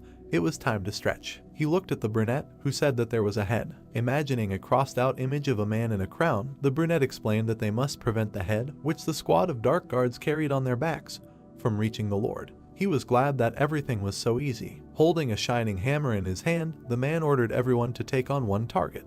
The armored warrior stamped his foot, and then, like the others, jumped up, raising his sword above his head. The participants of the test looked at them resolutely and asked to wish them luck. Sun Jun put his hand behind his back, thinking that he should deal with him with one attack using the Kai sword. The enemy swung his weapon, leaving a purple trail. The guy jumped towards him. His gaze became surprised. The hero landed, sliding on the ground. He looked at the purple glow around the stone giant's sword and thought that it was Kai energy. Looking carefully, he thought that it was not as simple as it seemed. Are the others okay? At this time, a powerful blow knocked him off his feet. The shockwave smashed the stones on the floor. The warrior with the head behind his back ran quickly. A huge boulder flew forward. He looked at it in surprise. The warrior chopped the stone with an axe, but was still knocked off his feet. Seung-hoon's hand was surrounded by blue glove energy. An eye glowed in the slit of the mask. He said that each of them was of a level that matched the boss. Holding a blue glowing hammer, he told everyone to be careful. A chuckle was heard. He seemed to have let his guard down a moment ago. A pointed hat materialized. Chunseok put the hat on his head, saying that it doesn't suit him, so he can't stand to use it. He stood in front of the warrior running towards him and said that for this, that he made him wear this clown hat. A bow with 3 glowing arrows appeared in the hero's hand. He will have to incarnate his life for this. The arrows, surrounded by lightning, flew forward. Bright flashes appeared from them behind the warrior. Holding a sword in his hand, he quickly attacked the archer. The hat hid his eyes. Clash with magicians, the standard is close combat. A scythe with a red blade appeared. Chunseok stretched out his palm in a fighting stance, saying, "Only if the opponent is an ordinary magician." Looking at him, Sun Jun mentally admired, thinking that after only encountering weak opponents, the sight of these people excites the blood. He jumped back, saving himself from the enemy's bright attack, and thought that the main thing was for him not to fail in such a team. Stones flew around. The brunette kicked them, sending them into the body of a stone monster. The skill Grace of the Wind is activated. All speed is increased by 50%. Current summation progress is 5 out of 7. The hero quickly ran forward with a determined look. The huge warrior thrust his weapon into the ground. The state when he steps on the shadow of a creature. The skill Secret Walk in the Shadow C+ is activated. Strength is temporarily increased by 3. The brunette with a sword ran up to the enemy who was carrying the head. The skill Furious Swordplay is activated. Sword attack speed is increased by 10%. Current summation progress is 5 out of 10. The skill Master of the Kai sword is activated. The hero jumped, cutting the monster's head with his sword. The stone head shattered into pieces along with the crown. The man in the mask talked about a depth charge. His opponent was surrounded by bright golden lightning. The stone man's face was distorted by the scream. The crowned head behind him was also smashed. A red whirlwind appeared in the air. It was the guy in the hat who attacked swiftly, twirling the weapon in his hand. He jumped high, holding a double-bladed scythe. The shining weapon struck the stone enemy. The third head of the boss was smashed into pieces. The stone monster opened its mouth, screaming loudly. The participants of the trial watched as they walked away. Chunseok asked if they were running away. Seung-hoon replied that now that there were no heads left, resurrecting the Lord was impossible. It was time to end. The three guys ran forward. They left the circular area following the monuments. The brunette running behind became alert, noticing something and wondering what that sound was. The huge stone monster stomped its foot. Sun Ji-yoon's eyes widened in surprise. The three stone opponents stood together, forming a pedestal. The horse quickly galloped over their bodies and jumped high with the cloaked rider. The guy looked at him in shock, thinking that it was the one from the entrance. The stone rider was rapidly approaching the headless body on the throne. The heroes quickly rushed after him. Gritting his teeth angrily, Sun Ji-yoon thought that it was too late to run after him. The rider held the Lord's head in his hands and jumped high. The brunette swung his sword as he ran. The guy's eyes shone brightly with anger. With a sharp movement, he threw the weapon forward. Meanwhile, the enemy had already brought the boss's head to his neck, but a bright blue beam smashed it right in his hands. The Lord's golden crown fell next to him. The stone warrior's eyes glowed red, and then he, like the others, screamed loudly. Chunseok made a joyful gesture with his hands and exclaimed that this was great. The brunette standing in a throwing pose breathed a sigh of relief. Suddenly, a stone hand picked up the fallen crown and placed it on its head. The fingers were clutching the handle of the weapon. The silhouette of the monster who cut off his own head appeared. The heroes looked at it in amazement. They rushed forward shouting that they had to stop him. The stone man held the head and the crown above himself. The guys jumped on him with weapons in their hands. When it was disconnected from the neck, there was a bright flash, and then a powerful red explosion through the hero's back. There were black flashes in the thick smoke. The system reported that the conditions were met. The stone monster in the crown rose from the throne. The system reported that the Lord who devoured the darkness had been resurrected. Looking at him in shock, Sun Ji-yoon cursed in his mind. He had received a special task to destroy the Lord who devoured the darkness. Red steam came out of the mouth of the huge stone man. The system reported that any damage would be nullified by the power of immunity. Challengers whose stats were higher than the darkness-devouring overlord would be able to deal damage. The brunette looked at him in surprise, mentally asking what kind of power. He had never heard of monsters being able to use power. The overlord raised his hand, and a sword surrounded by a red glow was approaching. The stone fingers closed on the hilt, and then the boss made a powerful slash with the sword on the ground. Sliding on the floor, Sun Ji-yoon thought about what kind of cheating ability this was. If dealing damage by itself was impossible, then they could do absolutely nothing. He froze. A huge stone warrior appeared behind him. The huge blade of the sword moved forward. Sun Ji-yoon flew back from the bright attack. The wound on his stomach glowed green, healing. The guy thought that he got a problem because they could not complete the mission. Suddenly, his gaze became surprised. He thought that this might work. Several stone guards were approaching with weapons. The hero's comrades ran up to him. Chunseok asked if Sun Ji-yoon was okay, and Seung-hoon added that they should come up with a plan and hit the overlord, but first, they needed to deal with his guards. Standing next to the participants, the brunette said that he had a request. Could the two of them delay the overlord for a while? The masked man noticed that they couldn't do any damage to him, so wouldn't it be more effective to clear out his guards first? Looking at him with determination, Sun Ji-yoon said that he had an idea. There was a way to kill the overlord. The face of the huge stone monster in the crown looked surprised. An eye glowed through the slit of the mask. Finally, Seung-hoon turned away, saying that they would trust him. Looking at the hero, he said that they would not be able to hold out for long, so he should hurry up. The guys quickly rushed to the overlord. Sun Ji-yoon decisively turned to the guard, saying that he was starting. He stood in front of the huge stone guards, saying that they would have to play with him for a while. The blue hammer was surrounded by golden lightning. They quickly hit the boss when the participant used a depth charge. Then any damage is nullified by the power of immunity. The man in the crown turned his red eyes. Seung-hoon landed, telling his comrade that as expected, there was no use. The system reported that the power of the overlord's greatness was activated. The eyes of the stone monster glowed. A notification appeared that everyone should show respect to the overlord. Any action that does not meet this requirement will be blocked. The heroes bent from the powerful energy bending them to the ground. The king struck with his sword, breaking the ground. A huge crack in the floor almost reached the heroes. The palm lying on the hilt glowed golden. The system reported the activation of the magic resistance skill. Golden flashes surrounded the body block was partially released. The guy in the hat screamed, seeing a flash nearby. The explosion that soared through the hero's back. Seung-hoon put his hands out to the sides, protecting the younger one. A powerful force hit him in the back. Blood dripped from under the mask. Chunseok grabbed his comrade by the arm and asked if he was okay. Then he turned around, covered in shadow. The huge stone boss pointed his sword at them. The guy closed his eyes as the tip quickly approached him. His foot slid along the ground. Sun Jun managed to protect his comrades with a red impenetrable shield. Chunseok looked at him in surprise, hearing an apology for being a little late.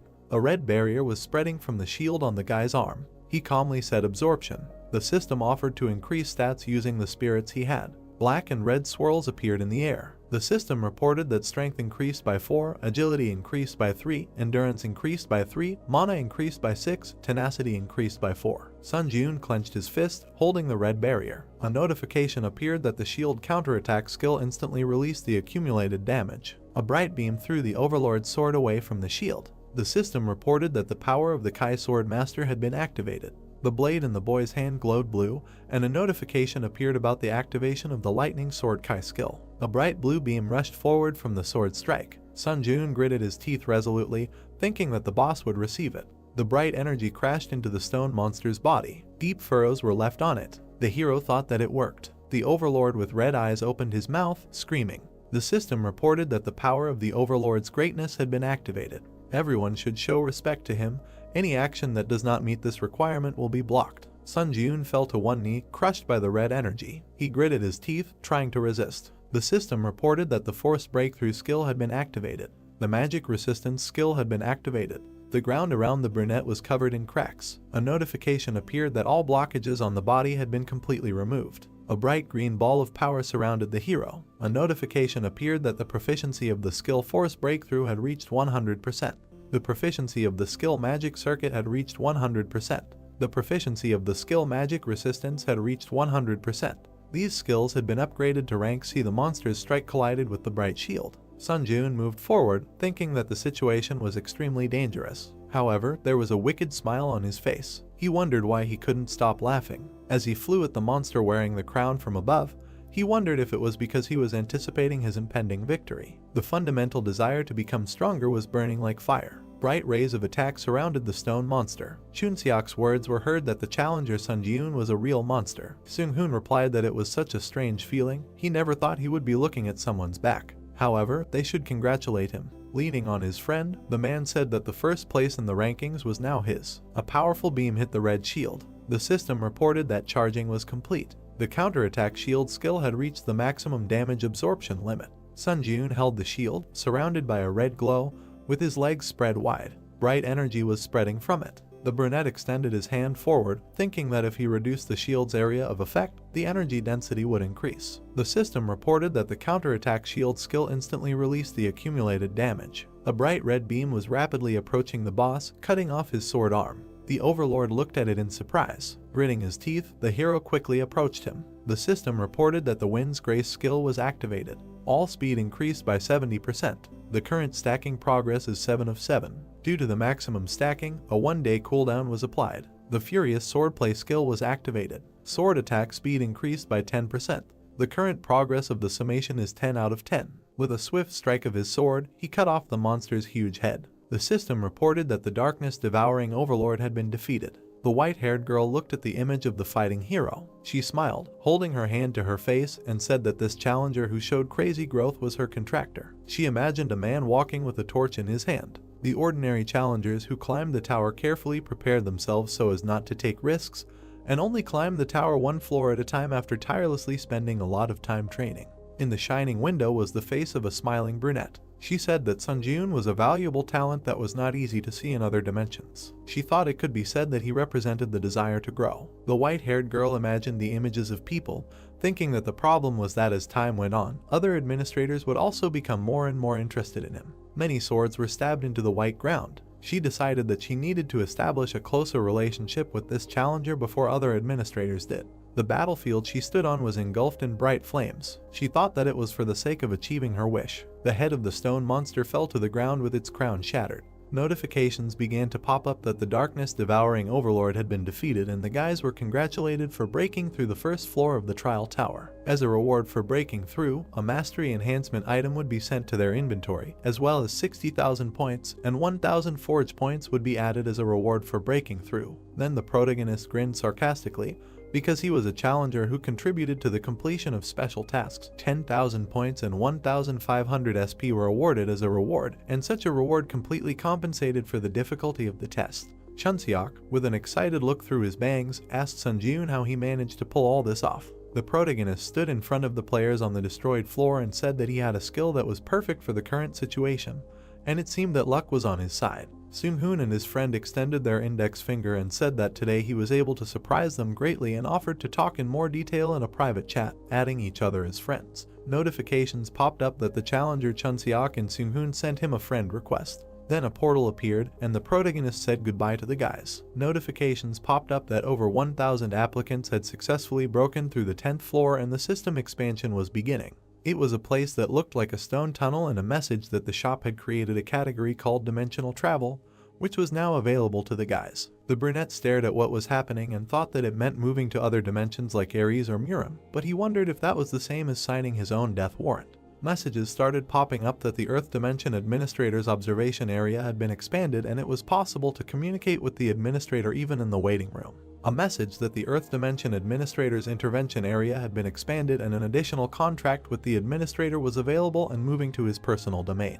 However, an additional contract could only be concluded once, after which additional contracts would be limited and the additional contract could be terminated at any time. Sunjun raised his eyebrows in mild surprise. He imagined his silhouette holding hands with the administrator girl under an official contract, and he didn't need an additional contract. It turned out that the additional contract was something like a similar scheme, but if the contract can be terminated, then the only loser is not the administrator. Then he went to the inventory window and assumed that right now he could not know for sure, and first he should figure out what he managed to get on the 10th floor. It was a card with an item, Mastery Upgrade, which was specially created by the tower for creatures with skills, and upon receiving which they could arbitrarily increase the level of mastery of one of their skills by 20%.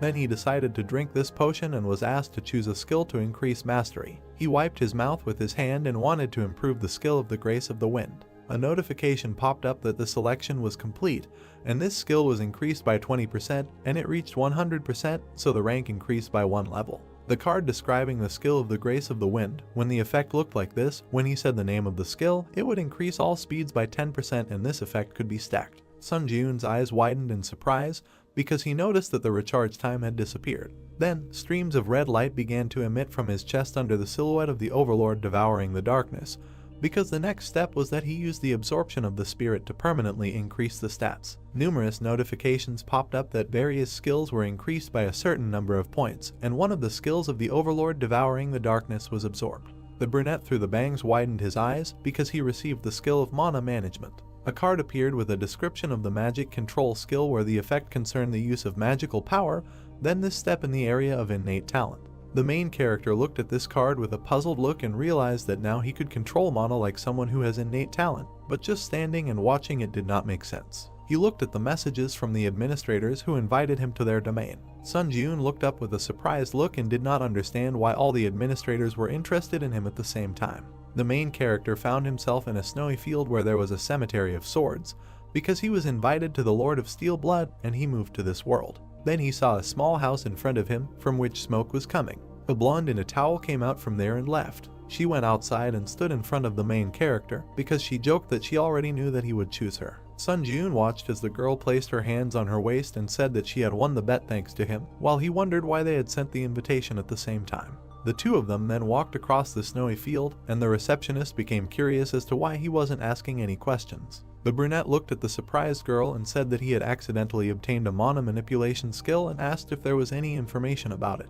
The girl replied that he had obtained a very powerful skill. She placed her hand on her waist and stated that it was very fortunate, because before they returned to the hut, she would briefly explain everything to him. She said that he needed to use the newly acquired mana manipulation skill to maximize the magical power in his body. The protagonist placed his hands in front of him and began to emit glowing magic. He then frowned angrily and bared his teeth. He immediately spread his arms and began to emit powerful streams of discharges and aura from himself because he activated a skill that greatly affected the magic circuit in his body. He bent down and looked furious with his arms outstretched because this skill was forcibly increased with the help of the mana management skill. He lowered his head in sweat and looked at his hand because he had a feeling that his physical data had increased several times. Then he hit the ground with his hand and a powerful stream of wind rose around. The girl covered herself with her hands from such a powerful stream. Suddenly, the towel flew off her. The brunette looked in amazement at the girl's naked body. Then after a while they were sitting at home and having tea because the administrator did not believe that he looked like a person who was capable of pulling such a trick. The main character sipped tea and choked on such a statement and said that it was just a misunderstanding.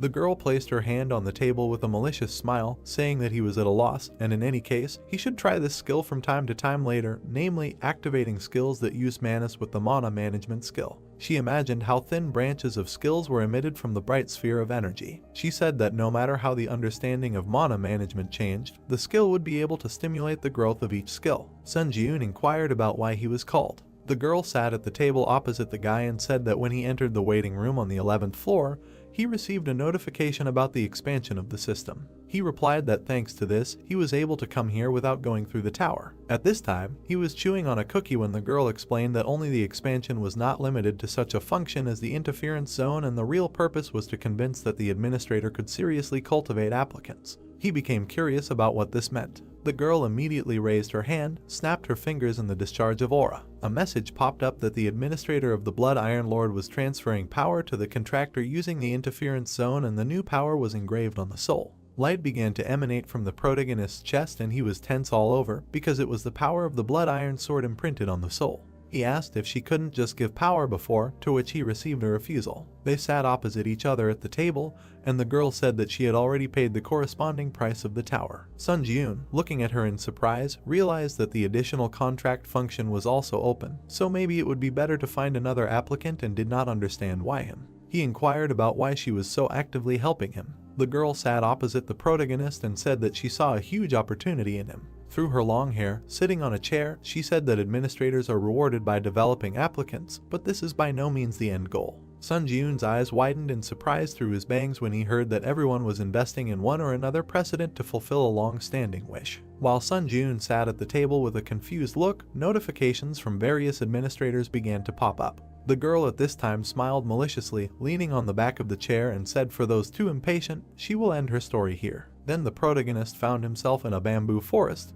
because he received an invitation to the administrator's domain. He walked along a green meadow and realized that it was ideal for training because he was just curious about his training method that the Steel Blood Lord taught him. He immediately swung his glowing blade and wanted to use mana control and hone his mastery of the skill 3 absolutes. He put out his magic shield with his hand and swung his sword again because he used several skills such as instant acceleration, and the skill rank was forcibly changed. He pulled out his magic blade to match the color of the rays and realized that now he needed to increase the power of the sword master. He stood in a fighting pose and looked at the magic blade in surprise. He looked at the blade with an angry grin and did not understand why this sword could not be activated by mana control, because he wanted to raise the rank of the lightning sword skill through the power of the sword master. He bared his teeth angrily in the sweat of his brow, and for him it was strange, because he assumed that this was all because the sword master is power. Notification that the administrator, the White Crane Sword, is waiting for his visit.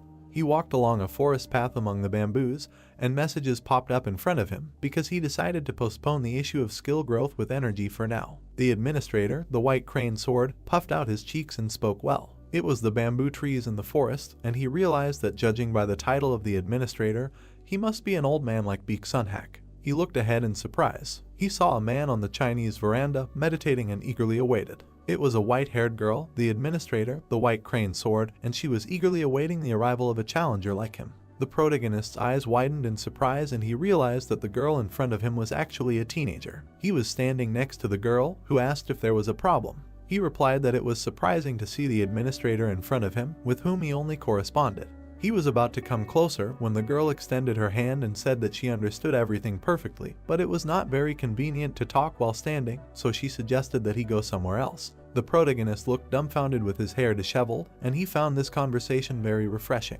He was meditating next to the receptionist girl who was smiling at him, and he thought he knew why she had abandoned the chairs and sat on this floor. The girl looked ahead with awe and said that she had always been watching the protagonist from here, and from the moment he had entered into a life or death fight with Sunhak on the 9th floor until now. The two of them were meditating on the platform, and the guy said that she had been watching him since the observation of the candidates was allowed, and asked if it wasn't a waste to sponsor a candidate she had only seen once. The girl said that she would not answer at all, he should be more aware of his own value. She recalled the image of the old man with the ball and said that he could not reach the highest rank of possession of energy release and he was still considered a fairly strong warrior of Murim, although he lost some of the strength he had after entering the tower, but maintaining victory over such a contender could rightfully be called a feat. The main character opened his mouth in amazement when the girl said that he should believe her, who was bound to this old man by a contract. Sun Ji-eun looked at her with alarm and sweat on his brow and realized that in this case, she could harbor a grudge against him. At this time, it was a watermill under the sun's rays, and the girl said that there was no need to escalate the situation because he was simply a good contender for points. The girl extended her finger, and a butterfly was about to land on it because she had managed to sign a contract with many applicants in her life but had never invited anyone into her domain. Sun Ji-eun stared at this butterfly, and the girl said that everything was until she saw him thanks to her previous applicant.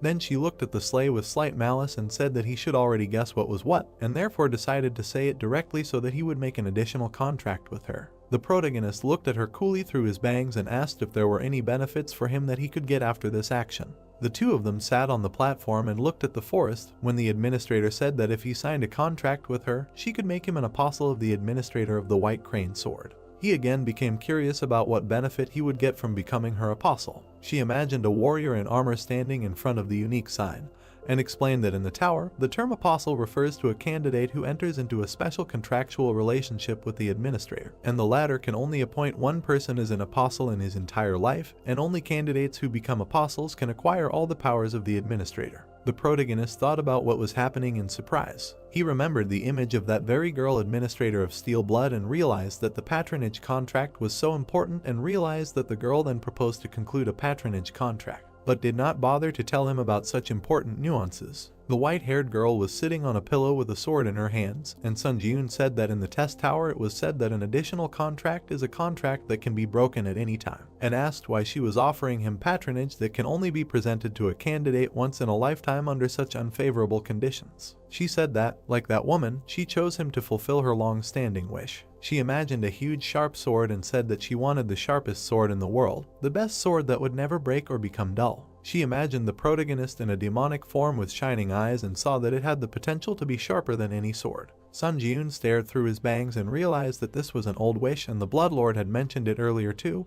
but it didn't seem like a simple wish. Then the protagonist looked at her and asked about the old wish. The white-haired girl looked ahead with trepidation and was about to tell him about it. Sun Ji-eun stared at the puzzled girl, who said that the administrator's old wish was a memory that came from regrets in the past. She imagined a group of different administrators and said that the old wish was a right given to the administrator by the tower. The main character in this image found himself in a dark space, and such a test of the tower of an old wish is also a kind of test that the administrator can give to the applicant with whom the contract was signed. When the old wish is fulfilled, the applicant receives a reward. The girl slightly closed her lips and said, if suddenly it is possible to fulfill an old wish, then it will even be possible to change an event in the past. The main character's eyes bulged in amazement from such a statement. Sun Ji-eun looked closely at the girl and asked how it is possible to change some event in the past, because such a thing is absolutely impossible. The girl lowered her head and explained with trepidation, since he had already gone through the test of the tower so many times before today, he should know perfectly well whether she is telling the truth or lying.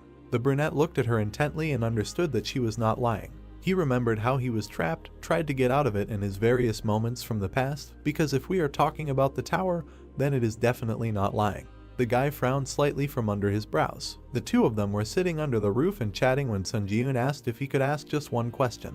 He looked at her warily and asked about fulfilling her long-standing wish.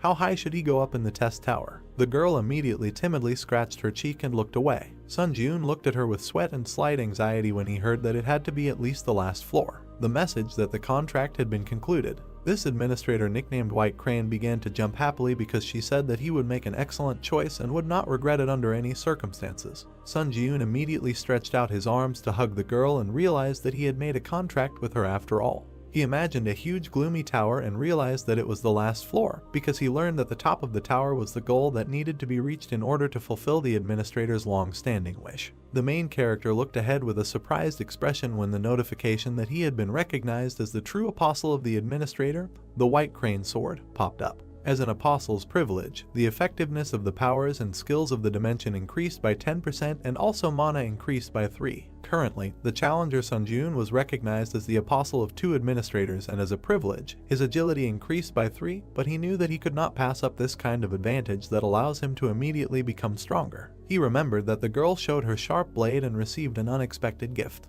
He he exclaimed and looked at the girl who asked if he had heard anything from that woman. Sun Jiun looked at her with a puzzled look when he heard about the creature that was looking for him. The white crane put her hand on her head and was indignant because the Steel Bloodlord did not tell her and completely believed in his strength. The white-haired girl looked through her bangs, which she was adjusting with her fingers, and said that she believed in him too, but still felt that she should tell him that she was going to use up his question tickets from now on because of such valuable information. Sun Jiun looked at her intently and agreed, because he didn't use them anyway, and they just accumulated in his inventory. A notification that all the question tickets belonging to this applicant would be used up. The protagonist realized with a dumbfounded look that this was a huge amount of tickets spent at once and tried to comprehend how serious a topic this was to discuss. It was a huge Chinese tower because in the Muram dimension there was a huge force called the Muram Union. It was a group of teachers led by Sukhan, who he killed on the 9th floor, but he held an important position as a commander in this union. The girl introduced the guy with the blade with a surprised look and said that because of his high position,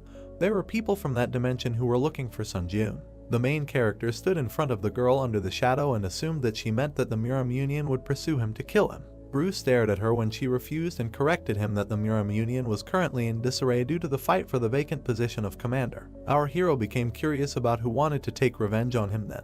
She answered that it was the sword, the dragon of the Namgung family, when suddenly a magical portal appeared in the city of Tokyo. It was the heavenly dragon sword, Namgung Hayek, who flew out of the portal. This heavenly dragon looked at everything around him arrogantly, because he was a creature that in the Muram dimension, where everyone was obsessed with martial arts, was called a genius. All the fighters immediately flew with swords to attack Namgung, because he was looking for Sun Jiun, using revenge as an excuse, but in reality, he was driven by simple curiosity. Namgung stuck his glowing blade into the ground when a whole crowd was flying at him, and the girl said that she did not know when this would happen, but if he encountered them, he should be ready to risk his life. These fighters were immediately bloodied and killed by the blade of the heavenly dragon. The message that there was a transfer to the waiting room. Through the magic portal, the protagonist found himself in a room and was about to take off his jacket. He then looked away warily and thought about Namgung. He opened the inventory window again and realized that he was being sought by a psychopathic killer from the Muram dimension and realized that he needed to go to that dimension himself. A notification that he had purchased the powers of the steel wings and spent 15 forge points and purchased the homecoming stone. He held a magic stone that emitted an aura in his hands, and now he had learned something new. But it was little that I had no choice but to level up like crazy before he met Namgung. A notification that the absorption of the homecoming stone, the destination, the Earth. The protagonist immediately found himself in his room and was looking at his phone. He stared at his phone. He saw a bunch of missed calls and messages from Heian. It was a brunette in a white shirt who was worried because once he read the message, he should immediately head to the Hunter Association. Sun Jiun stared at the phone and guessed that something might have happened. He activated the power of steel wings. Suddenly, magical wings appeared behind him. He immediately rushed to fly at high speed to the association. They were transported to the Hunter Association, where people were crowded. The hunters walked in a crowd and looked at each other when one of them said that he was glad that this was not a forced mobilization. And judging by the video, he really is ruthless and bloodthirsty. They were trying to figure out what will happen to Japan from Namgung now. Then the hunters began to look up in surprise. They saw the protagonist quickly land on the ground. He waved his hand at the guys, apologized for such an appearance. Then he ran inside while being watched. A crowd of people looked at the guy who had left in surprise and realized that he had just flown. The protagonist was met by Heian and her boss, who were happy to see him and assumed that he had gone through a lot of trouble in the tower. The protagonist stood in front of the guys and extended his hand, saying that they hadn't seen each other for a long time and asked why he was urgently ordered to come. Heian smiled and put her hand to her chest, saying that a serious incident had just happened in Japan. She was worried that he would go to Japan alone if he found out about this incident, so she urgently contacted him. The director of the association took the remote control in his hands and wanted to turn on the news on TV, because he assumed that talking was not very effective. It was better to see everything with your own eyes. He showed what the hunters were watching, the black portal in space, and it was a video from the body cameras of the Japanese hunters. Suddenly, purple rays started to emit from that black portal. Because this place was Tokyo, and feeling the strong wave of the gate generation, the Japanese Hunter Association formed a response team and sent 7 rank hunters to the scene. At that moment, Namgung was standing on the street after killing all the hunters. Because he was the person who appeared from the portal, shocked everyone with his appearance. Because he killed 6 hunters in just a few seconds, and it is assumed that this is the first time that a challenger from another world invaded the Earth's dimension. The main character exclaimed slightly and realized that it might be about Namgung. All the guys were standing opposite each other in a large hall, and Sun Ji-yoon inquired about the hunters who had just left and asked if they were trying to recruit a team to support Japan. The brunette in the suit slightly inclined his head and said that in such an unprecedented situation, almost all countries focused on protecting their hunters, preventing the outflow of hunting resources to Japan, and the same applied to Korea because they did not recommend supporting Japan. Then he picked up the remote control again and said that it was the body camera of the only survivor. At that moment, Namgung was coldly walking towards the wounded fighter, who was begging for mercy. The heavenly dragon at that moment looked bloodthirstily at the last survivor. This warrior with black hair, with glowing eyes, looked at the wounded man and said that his name was Namgung, and he was a heavenly sword dragon who came to avenge Sukhan. Our hero immediately frowned and realized that it was Namgung, because he could not imagine that they would cross paths so soon. Then our hero looked to the side. Hae-in grabbed his sleeve. He looked at the girl who asked why he had such a serious expression on his face, because this was not a forced mobilization, and they met for the first time after such a long time and suggested to have lunch together first. From under his bangs, the main character began to hesitate with an answer. Hae-in looked at Sun Ji-yoon with slight sadness and asked if he would go. Our hero looked straight through his bangs and said that he would answer the call of Japan and go to the area in Tokyo. Hae-in's eyes widened from such a statement. She immediately began to shout why he always acts so recklessly, because he should also be able to think at least a little about the feelings of other people. He immediately put his hand on the girl's head and tried to calm her down. He immediately began to leave with an angry look, waving his hand, and said that this was a problem that he must definitely solve. In the memories, it was little Namgung, who held a magic sword and did not understand why no one understood its sound. At this time, the boys restrained the defeated fighter and said that it was just sparring, but Namgung attacked his opponent too hard.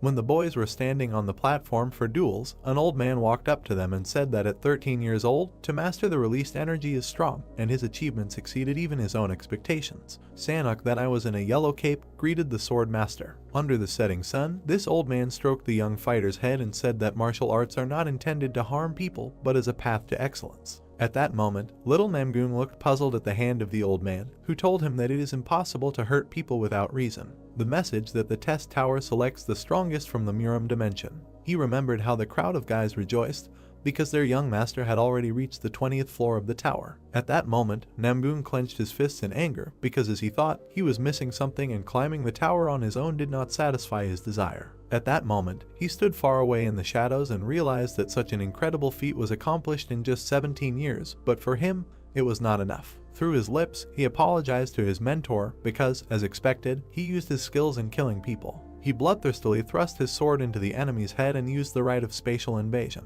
His silhouette stood on the ruined remains of the city burning in flames and declared that he was no longer satisfied with death from fools, and in Muram, he could not kill whenever he wanted. He frowned maliciously and realized that he thought that this scoundrel named Sun Ji-yoon would be able to dispel his boredom. At this time, the main character walked out of the airport under the rays of the sun. He was met by a girl in a suit and pointed to the car. He was driving a black car under a police motorcade. Then the protagonist followed a girl in a suit who pointed him inside because other hunters were waiting for him there. Seung-hoon and Chun-seok at this time noticed the presence of the protagonist and looked at him sarcastically because after the test on the 10th floor, fate brought them together again.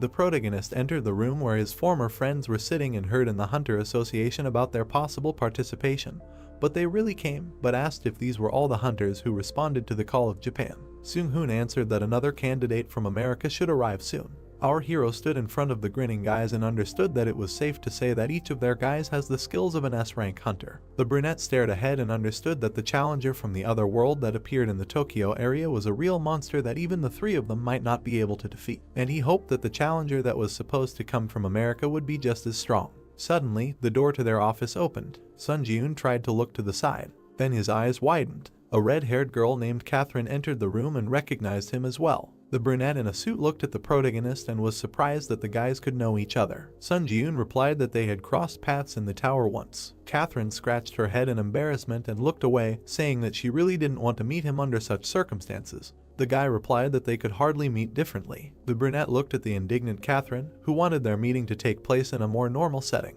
He explained that they had initially met in a less than normal setting and asked how she planned to make the meeting a normal life. She pointed out that he was right about this and asked if he couldn't have said the same thing in a softer way. Seung-hoon watched through his mask and realized that it looked like a lover's quarrel. All the guys looked at the couple who were talking to each other, and Sun Ji-yoon replied that it was not like that. The girl in the suit put her hand on her chest and was glad that all the candidates had finally gathered and apologized for the late introduction because she was the president of the Japanese Hunters Association named Eri Chika. The protagonist's eyes widened in surprise because this was the president of the Japanese Hunters Association, and when she came to meet him at the airport, he thought that this was a staff member, and this must mean that Japan is currently in despair. Alina spread her arms out to the hunters and said that no other support was expected and the situation was more serious than expected, so other countries carefully monitor the dispatch of their hunters. Chunseok and Catherine looked around in confusion and realized that even if it was a strict control, how could only 4 people come from all over the world when the situation was even worse than they thought?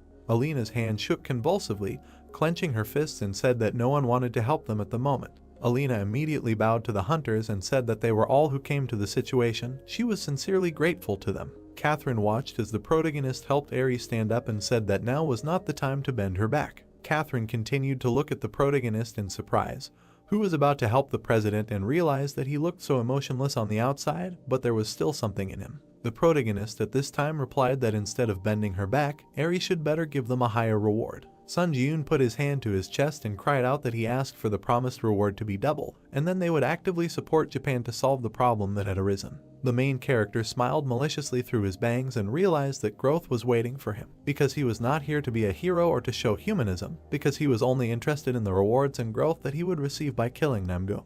The brunette looked at the player and said that in such a crisis situation, she acted too emotionally, and the creature that appeared in the Tokyo area was definitely an unusual monster, so she would have to risk her life, and they promised to double the reward. Then Eri stretched out her hand towards Ka and said that it was not only that the situation was hopeless, because they also had chances. She imagined the image of Catherine, who emitted fire and sparks of light from herself because her abilities could change the situation in this battle. It was a fiery core that was controlled, because she has the power to suppress flames. All the hunters looked at the American girl in surprise as she said that if she could touch an opponent stronger than herself with her flames, all of the opponent's stats would drop by 10 and some of their skills would be randomly sealed. Catherine clenched her fire fist and looked away, noting that with this power, they could seize the initiative, and of course, if only she could touch Namgung.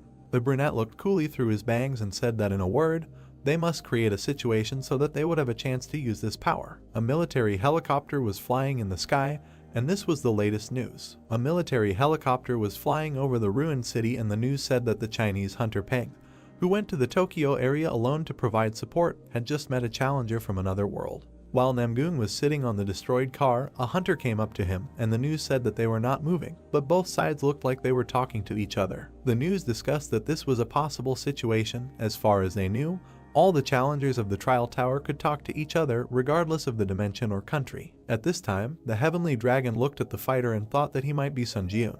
This guy in green armor said that he was Peng from China and would make him live for looking down on the earth dimension so disdainfully. Namgung frowned in displeasure, closed his eyes, and did not understand why the one he told to come did not come, and there were only bugs walking around. At this time, Peng quickly rushed and punched Namgung. This brunette tilted his head and noticed this fist technique. With slight bruises on his face, he looked at the fighter arrogantly and found it interesting. Then Peng suddenly froze and his eyes widened. There was a powerful explosion that threw everything around. The hunters watched the helicopters for this explosion and realized that the Chinese hunter had started acting alone and the situation was starting to take a turn for the worse. Catherine looked at the protagonist in the red suit, who turned to her and said that if she ended up in the air, she should land correctly. The brunette looked through his bangs and said that he had a very good idea. Catherine looked closely at the protagonist and said that there was a skill called the Purity Jump, which makes her immune to all damage from falling, and that would be enough. Sun Ji-yoon looked at the girl and said, if the plan is from work, then he will be able to deal a strong blow to the enemy,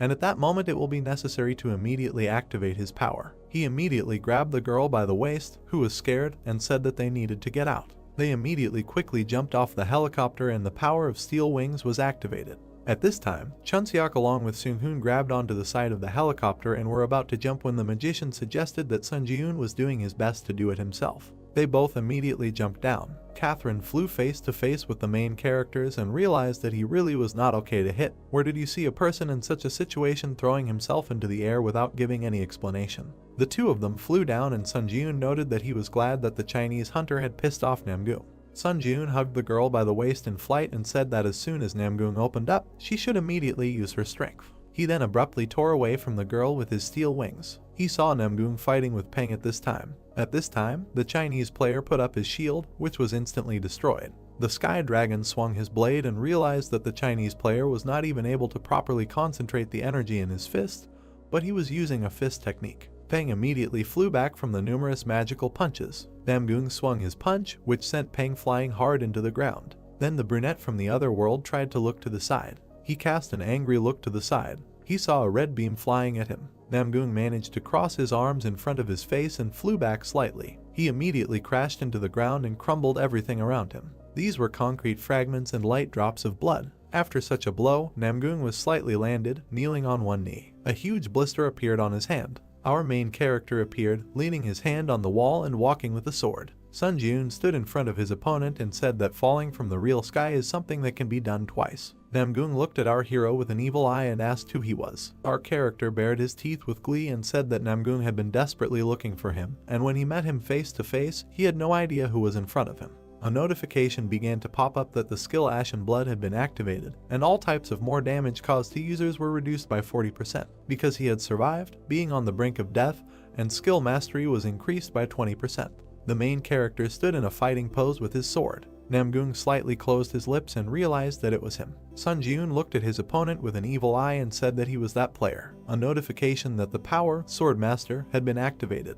He pulled out his magic blade. Namgung stood in a fighting pose with blisters on his fists and could not wait to find out who he was. He added that it was about a worthless scoundrel using a fake art of released energy. He immediately struck with his fists to break the blisters. Then he grinned bloodthirstily, looking at the enemy, and said that he could not even imagine how much this consciousness angered him. The protagonist immediately ran to attack and understood that now he needed to make a preemptive strike while he had no weapon in his hands. Namgung immediately put out his hand. Suddenly, this sword from the ground flew into his hands. The hunters clashed in a fierce battle, from which pieces of earth flew off. The protective sphere of the protagonist cracked, because a direct clash was extremely dangerous. The skill Ash Blood was activated when the protagonist hid behind the magic sphere and thought that he had inflicted much more damage on him with an airstrike, but it did not work. Our hero with a bleeding lip looked at the enemy with anger and realized that the counterattack shield was broken with just one blow, and in this situation the reflective ability of the shield would be extremely difficult to use. He assumed that this was the true released energy when a bright light was emitted from Namgung's sword.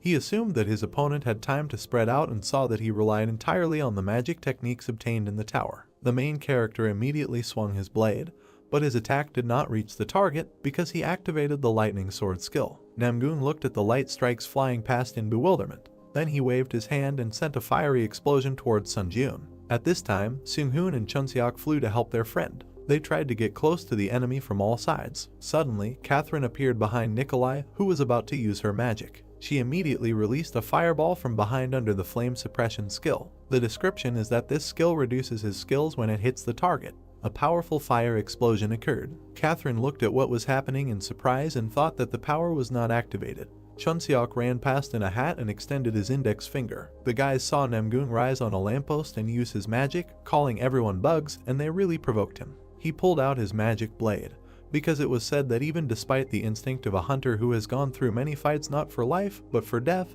this attack cannot be blocked. Namgung frowned bloodthirstily and shouted that he would kill everyone. All the guys immediately began to run to different places and dodge the powerful light attack. The main character extended his hand to the girl. It was the receptionist who gave him a small gift through her hand in the form of an injection of ordinary mana. She transmitted a purple glow to him through a handshake and said that he should not perceive this process. The main character was completely enveloped in purple flames, was surprised, because they explained to him how a simple injection of ordinary mana was about establishing a connection. Then they reached out to each other with their hands, and she asked him if he felt a difference. Sun Jun thoughtfully looked at his hand, saying that at first he simply felt a surge of ordinary mana, but then another sensation arose. The main character imagined how the long-haired girl stood in front of him, putting her hands on her shoulders. He said that it was as if she, the white crane sword, was inside him. The white-haired girl smiled widely, saying that this was great, and now he would need to apply this ability to the sword. She added that, however, after leaving her abode, he should try to conduct a trial training after waiting for some time, noting that she did not want to be punished for the excessive interference of the administrator. A bright pillar of energy struck the ground.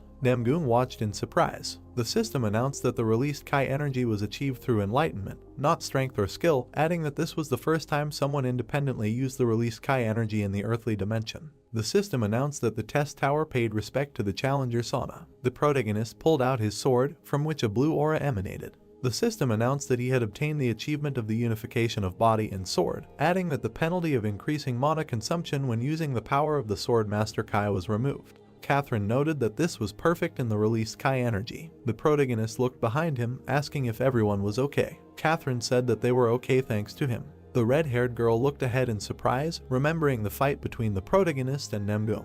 She thought that Sun Ji-eun had instantly struck a slash and neutralized the shadows and probably a powerful attack, adding that they had both already become monsters. The boys turned their attention upward. Namgung smiled madly, saying that if it had been like that from the very beginning, he would have almost been disappointed. The long-haired boy remembered how he destroyed a sand castle as a child. He noted that the more complex the sand castle, the more fun it was to destroy it. Namgung put his weapon in front of him, rushing towards the protagonist. The hunter put his weapon in front of him, gritting his teeth. He thought that all the challengers from other worlds were still terribly annoying. This scoundrel was a real psychopath. The hunter was thrown aside. He furrowed his brows, asking the boys if they could all wait in a safer place, adding that if he had to protect them again, he would lose all concentration. Seung-hoon put his hand in front of the red-haired girl, saying that although it was a shame, he was right. Seung-hoon thought that in the last test, that this time, he could not help him. Seung-hoon stared at the protagonist from under his mask. He said that when he saw an opportunity and was confident in success, he would give the go-ahead to carry out Operation Fireworks. The boys ran away from the protagonist. Seung-hoon told him to be careful. Slashing blows met each other. The protagonist and Namgung fought in the air. The windows of the building cracked from the powerful energy. The car was thrown to the side due to the strong flow of energy. The boys fought each other fiercely. Sunbeams were visible from under the gray clouds. Explosions could be seen in the air. The boys stood behind the wall, watching the scene. Chunseok said that he now understood why he told them to leave. Catherine noted that he was still fighting equally with that monster. Seung-hoon narrowed his eyes, stating that it was not so and it felt like he was one step behind the enemy. Blood sprayed in the air. Seung-hoon added that at this rate, he would miss the attack sooner or later. The hunter blocked Namgung's attack. He thought that he would be able to resist if his Kai skills improved. The white-haired girl looked at the protagonist with a serious look, saying that she guessed that Namgung's sword skill level was a. Sun Ji-eun thought that all of his sword skills were at rank C. The protagonist imagined the huge Namgung in front of him. He thought that even without skills, he was monstrously strong. Namgung stood in front of the hunter, asking if he was already exhausted. The hunter looked at the guy with an exhausted look, thinking that he used too much stamina to recover and if he spent more stamina, it would affect his fight. Catherine threw a bottle towards the protagonist, telling him to catch it. The protagonist grabbed the bottle and said that it was great. He removed the cap from the bottle, looking away. Namgung kicked the protagonist with his foot. The long-haired guy grabbed the bottle, pouring it into his mouth. He said that he would enjoy drinking it. The guys looked at what was happening in bewilderment. Chunseok asked what kind of a thorn he was. The hunter looked at the guy with annoyance, clutching his stomach. Namgung smiled maliciously, saying that people always have something called hope, and he is no different from others in this regard. The system announced that a small amount of stamina had been restored. Namgung asked that perhaps he could gain the upper hand in this fight. If he tried his best, he would eventually be able to defeat the opponent somehow and maybe he would survive. The long-haired boy held his head with his hand. He smiled maliciously, looking at the protagonist. Namgung said that when these thoughts were torn to shreds, a seal appeared on his face, despair instead of hope, and only this expression gave him pleasure. Namgung drove the protagonist to the wall. He looked at the hunter with displeasure, wondering how this scoundrel dared, adding that he still saw a glimmer of hope in his gaze. The protagonist bared his teeth, his gaze flashing. Namgung gritted his teeth in displeasure. He struck the protagonist. The attack sent the protagonist flying backwards. He fell onto the broken rocks. Sun Ji-eun looked up. Namgung looked at the protagonist furiously. He thought that he didn't even have the strength to move now, wondering why he kept looking at him like that. The long-haired guy swung his blade in front of the hunter's face. He told him to taste despair as much as possible. Blood gushed out from the protagonist's eyes. The hunter gritted his teeth, noting that the stamina that was the fuel for recovery had also reached its limit, and if he gathered all his strength, he would only be able to attack once. Namgung exuded a malicious aura. The protagonist thought that he couldn't see a thing, so even attacking him just once wouldn't work. The protagonist bared his teeth in annoyance, wondering what he should do. The guys ran towards the protagonist. The red-haired girl called out to the hunter. The protagonist sat with his eyes closed, his mouth slightly open. He thought that if they came closer now, they would just die a miserable death. The hunter put his hand in front of him, telling them not to come closer. Namgung slightly opened his mouth. He looked at the guys with a bloodthirsty smile, saying that these were his comrades, and that was why he had this annoying expression on his face. Catherine shot a fireball towards the enemy. Suddenly, Namgung unexpectedly appeared in front of the girl. The long-haired guy attacked the girl with his sword, drawing it across her back. Seung-hoon looked to the side, calling out to Catherine. He appeared in front of the enemy, attacking him with yellow lightning. Namgung's leg appeared above the guy's head. The long-haired guy kicked the guy, pinning him to the ground. Blood was streaming down the protagonist's face. Namgung grabbed the girl by the hair, presenting the blade to her. Catherine told him to let go. Namgung pressed his blade to the girl's neck. The protagonist opened his mouth wide. The long-haired guy said that he could smell the burning flesh of his comrade. Sun Ji-eun told him to stop. The long-haired guy smiled bloodthirstily, saying that it was a wonderful expression. Chun Seok's hands appeared in space. The mage stood to the side of the enemy, casting a spell. The mage created a magic circle using the ice shackles skill. Chun Seok grabbed the red-haired girl, running away from the enemy. He noted that she needed urgent help from healers. Namgung looked away angrily, saying that he was a nasty fly, after which he broke the ice that froze his hands. The long-haired guy rushed towards the guys. The mage surrounded the girl with a barrier using the Zor ball skill. The barrier in the form of a ball began to bounce along the ground. Chun Seok noted that he threw her as far as possible, and this is the most he can do, adding that now he needs to open up again. Chun Seok looked behind him, using the concealment skill. Suddenly, Namgung grabbed the mage by the head. The long-haired boy attacked the mage with his blade. Seung-hoon was lying on the ground. The protagonist thought that everything was exactly the same as that day 7 years ago, and now he was also unable to protect anyone. The protagonist gritted his teeth, raising his hand to his face. A rat with red eyes was running along the ground. Not far from the protagonist, a crowd of rats was visible. The rats were shining with their red eyes. Sun Ji-eun noted that this was a disaster and acknowledged his battle of disaster, and tens of thousands of rats ran out to the surface to survive, and he reproduced the only attack he had left. A blue pillar of energy appeared from the protagonist as the rats flew into the air. A red aura was gathering in the protagonist's chest. The system announced that he had recovered his stamina by using up all the souls in his possession. Namgung held Seung-hoon's severed arm, looking behind him. Sun Ji-eun told him to know when to stop. The main character was emitting a dark aura. He said that he was a Muram crazy scoundrel. The long-haired guy smiled bloodthirstily, saying that he did not want it and he liked to watch his reaction, as it amused him. Pang swung his fist, emitting a golden aura. He used the dash skill. Pang struck the opponent's stomach. Namgung bared his teeth. The system notified that the ability of the person who touched the fire was greatly reduced by the effect of the fire suppression power. Fencing and flame sword are sealed for 10 minutes. The system notified that everyone except Namgung of the specified user is immune to this flame. Peng looked at the opponent angrily, saying that he is the Chinese hero Peng and he is not dead yet. After which the brown-haired man abruptly ran to the side, saying that he delivered the flame to Catherine and now dares to take his leave. Namgung looked ahead with displeasure, saying that this little fly was trying to do something until the very end. The system announced that he couldn't use swordsmanship because the fire suppression skill had been sealed. The long-haired boy bared his teeth in anger. He raised his blade above his head when swords appeared in the air. He used the skill battle of the strongest. The swords began to fall to the ground around the guys. The protagonist and Namgung were in the center of the barrier. The system announced that a duel zone was formed within a radius of 30 meters by the unique characteristic battle of the strongest. With the exception of Sun Ji-eun and Namgung, everyone else was prohibited from the duel zone. The protagonist looked ahead with confusion. Namgung smiled bloodthirstily, swinging his fist. He thought that if swordsmanship was sealed, then he could use fist techniques. The long-haired boy appeared above the protagonist's head. He wondered what someone who could not see anything could do to him. The protagonist stood motionless, wondering since when did this happen. Sun Ji-eun dodged his opponent's attack. He noted that the spiritual eye was a skill that allowed him to see things that were outside his line of sight, and this was what he thought about this ability. The protagonist jumped to the side, away from his opponent. He noted that he could not only see the wall that was spread out in a radius of 30 meters. Green light spread across the ground. Sun Ji-eun noted that he could feel every pebble in this area. The hunter kept his eyes closed. He thought that he had seen more than just his sightlessness, and until now he had never used the spiritual eye correctly. An eye appeared on the protagonist's forehead. Sun Ji-eun noted that it felt like the opening of a third eye. a purple aura appeared in the space. The system announced that he had realized the true nature of the spiritual eye, and the spiritual eye skill had been upgraded to rank B. The system announced that there was a battle going on in which he had put his life on the line by relying on his senses, and the sixth sense skill had been upgraded to rank B. The protagonist noted that the sixth sense skill, which he had completely forgotten about after acquiring, had developed and his senses had become clearer. A dark aura was visible in the space. The system announced that he had managed to put up a mortal fight with a sword master, and the demon slayer skill had been upgraded to rank B. The system announced that in a short period of time, he had experienced countless crises and a reincarnation beyond his capabilities. The Ashen Blood skill had been upgraded to rank B+. Namgoong watched the scene in bewilderment. The protagonist swung his blade as Namgoong jumped aside. The protagonist opened his eyes, flashing a red light. He noted that he could now fight equally with the weakened Namgoong.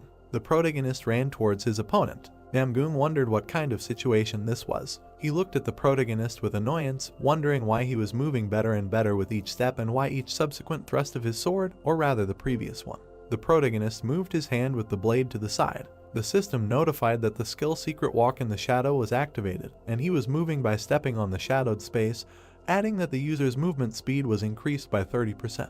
The protagonist bounced off the ground. The system notified that the skill Instant Acceleration and Grace of the Wind was activated. All speed increased by 70%.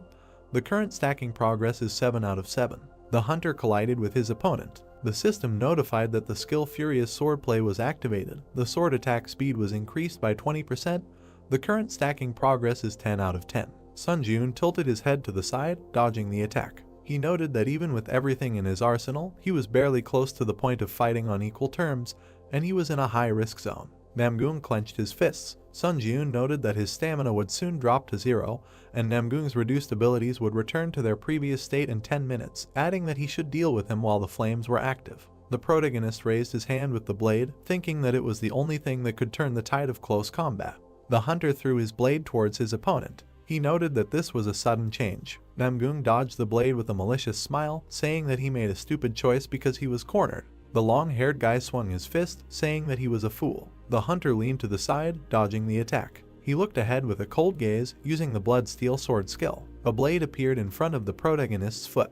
The system announced that the power, the Sword of Steel Blood, had been activated. The hunter stabbed the blade into his opponent's body with his foot. Blood flowed from the mouth of the long-haired guy. A red blade was sticking out of his body. Namgoong gritted his teeth, thinking that he had touched the core of Kai energy and he needed to act quickly if he wanted to fully recover later. The long-haired guy looked down in bewilderment. The system announced that the effect of the power, flame suppression, had ended. The purple barrier gradually began to disappear. The system announced that the action of the unique characteristic, the Battle of the Strongest, had ended, and the dual zone within a radius of 30 meters was unlocked and outside interference became possible. Chunseok said that the barrier had disappeared. Namgoong began to sheath his blade, saying that he had played too much and would finish this battle next time. The long-haired guy took out a stone with a mark. A blue portal appeared in space. The guys looked at what was happening in bewilderment. Chunseok asked what the portal was. Pang noted that he was going to return to the Muram dimension. Namgoong was moving towards the portal. At that moment, everyone instinctively felt that if they couldn't kill Namgoong here and now, the guys looked at the enemy with an angry look. The author noted that one day he would become a real disaster for the earthly dimension. The guys moved from their place, heading towards Namgoong. Pang said that they couldn't let him go. The guy said that they shouldn't let him escape. The long-haired guy looked behind him. He narrowed his eyes, asking what they said about escaping. Namgoong raised his blade, declaring it on fire. He used the flaming sword skill. Namgoong directed a fire attack towards the guys. Catherine looked at what was happening in bewilderment. A bright flash occurred on the ground. The debris of buildings lay on the ground. The protagonist stood in front of the boys, protecting them from the attack. Sun Jun looked away when his arm was torn off. The system notified that the counterattack shield skill was disabled, making it impossible to reflect the accumulated damage. Catherine looked at the protagonist in fear, saying that his arm. The protagonist looked behind him, telling her not to pay attention to her since the enemy was still in front of them.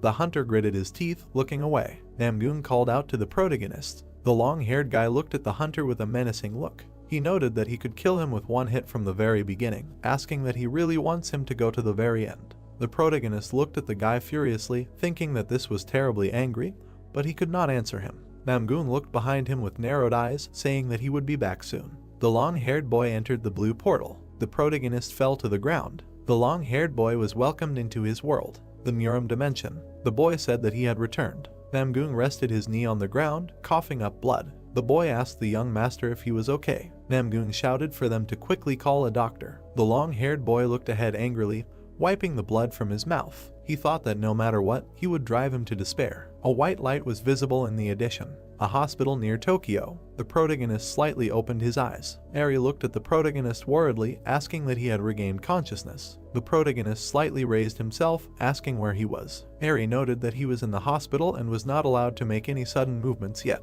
The protagonist looked away as his body was bandaged. Eri told Sun Ji-eun that he was badly hurt. The association president leaned down in front of the protagonist, noting that she didn't even know what to say in response to his great sacrifice. The brunette looked at the protagonist's arm in surprise as it recovered. The system announced that the ash blood skill had been activated. The protagonist looked at his arm, saying that he was fine, asking where the others were. The protagonist pulled back the curtains, asking Catherine how she was. Catherine looked at the hunter in confusion. The dim light illuminated the hospital room. Chunseok was moving along the corridor on crutches, after which he smiled widely, calling out to the protagonist. On the protagonist's cheek, there was a mark marked by hand. Chunseok asked what was wrong with his face. Sun Ji-eun said that it was because he looked into Catherine's tent and saw that she was full of energy, concluding that she was fine. The boys stood opposite each other. The protagonist said that Seung-hoon was not in the room, asking if he knew where he was now. Chunseok noted that he himself had only seen him briefly early in the morning. The guy looked sadly in front of him, saying that he thought he was in a depressed state now because he had lost his right arm. Seung-hoon stood on the balcony, looking into the distance. The hunter came up to the guy from behind, saying that this is where he was. Seung-hoon said that the ghost of the sword had come here. The white-haired guy looked at the protagonist's arm, asking if he had restored his left arm with a skill. Sun Ji-eun said that he had. Seung-hoon noted that it was an unimaginable skill, and it never ceases to amaze people. The white-haired guy lifted his sleeve, saying that, as he had probably already heard, his arm could not be saved. The white-haired guy looked at the protagonist in surprise when he apologized. The hunter slightly opened his mouth, saying that if he was just a little stronger, then perhaps such consequences could have been avoided. Seung-hoon created a magic hand, telling him not to worry too much about it, since, fortunately, he has the skill, so this disadvantage does not hinder his activities much. The hunter lowered his head, saying that he climbed the tower like a madman only for his own height. Seung-hoon held a cigarette in his fingers. He said that it was not so bad, because this thought alone makes him much stronger. The white-haired guy looked ahead, saying that however, the strong should always help the weak, at least this is his life credo. The protagonist looked sadly ahead. He said that he also realized a lot in this fight, and it turns out that he forgot something very important. Seung-hoon began to remove the mask from his face. He stated that however, in one, he can be calm, although he is strong, but at the same time he is not a psychopath who abuses power. The protagonist looked at the white-haired guy. Seung-hoon said that when they first met in the tower, he had no idea what was on his mind, asking if he should give him a light.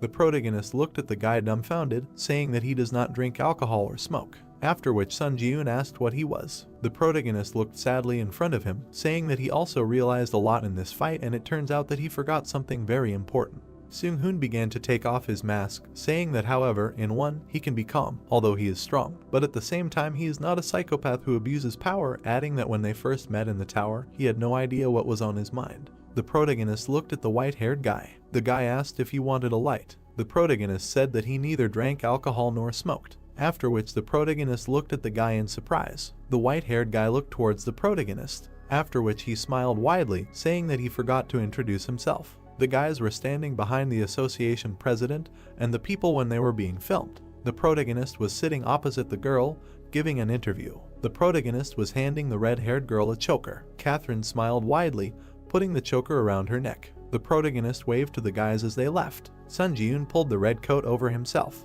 He looked at his hand with a smile, thinking that the design of the tailcoat had been slightly improved. Sun Ji-eun stood in the ward, saying that the equipment items were licked to a shine. From Japan's point of view, they had prevented a disaster, so such an attitude was not something out of the ordinary. The protagonist lay down on the bed, saying that these 3 days he returned to Earth for were filled with endless chaos, and he did not want to become so famous. The protagonist looked at his phone, noting that there was even a video of their battle already circulating on the internet, noting that the filming was done from a helicopter of the Japanese Hunters Association. Comments from viewers were visible on the phone. People were talking about how strong the protagonist was. The protagonist noted that this is why Seung-hoon called him a sword ghost. The hunter looked at the ceiling with a serious look. He thought that he never expected Gennady to be the Lightning Emperor. The white-haired guy crossed his arms over his chest. The protagonist noted that the Lightning Emperor, even among 30s rank hunters, he was rightfully considered the strongest. The Lightning Emperor stood on a cliff in front of the people. The hunter noted that he cleared portals at a speed that other S-rank hunters could not even dream of,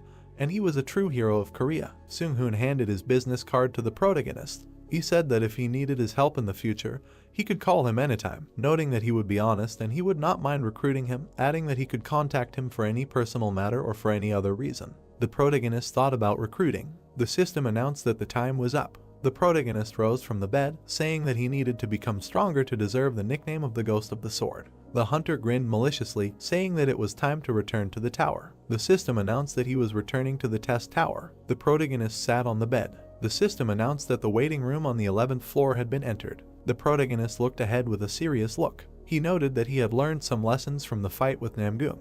The protagonist opened a store. He imagined himself running fast on the ground. Sun Ji-yoon noted that it was about endurance. He remembered his arm being torn off. Sun Ji-yoon noted that Ashen Blood is a recovery skill that boasts excellent efficiency among his current skills, but it will not activate if his stamina is at 0. The protagonist looked ahead with a serious look. He noted that it was time to acquire a new skill that would instantly restore stamina. The protagonist browsed the store, saying that all the skills looked pretty good and the best way to deal with doubts while shopping was to buy everything that was available. A huge number of system notifications appeared. The system notified that he had purchased the skill Automatic Stamina Recovery, Moonlight Absorption, Sunlight Absorption, Excessive Growth, and Blood Call. The protagonist looked at the system notification with a smirk, noting that he had accumulated enough points to afford all the necessary skills. System notifications appeared. Skill Synthesis Power activated. The system notified that he should look at the list of skills and select a material for synthesis from the currently available skills. 2 yellow plates were reunited into one. The protagonist noted that he would first synthesize the most compatible skills. The system notified that the synthesis of skills was complete and the photosynthesis skill was created. A card appeared with a description of the photosynthesis skill, which, when exposed to moonlight or sunlight, the basic ability to restore health increases by 200%. The protagonist thought that this was an excellent rank, grew, and the strengths of the two skills were well intertwined into a single whole. The photosynthesis and Call of Blood skill plates appeared, merging together. The protagonist noted that now he needed to add Call of Blood there for a greater effect. The system notified that the synthesis of skills was complete and the Blood Contract skill was created. An image with a red sphere appeared. A system window appeared with a description of the skill. Vitality, stamina, and mana can be extracted from the blood of a creature, and this only applies to creatures and directly killed users. The protagonist looked at the window in confusion. He said that this time he failed, the rank did not increase, and the benefits of photosynthesis disappeared. The protagonist looked at the system window. The system notified that he bought the skill Blood Call and 20,000 points would be deducted from his account. Sun Ji-yoon said that he would buy another skill of the same kind and that would be the end of it. The skill plates began to connect. The protagonist noted that he would now try to combine the Blood Contract with the Call of Blood. The system notified that the synthesis of skills was complete and a new skill was created. The protagonist looked in front of him in surprise. The system notified that the skill Blood Seekers was created. The protagonist was surprised that he was ranked B. A red hand card appeared with a description of the skill. Life Force Stamina magical energy can be extracted from the blood of a living being and gain a powerful blood manipulation ability. All the blood that flows out of the user's body is automatically restored little by little at regular intervals. The protagonist imagined how he sucked the energy out of a person. He asked that he could now extract health, stamina, and mana from the blood, as well as manipulate the blood. Sun Ji-yoon cut his hand with a blade. He stretched his hand out in front of him as the blood began to rise. The hunter grinned maliciously, thinking that he was able to literally manipulate blood. A small ball with spikes was created from the blood. The protagonist created a blade from the blood. He noted that he could give it any shape. The protagonist raised a finger, noting that he would try something like that. The protagonist grinned at the finger from which the blood rose. He noted that now it is not even necessary to make a cut to draw blood out, although he will still have to make a cut if he suddenly needs a lot of blood. The protagonist grinned contentedly, thinking that Blood Seekers would be very useful. The skill plates began to shine. The hunter noted that now all that was left was to improve the Eye of Truth. The system notified that the synthesis of skills was complete and a new skill was created. A new Eye of the Fire Dragon was created. A picture with an eye of the dragon and a description of the skill appeared. The power of the fire dragon lives in the eyes, allowing one to see invisible things. It can see information about things and it becomes possible to determine the lie of another person. Blue light began to emanate from the eyes of the protagonist. The system notified that the skill of the Eye of the Fire Dragon was activated. The protagonist looked at his tailcoat. The system notified that this was an old frag of the vampire count and the user can temporarily create a blood shield by consuming stamina or blood. The protagonist looked at his black boots. The system announced that these were speed boots and that the acceleration period would be increased when filled with mana. The protagonist stared ahead, noting that this was a phrase he had not seen before. The protagonist turned his attention to his weapon. The system announced that this was a bloody heavenly demon blade and that when a user who had reached the flame sword stage fully activated, the blade's exclusive ability would be unlocked. The protagonist recalled the huge flash on the battlefield. He noted that the flame sword was what Namgun had used to destroy the entire Shinjuku district. The protagonist imagined an image of a sword emitting a blue aura. He noted that only those who had reached the flame sword stage could awaken the bloody heavenly demon blade's true ability, and he simply thought that it was a pretty good sword, but he could not even imagine that such an ability was locked in it. The protagonist extended his finger to the system window, saying that he would continue conquering the tower. There were many system notifications. The system notified that the 11th floor of the testing tower had been entered, the difficulty was high, and the theme of this test was a mentality test. The time was 7 days. The system notified that the condition for successfully passing the test was to break through all 7 gates within the allotted time. The conditions for failing the test were the death of the applicant or the expiration of the allotted time. The reward for successfully breaking through was an ancient testing mirror. The protagonist looked ahead with a serious look. A man appeared in front of the protagonist and greeted him in the testing temple. Sun Ji-yoon asked what kind of testing temple this was. The man crossed his arms over his chest and crossed his legs. He said that from now on, he would go through the tests given by the testing god, and these tests would continue until his death. The man added that since he, despite being a simple adventurer, had decided to go through the testing god, he would have to bear full responsibility for the consequences. The protagonist stood opposite the man. He asked what he should do to pass through the first gate.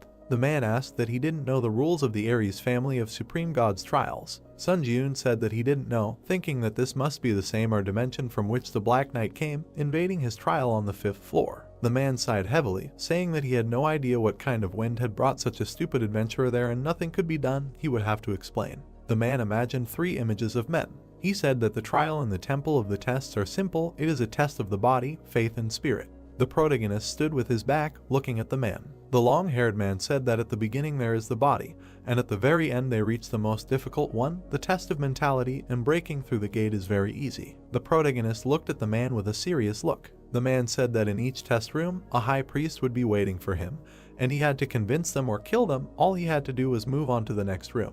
The man grinned wickedly, saying that he had given him enough information, so he thought he could draw his own conclusions. The protagonist slightly opened his mouth and said that in one word, he just needed to break through the gate, no matter what. The man planted his foot on the ground, saying that they would begin the first test. The long-haired man bounced off the ground, heading towards the protagonist. The long-haired man and the protagonist began to grapple. The hunter slightly narrowed his eyes, thinking that such strength was enough to become a contender who had received the qualification of a pioneer who had passed all the tests in high difficulty. The protagonist pulled his hand back, releasing blood from his finger. The system notified that the blood seeker skill had been activated. The protagonist shot blood towards the man. The blood bullet hit the long-haired man's forehead. The man fell to the ground. The protagonist thought that, as expected, this was a mind-blowing skill. Sun Ji-yoon thanked the man for explaining what was going on. The red aura was directed towards the protagonist. The system notified that he had absorbed the spirit of the priest Johan, mastery increased by 5.8%.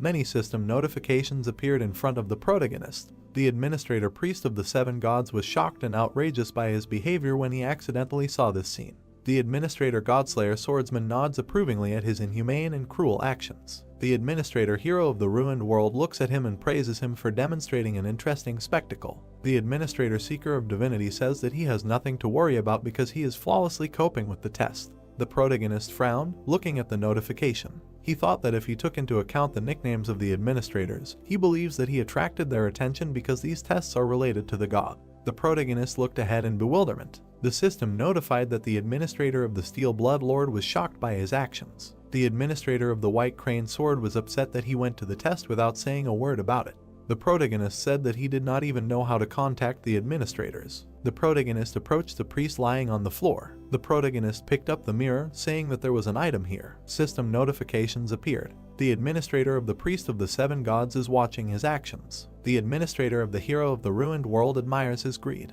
The administrator of the godslayer swordsman nods as if he completely understands him. The eyes of the protagonist began to emit a blue aura. The system notified that the fire dragon's eye was activated. System windows appeared. Divine mirror of the high priest, The user can use this divinity to create a divine shield only once, the creation of which can shake his mentality. Perhaps the divine power of the god of verification contained in the mirror can motivate the user to prove their destiny. The protagonist noted that the main information ends there, and after that a phrase is revealed that can only be seen through the eye of the fire dragon. The protagonist looked at the mirror curiously, asking what can motivate the user to prove their destiny and what it means, adding that he thinks it can simply be considered a one-time protective barrier. The protagonist began to head to the side. He put his hand on the wall, thinking that he would like to receive more of these things during the body check. The protagonist opened the door. The girl said that she never expected that an adventurer whose name is unknown to him would get to this place so quickly. A girl with red eyes was sitting in the chair. The blonde said that, apparently, Johan's glory days are already in the past. The protagonist stood in front of the girl, asking if she is the priestess in charge of the second trial. The blonde grinned maliciously, saying that she is. The blonde placed her hand on the armrest, saying that she was the priestess in charge of the second trial, Jane. Jane threw the chair towards the protagonist, saying that it was nice to meet him. The protagonist stopped the chair with his hand, saying that since she was using violence, it was indeed a body test. Sun Ji-eun glared at the blonde. Jane jumped off the ground. She swung her weapon at the protagonist, saying that he hit the bullseye. The blonde threw a chair at him and said that it was nice to meet him, and the young man caught it and replied that since he was using violence, it really was a body check. Then he raised his eyes and looked straight at her. At that moment, the girl jumped up and ran towards him. She swung and shouted that she had hit the bullseye. Then she struck with her sword. The guy managed to bend over and said that this energy was familiar to him, similar to the one he had used earlier. Then he turned around and saw something else. Notifications appeared in front of him. The power of the sword master was activated, and the lightning sword skill. The girl saw this and was very surprised. Then blood began to flow. After some time, she leaned against the wall and said that she knew this aura more than an ordinary adventurer and owned a complete aura. And the brunette came closer and replied that since he was able to use it, then what prevents him from doing the same? Then the blonde frowned and explained that the divine power granted by the god of verification belongs only to the priests who receive this power and use it. However, she was just a little surprised that the guy who does not even have a hint of divine power owns such a powerful fencing technique. At that moment, he was wondering what is meant by divine power, and the priestess extended her hand and activated her energy. Then the woman ran towards him, trying to attack, and the young man thought that perhaps it should have been a fatal blow, because divine power always reaches its target. Their swords were zero, when the young man extended his hand and said that according to the first priest, in order to break through the gate, there is no need to kill the priest. Do you think it is enough to convince in your actions? The priestess smiled at him and said that she did not even know. Most likely it would be possible if she acted as if she was not inferior to God in anything. And the log turned around and answered that after checking the body, how much more time will remain to pass? The woman's eyes lit up with a bright light. She once said that the more she listens, the more impudent this man seems to her, quite relaxed, even too much. Do they really think that she has already won? Then she jumped up and shouted that it is better to ask such questions after defeating her. However, the young man did not even move from the spot. He threw her sword back with one blow, activated the skill instant acceleration, and a moment later grabbed her hand and pressed it to the wall. Then he came closer and said that now he has definitely won. And the girl looked up and answered that this is not so. How did he manage to do it so quickly? And the young man replied that as promised, now we need to talk about the verification process. At that moment, the priest had no choice but to tell and ask if he is really going to take her powers or something like that. Then notifications began to appear. Administrator Hero of the Ruined World patiently waits for his answer, and Lord of Steel Blood looks at them, squints his eyes, and Sword of the White Crane worries because of the unexpected question. The young man looked at her again and said that he is not fond of something so vile. For her it was a relief. New notifications immediately appeared. Administrator Lord of Steel Blood completely agrees with the words of the priestess. Administrator Sword of the White Crane believes in him and trusts him, and Administrator Seeker of Divinity watches his choice with interest. Then the guy raised his head and asked if there is anyone who would take such a step, who managed to get here. The answer was surprise and the question whether he really thinks so. For a lawyer too naive, one way or another, she will have to fulfill her promise and share information about the check. After the girl introduced several players, said that now there are 2 body checks left. The faith check will begin at the 5th gate and end with the eared ones. It turns out that the mentality check is carried out only at the 7th gate. Then she folded her hands and said that before challenging the 7th brother, she would advise him to think once about giving up. Then she smiled sarcastically and said that no one had ever managed to pass the 7th gate.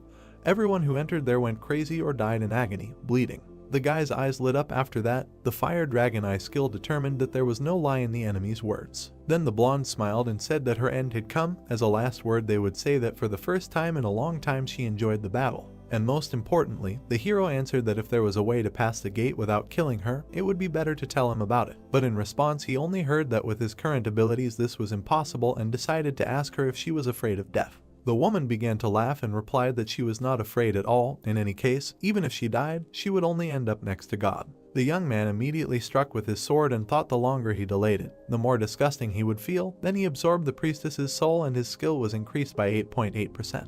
While the guy was leaving there, he thought about what to do. His mood was now spoiled. After some time, he reached his brother and opened them. A man with a sword appeared in front of him. A huge muscular man raised his weapon and looked straight at him. Then he came closer and said that his name was Lucilian, the man who would become the sword that the god of testing would wield. He pointed the sword at the young man and said that from now on he would test his martial arts. He had to prove that he was worthy of entering the next gate. Then he raised it above himself and the sword began to blaze with fire. It was an aura blade. The guy saw this and was very surprised, although the stage was unstable, but it was clearly a flaming sword. He frowned and thought that things were not very good. Right in front of him was a blade blazing with fire. Then he took out his weapon and thought that already on the third test he should deal with the flaming sword. Here finally the guys clashed in a duel. Most likely, now the main character will have to risk his life. Although the young man dodged, something still seemed strange to him. When he looked up, he thought that not only the statistics associated with his physical abilities, but also the strength emanating from the sword was clearly inferior to his own power. The enemy was already approaching him at that moment. The young man was able to reflect this blow as well, while he was thinking about the fact that it was his energy that was losing now. At that moment, it was as if another person was in front of his eyes. Seeing how Namgoong Hayek used the flaming sword earlier, of course he thought that this was about high-level sword skills. Perhaps the whole point is that that person, a crazy bastard, was simply too strong, and the so-called flame skill may not be easy high-level sword skill. Suddenly it dawned on him. At the same moment, the man struck again. But the blade remained intact. It was expected for him. The guy frowned and thought that no matter how much he attacked, only his energy suffered. The fight continued for some time. The brunette actively dodged the blows. Then the man came closer and said that no matter how strong his aura, it would not be able to break his sword, only the one who could break it. He looked up and explained that this could be done by the one who could cope with what is invisible to the eye. After that, the young man lowered his head and thought that this man was weaker than him, but owned a flame sword. It was like that. Then he smiled and said how when the one who studies worse than him passes the exam with a much better result. Then he took the sword more firmly and thought if he really said that he needed to cope with what is invisible to the eye, in that case he would certainly break his sword, and immediately ran to his opponent. Their swords clashed again in a duel. The man continued to fight and shouted that only the one who knows how to handle the invisible creates a sword that pierces all existence. The brunette at that moment continued to think that no matter what he could break him, and continued to listen that in this way a magic blade called aura with absolute powers is born. And finally the young man swung and again thought that the only goal was to break it. He managed to cut the sword in half. This greatly surprised his opponent. And the guy landed on the ground and thought that now he understood what the difference was between released energy and a flaming sword. The principle of activating a flaming sword is willpower, dense enough to be expressed in real physical strength. At that moment, his sword blazed brighter than ever, and blood dripped onto the ground. The man lowered his head and began to laugh. He realized that he was defeated. Afterwards, he raised his hand and laughed even louder, saying that it was not that imperfect flaming sword borrowed from the god of verification, but the real thing, and this guy really did it. The main character couldn't understand whether this man was really happy now. He turned to him and thought that he was more interested in the achievements of others than his own death, like he had his own mission, but he did not understand whether it was time or madness. Finally, Lucilian raised a trembling hand and said that this man had learned the whole essence at once. This fact makes his heart ache 3 times from bliss, passed the test of his martial arts. Then he smiled and with tears in his eyes said that it was better to continue in the same spirit, to go forward, like this. Literally a moment later, this man lost his head, and the young man said that now he would not feel pain. And while the guy was accumulating energy, he received a notification that he had absorbed the spirit of the priest Lucilian and his skill was increased by 14%. A bright light also appeared. The skill of the unique characteristic necromancy reached 100%.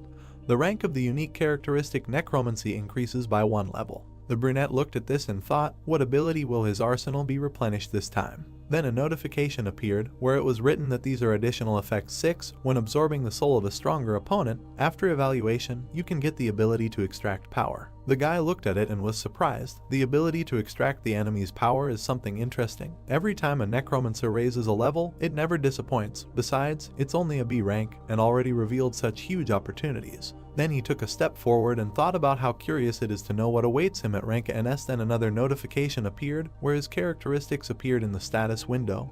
Ruler area, strength 86, agility 85, stamina 81, endurance 84, mana 79, unique characteristic, necromancy, unique power, synthesis of skills, strength, more details, skills, more details. The young man raised his head and thought that even the statuses have already come close to 3-star numbers. When he studied, wanting to become a hunter, he considered it something unattainable. Then he tilted his head and began to receive notifications that he had absorbed the spirit of a priest, thereby increasing his stats, absorbed the spirit of a priestess, thereby increasing his stats, absorbed the spirit of another priest, thereby increasing his stats. Strength was increased by 8, agility was increased by 6, endurance by 7, mana was increased by 8, and stamina was increased by 9. Several more notifications also appeared that one of the skills that the last priest had was absorbed. He received the skill Indomitable Will Mastery 27%. Description: a symbol of those who challenge the impossible to the end without giving in to despair. The main effect: when faced with an opponent stronger than the user, physical ability and concentration are significantly increased. Additional effects: when activating the skill, it becomes easier to achieve enlightenment, and the ability to mental defense is enhanced.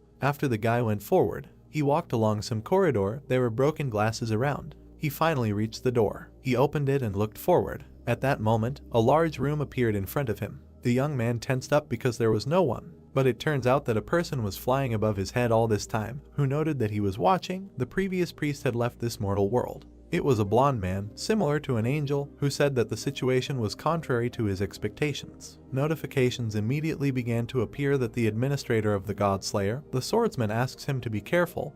The administrator of the hero of the destructive world advises not to realize, since a real enemy has appeared. The administrator of the Sword of the White Crane says that he uses real skills of mastering the released energy, and not fake ones. And the administrator of the Lord of Steel Blood admires the powerful energy and iron which the god of verification serves. At the same moment, the young man raised his sword and struck the first blow. The blonde then landed and replied that he was watching. He did not really want to waste time talking. He looked at him and added that then, we must immediately begin the test of the fourth kind. Then the boy walked towards him and introduced himself, said that his name was Chiron, a candidate for the apostle, serving the god of verification, and you, following the law and verification, will begin to check his body. Comments immediately flew that he had encountered a strong opponent, with whom he, as a user, would be difficult to compare, and the skill of Indomitable Will was activated. The brunette raised his head and thought that he had enormous energy that could not be compared with that of the previous priests. Immediately, some kind of fragment appeared in front of him. The brunette pulled it out and was going to attack. From this small object came incredible energy and a blow that flew straight towards him. Miraculously, the main character managed to dodge, but nevertheless, the blow ricocheted off the glass walls and flew into his back. Nevertheless, the young man managed to pull out his sword and again reflect the projectile thanks to the skill of the Eye of the Fire Dragon. He turned and thought that these rays, reflected in the mirrors, were very annoying and were flying towards him again. Then he tried to attack and thought that he should attack him before he started attacking him endlessly with these beams. After that, the guy swung and flew straight towards the enemy. He did not lose his head and immediately took off into the air. At the same time, he threw the boy back with his wings. Literally a moment later, the candidate for apostles raised his mini dagger and began to accumulate energy. Immediately, he flew up to the main character and tried to attack, and then he thought that now he could feel the flaming sword. After some time, the blonde flew up again, and the brunette looked at him and thought that this was most likely his guaranteed method of detection by victory. If he thinks like that, then they attack with a beam from a distance. Even if he penetrates and dodges the beam, mirrors installed around the perimeter reflect the beam at an angle where the enemy has a blind spot. In close combat, he uses his wings to create a gust of wind to disrupt the opponent's sense of balance, after which he counterattacks with a flaming sword. Because of this, the young man flew down. As soon as he landed, he thought that this was a very shitty template, and immediately after that, he flew away again because of the wingspan. The protagonist decided to act, so he took out his sword and thought that despite the stupidity of the scheme, it would also be quite difficult to deal with the mirrors in a hurry.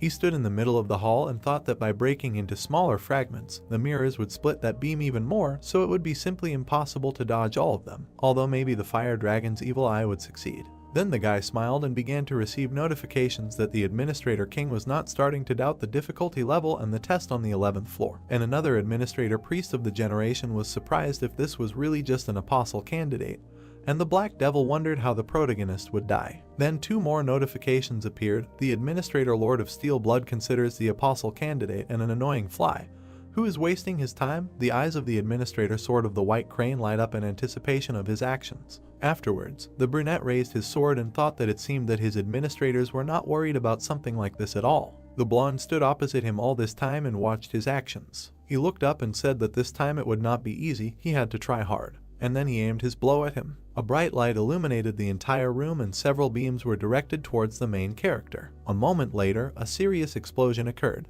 A notification appeared that the charging was complete. The blonde was surprised by what he saw. In front of him stood an opponent, completely intact, who activated the counterattack shield skill and reached the maximum damage absorption limit. The young man raised his head and said that he had used release. He immediately struck, released the accumulated damage and reflected it back. This beam immediately pierced his opponent. The Apostle candidate began to bleed and did not understand what had happened. Then he bit his teeth and said, "What the hell was this?" There were clearly no traces of magic training on him. And she added, "Do they really use the power of a god?" The brunette was surprised again and said that he had no idea what the power of a god is. At this moment, the Apostle candidate flew closer, said that he did not flee the battlefield and did not lose the battle. In accordance with the law of verification, they announced that all physical checks are complete. Then he flew to the ground and added that he acknowledged that this person passed the check. Notifications began to pop up that the young man absorbed the spirit of the same person. The skill was increased by 8.8%. When absorbing a spirit stronger than the user, an assessment is made for the disappearance of power. The guy was surprised when he saw after the completion of the assessment that it was confirmed that the spirit of the person has power, and this power will be extracted.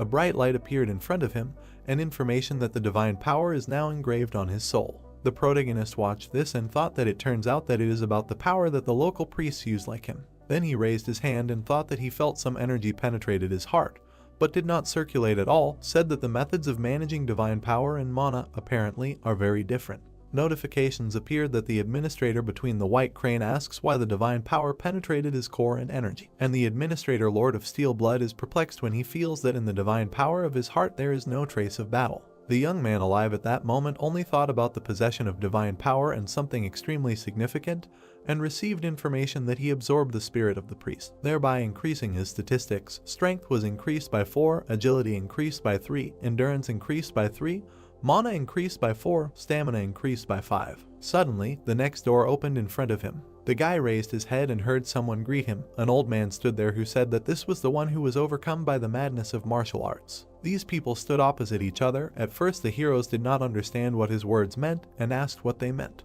And the old man lowered his head and said that victories, victories, more victories, isn't his goal to grow endlessly to become the strongest. At that moment, it dawned on the brunette that it was true that he wanted to become stronger, continued to grow, but wasn't this man exaggerating too much when he said that he wanted to become the strongest? Suddenly the elder appeared behind him and added that he was not exaggerating, but simply voicing the conclusion that the young man would come to in the end. This surprised him very much. The guy immediately turned around and tried to strike, but there was no one in front, and the old man immediately appeared on his head and said that he shouldn't talk like that and get excited. While he was trying to find him, the elder moved from place to place and said that these gates do not check his body. Here is a test of faith. However, the main character continued to swing his sword and did not understand what was happening. He clenched his teeth and thought that his movements were beyond imagination. Then several elders appeared behind him at once. How did this man penetrate his mind? At that moment, hands reached out to him from all sides. These hands grabbed the guy, while here he thought that the strength left his body. He raised his head and tried to get out, but nothing worked. Suddenly, a huge face appeared in front of him. It was an old man who literally began to suck in all his clones. And then he looked at him and said, "This is what this taste means." Finally, the guy turned around and realized that there was no one around him. He heard that he passed from the old man. After that, he turned and asked again, also asked what they were talking about. In response, he heard that he said that the 5th gate was passed by him. Then the elder came closer and said that he could go to the next gate. The young man said that he did not agree. How did this happen at all? The man explained that initially the 5th gate begins with the contemplation of mental images. In other words, only those who have an unshakable will have the right to look into their own world of images. Then he raised his head and added that he felt this unshakable will in him. Oh, this frantic will to cut the throat of anyone to become stronger. He raised his hand and said that he very clearly feels the desire to kill anyone and become even stronger. All these feelings are hidden in the depths of his consciousness. The protagonist listened attentively while he said that if he wants to kill him, a feeble old man, then he must do it faster. Fortunately, he will be able to learn a little in the arms of God before his parasite senile dementia. But then the old man heard something that surprised him. The young man said that he will not do this. Then he raised his head and asked why, and the guy came closer to him and explained that they had already said that the tests had been passed, so he saw no point in killing a person without any reason. Why ask about something so obvious? The elder listened to him and thought about it, said that this was indeed an unexpected turn for him. Then he came even closer and said that he thought he would have coped, even if he had officially given him the tests of the fifth to lie, but he repeated again, the tests had already been passed. Then he patted him on the shoulder and added that his friend could go further, wished him to successfully pass all the stages of the test. The guy looked at him and did so, went forward, but suddenly it dawned on him. It was as if the main character found himself in some kind of emptiness. There was darkness around him, and the surface of the mirror was swallowed by the darkness, and soon he found himself in a void where there was not a glimmer of light. Then a woman appeared near his ear, who greeted him. The young man did not hesitate and immediately took out his weapon, but there was no one around.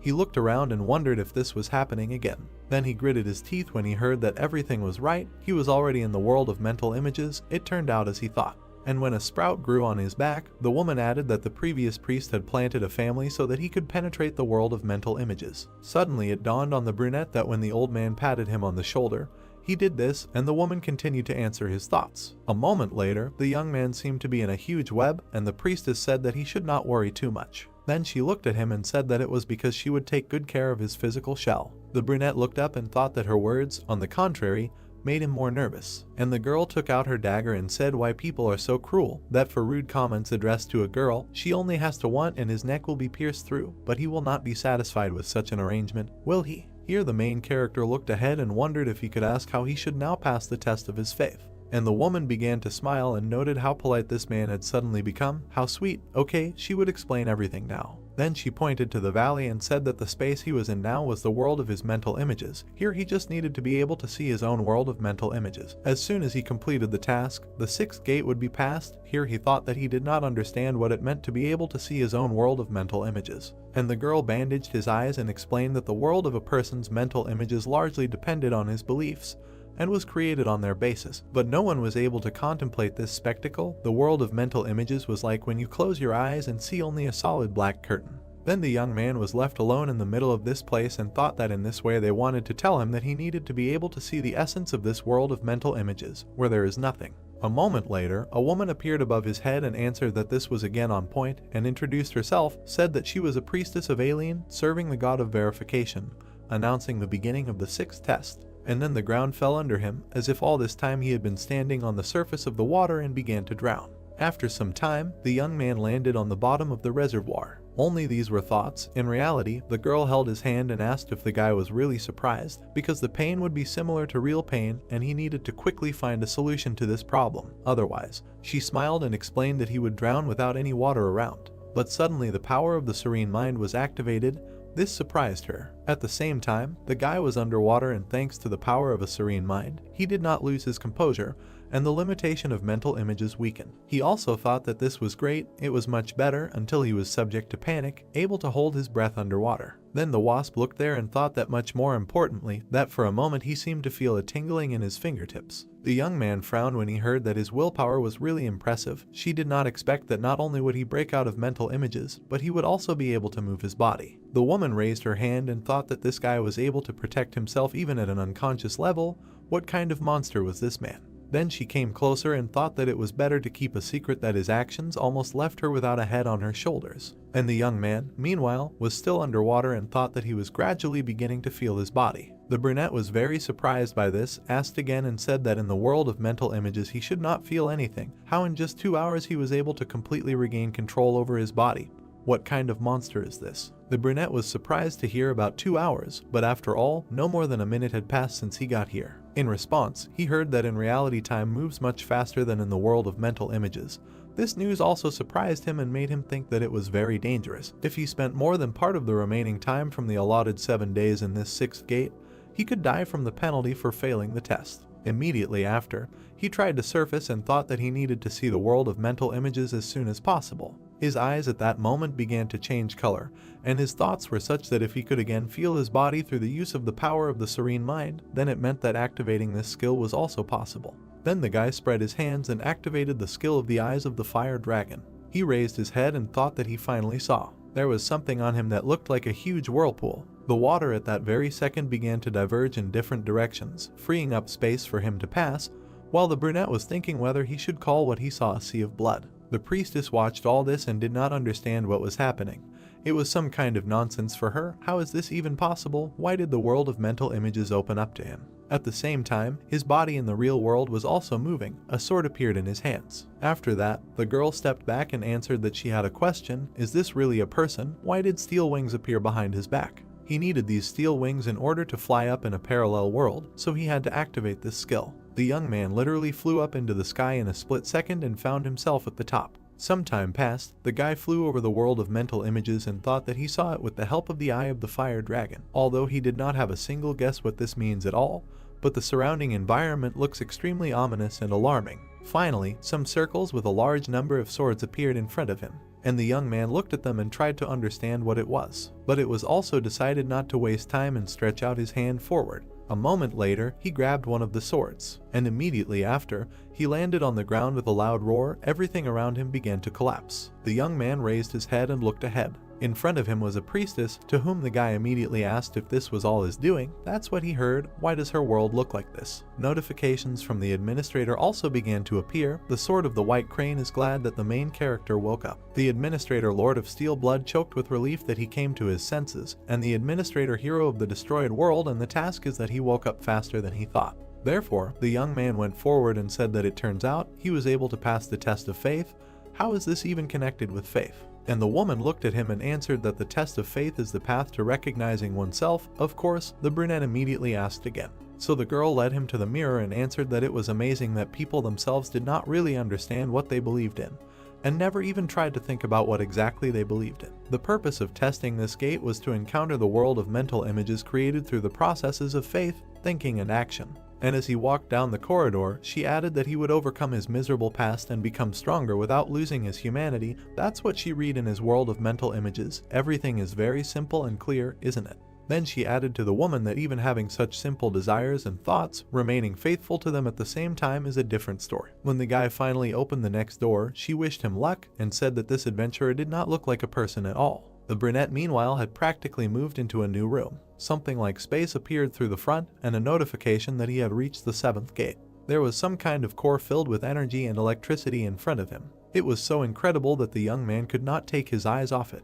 And then this core turned into his reflection of the eye. It turned out that it was the god of verification who was watching him. Immediately, memories of the priestess who said that no one had yet managed to pass the 7th gate popped into his head. Then the young man landed on one knee with a crash and did not understand what had happened. He exhaled and realized that everything was going wrong. It looked more like something else. Suddenly, a huge snake appeared in front of him. The situation was similar to when I encountered something insurmountable, Camillo's body, and completely refused to take any steps to survive. Then he felt very hot, and the thoughts were that an eye had simply appeared in front of him, and it really was a god. The young man clenched his teeth and said that he would never do this again. And in his head were thoughts and memories of the death of his parents. As a very young man, he sat at home and cried. Because of these memories, the protagonist took out his weapon and began to scream frantically. Then he stuck his sword into his own palm, activated the skill Ashen Blood. All types of pain caused to the user decreased by 17%. And the young man continued to mutilate himself and screamed that he was not going to helplessly stand and watch as he was trampled here. And as soon as he pulled the dagger out of his palm, he thought that he lived to break through any trials that fell to his lot. After he looked around and thought that he was sure that this training place was built exactly on this principle. New snowy teeth and decided that although they do not know whether he will be able to wake up that pupil at all, however, if there is at least a small chance, then he must try it. And immediately jumped up from the spot, running towards it. If he can get at least another 1 centimeter closer to it, then the blow will be delivered. Complete confidence was read in the eyes of the young man. And finally he reached the target, swung and struck, thought that this god was so-so. The blast wave went to the side. Only it flew to him and stopped nearby, and even the smallest impulse could not reach the retina. The young man raised his head then and thought that this was some kind of look. Any such nonsense bothers him. and the eye still continued to watch him, and a notification appeared that the god of verification appreciates the spirit of the applicant. The god of verification is glad to see the applicant with such high spiritual strength after a long time and tells him to prove himself, looking into his confident eyes. The guy was very surprised when he saw another notification that the god of verification remembers the existence of the applicant and announces the beginning of the test of the 7th gate. Suddenly the eye began to move and change color. Everything around began to collapse and the god of verification himself disappeared. The brunette lowered his head and tiredly thought, does this god really exist? At that very second, a huge mirror appeared in front of him. The young man saw it and jumped back. It was that very mirror. It reflected the main character, slightly modified, and it was necessary to establish contact with himself in the future and begin synchronization. Therefore, the main character raised his hand and tried to touch the mirror. Then a bright light appeared, and then followed a notification that a mentality test was beginning. The speed of assimilation with him inside the mirror slowly increased as if the mirror was going to absorb him, and the applicant had to pass the most suitable test for checking mentality. Also, a notification appeared that it was necessary to prove that his beliefs would not change in the future. This was already the most difficult for him. Immediately after, the young man fell into some strange room, and below sat a man who asked if this was really the same. The brunette immediately realized that this was the same priest and the first doctor who sat and asked where his mirror went. As soon as the young man landed, the fresco behind him began to move apart. He turned and looked there, and what he saw surprised him very much, because it was Christmas, a place similar to South Korea. There were people walking, strolling and chatting in the square, and somewhere between the houses the main character in the future was passing. Now he thought that he didn't understand what the hell was going on. There in the gateway, a young man in the future cut his forearm. The young man saw this and didn't understand what he was going to do now. I just thought about it, as his blood immediately turned into arrows and began to kill people in the square. And the young man began to scream and didn't understand what kind of crazy bastard this was. I immediately received a notification that the assimilation speed with him inside the mirror was forcibly increased to 10%. As if it caused him great pain, his chest literally burst with pain, as if someone was tearing off pieces of flesh from him alive. The boy clenched his teeth and thought that this disgusting whirlwind of mixed hair irritated him. The feeling of guilt grew into madness and anger. Then a priest appeared behind him, who recognized him, and asked if this man really took his mirror. Immediately after this, the man grabbed him by the head and began to cause incredible pain. Strange energy fetters appeared around the protagonist's head, accompanied by a notification that from now on all skills and powers that interfere with the applicant's spirit would be sealed. Of course, the protagonist tried to attack the tenant and almost immediately deprived him of his head. But he seemed to be mad. He was only worried about the mirror. The guy then grabbed his head and thought that during the mentality check, where the psychic defense was released, the power of the serene mind was blocked. Then he looked around and saw that the magic was still working. His future incarnation smiled and said that if he had known about this, he would have crossed the line from the very beginning, and the simulation speed with him inside the mirror suddenly increased forcibly by 20%. When the young man realized this, he was surprised and received a notification that due to the unbearable psychological shock, the applicant suffered from an abnormal condition called Kai intoxication. He immediately began to spit blood and did not understand how to stop it. Then he understood his head and thought about what had happened, why was this happening, and why was he doing something so disgusting? Why would he kill all these innocent people in the future? It is true that he is obsessed with power, but he will never go that far. Notifications immediately began to appear that he was under the influence of an abnormal intoxication status. If he failed to remove the abnormal intoxication status, then the mastery of the magic chain skill would drop to a maximum of 10%. The mastery of the magic chain skill would decrease by 0.3%, the mastery of the magic chain skill would decrease by 0.7%, and the mastery of the magic chain skill would decrease by 0.4%. The young man saw this and thought that the magic chain was now working at its limit. Then another person appeared before his eyes. It turned out that this was the world of Muram, where the man approached the soldiers and ordered them to immediately bring the head of the Union here. After that, the brunette looked at them and said that in this case, at least he would save the lives of those who were here now. But a man came out to meet him and said that he had heard that a madman called the Sword Ghost had recently appeared there, and now that he had seen him in person, he could say that he was worthy of his nickname. A middle-aged man approached him and said that he was pleased to meet him, introduced himself as Lee Jinwon, the head of the Union, and asked what the child's name was. But he did not answer and immediately ran towards him, and the man saw this from the group. Literally a moment later, the two began to fight. All the people around were already dead, and the head was bleeding after a while and said that he simply had no words. Then he raised his head and said that this guy had killed all the members of the Union. Although he himself had said that he would not touch anyone, was he not ashamed at all? But the brunette came closer and said that he felt no shame at all. Then he lowered his eyes and added that these ragged, worthless things were just his fighting resources. Resources that did not make him tired, did not get sick, and were no longer of any value. And immediately after he cut off the head of the Union leader, the main character continued to watch this and spit blood, and the speed of assimilation with him inside the mirror was forcibly increased to 30%. Some time passed, and the location in the mirror changed dozens of times. The future incarnation of the hero, who became infinitely stronger, destroyed 1,000 enemies, was in the state of a monster, imbued with madness and seeking only growth. Finally, he even got to the priest, who cursed him before his death and said that he prayed to all the gods for his death. Then he killed the king of animals, who asked him to stop and asked if he hadn't said that it was better to kill only him to visit his subjects, but in the end they all died. Crazy monsters who never lost. That's who this man was. Then the guy got to the next opponent, who looked at him and said that this was some kind of nonsense. Why did the one who conquered the dimension come to such a wretched place? The young man felt all this and literally screamed in pain. The assimilation rate had already increased to 40%, then to 50%, it did not stop. Then the young man raised his head and thought that if the assimilation level continued to grow like this, then eventually the worst would happen. He smiled and said that it was a feeling, it turns out, pleasure and not a joke. The location changed again. There was a bright flash of light. People burst into some room, kicking down the door. A man who looked like a cyborg entered and said that the one who commits such inhumane actions and really thinks to remain unpunished. The future incarnation of the main character stood there and had already killed one person. A brunette was standing nearby, and when she lowered her head she asked why this man was doing this. She could not cope with tears and screamed for what reason she was killing innocent people, to become stronger, for what? The young man turned around and asked again about the reason, and then asked why ask about the obvious. He immediately threw the corpse on the ground. Then he smiled and said that he was killing them because they were the raw material for his growth. The man approached him and asked if he would know that he had the ability to control lightning. Then he frowned and said that in such weather he had better prepare himself and give up the ghost. He pounced on the young man and ordered him to die, calling him a demonic spawn.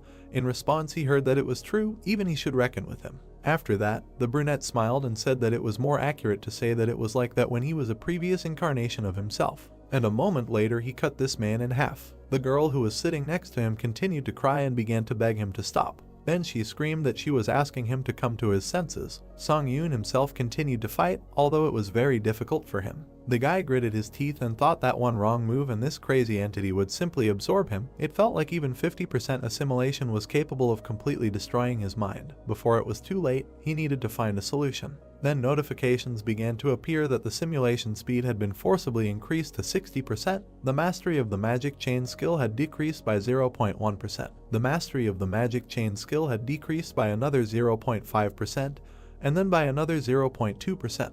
Blood was literally flowing even from the eyes. But the young man was not going to give up and continued to strike the eye of the god. Then the stimulation speed increased to 70%, and the brunette fell to his knees and thought that he could no longer stand it. Psychologically the silk was too big, and he could not even say whether it hurt or pleased him. Then he fell into this seething liquid and thought that he felt good. Almost immediately the liquid began to absorb him and completely sucked him into itself. However, the consciousness of the protagonist was still functioning and a memory of the priest's question appeared, who took his mirror. Finally, it dawned on him that something had appeared in him during the murder. The young man was able to pull his hand out and held a small mirror in his hands. It was the divine mirror of the high priest, a mirror that the high priest imbued with his divinity daily. The user can use this divinity to create a divine shield only once, and creating a divine account can restore his mentality. The protagonist was also able to remove these fetters from his head and activated the effect of the divine mirror. A divine shield surrounded him, dispelling all levels of clouding of the mind. A notification also appeared that the abnormal status of spiritual instability was cancelled, and the future incarnation suddenly woke up and stopped. Suddenly, his head was torn apart and came apart at the seams. From there, as if from a suit, Sunjun climbed out and began to scream loudly. He looked around and asked if this monster thought that he would allow himself to be absorbed. The light was so bright that it was visible even from below the building. Then the protagonist received the achievement of Steel Spirit and endurance was increased by 1. Finally, the mirror broke and shattered into pieces. The young man proved that his beliefs remained unchanged. The mentality check was completed. He was surprised and thought that he had been standing here all this time. Comments from the administrator began to appear. For example, the Lord of Steel Blood felt a sense of relief that the contractor had overcome a critical obstacle. The administrator of the hero of the destroyed world laughed. They say that he could not even think of the method he used, and the administrator of the White Crane Sword was very glad that the guy's condition had stabilized. And while the brunette was falling down, the god of verification was satisfied with the results of the applicant's check. The god wanted to see him personally and forcibly summoned him to his land. The adventurer raised his head and thought, "What kind of holy land is this, and a forced summoning?" Then there were notifications that the god of verification temporarily concentrated power in his hands. Using divine power in the test tower, all administrators associated with the applicant will be forced to stop monitoring the tests. And also, while the main character continued to climb up, the test tower allowed him to be called on the condition that his personal safety would be ensured. Then he entered the sacred abode of the god of verification. For some time, the brunette did not understand what was happening and just screamed. Finally, he found himself in some strange place and did not understand what it was. A bright light appeared ahead, and from there a human silhouette flew out. This image approached him and asked who it was, why divine power was felt from him. Apparently it was the god of verification. The man flew even closer and said that it was not necessary to drill him with a look. In any case, now he will not see anything except foggy outlines. Now that they met him in person, he sees that this person is extremely heterogeneous. It turns out this pseudo deity was created by the tower. The brunette looked at him and said that he had no idea what the term pseudo deity meant. The god of verification then lowered his head and explained that in the tower they are also called administrators. Asks if this guy is a being who received quasi-divine status under a contract with the tower. In response, he heard that the young men are not an administrator, just a candidate, disassembling the tower. Then the god said something that surprised the main character very much, or rather that in fact, it differs from other pseudo-deities, has its own divine power. The man also added that he had not looked into the tower for a long time, and it turns out that a lot of interesting things happened in it. Asked if the main character realizes that it is impossible to create something real with the power of a pseudo deity. And then he added that being an apostle of a pseudo deity, he created a real thing. It is clear, the candidate is clearly an unusual creature. The brunette still did not understand what was happening. He remembered one of the priests and thought that it sounded like he had done something great. But in reality he had just accidentally obtained divine power after killing that man, and asked if it was true or if divine power was that important. God told him that he had extracted divinity himself and didn't know it had he done the extraction process, completely removing the traces of God. Not because he knew everything, the man became wary and said that he could see from his face that he had no idea what divine power was. Finally, the boy raised his head and said that he had just accidentally obtained it. God continued to fly in the sky and replied that even if it was a fake, a reproduced tower, then such a result could only be obtained from the divine power given to the future apostle by God. But how did this boy manage to stroke this power, completely erase the traces of God? He also said that even if his actions were unconscious, it was not by chance that he extracted Chiron's divine power. I feel that there is a reason here, therefore a connection. Now the boy was very surprised. And when God added that it was absolutely clear that the testing tower expected a lot from him, he immediately understood everything and thought that the testing tower was pinning its hopes on the average president. For some time, the two looked at each other. Then God turned away and said that he had made a mistake. Seeing the anger of the tower, one could safely say that this information cannot be disclosed, so it was time to say goodbye. He would definitely watch him from heaven. The brunette immediately raised his hand and began to shout that he still had many questions. Why did he become such a monster in the future? What else is divinity? And what did he mean by causality? But it was too late and his body began to fall down. Nevertheless, God lowered his head and said that it seemed that this man had looked too deeply into his future.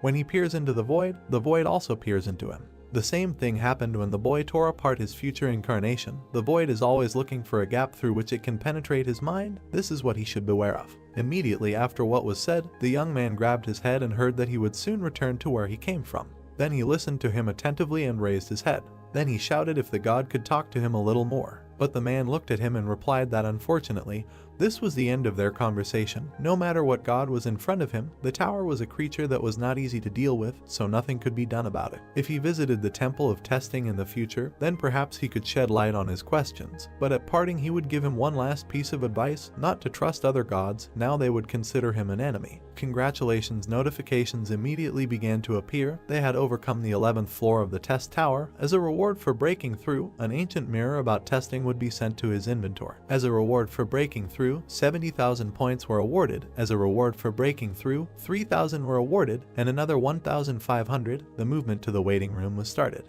The young man landed there and for some time tried to comprehend what was happening. He thought about it, thought about God and about the creature that happened to her before him, told him more than everything he had heard so far, especially the words about how even if his actions were unconscious, that he had extracted divine power, not by chance. I feel that there is a reason here, therefore a connection. Then the protagonist imagined the tower and thought that it was by the will of the tower that divine power was extracted and acquired as power. He assumes that this is the reason. Besides, he said that the tower has high hopes for him, an ordinary applicant, and that he concluded a contract as an administrator in an apostolic agreement, and that divine power was extracted as power from the spirit. Let's assume that everything was done with the submission of the tower. Immediately, priests began to emerge in his memories, and the question is, what are the intentions of the tower that does all this? The guy frowned and began to list all this in his head: the apostolic agreement, divinity, and also the creation of the present, and the words of the God of verification that you should not trust other gods. He sat down on the bed and said that he didn't understand a thing. He lowered his head and thought that what consoled him a little was the fact that even if the gods were hostile, they couldn't touch him as long as he was protected by the tower. Notifications began to appear that the system had expanded. The Earth dimension had been registered as an official dimension for ascending the test tower. Thanks to the formal registration of ascension in dimensions, the Earth was somewhat protected from interdimensional invasion. When applicants from other dimensions now face a penalty when moving to the Earth dimension, as an advantage of formal registration of ascension in the tower, applicants who are not pioneers can also earn ore. The restrictions on observing the applicants' tests were lifted. The guy raised his head and saw that the administrators were talking to him again. The first administrator, Lord of Steel Blood, was relieved to see that the youth had returned and was safe, and the administrator, White Crane Sword, looked at him with tears in his eyes. Only then did he immediately remember the phrase of the god that all pseudo-deities are also called administrators. The guy realized that the administrators were also deities, and then it dawned on him that he probably shouldn't trust them. The young man began to bite his lip and think that in this situation no one could be trusted, and the situation was pretty disgusting. After some time, he moved and entered the world of Steel Blood. A blonde appeared in front of him, running towards him and asking if this guy was badly hurt. But instead of an answer, she received a blow from a sword. The girl dodged and didn't understand what was happening, and the young man lowered his head and turned to her. Then he looked into her eyes and asked if the administrator was right to collude with the tower and use it. The blonde grinned and thought that it looked like a side effect of the mentality check, and the guy continued to attack her and bit his own hand. Then he swung his sword, but missed. The girl raised her head and thought that this guy bit his own hand. She shouted that she needed to come to her senses.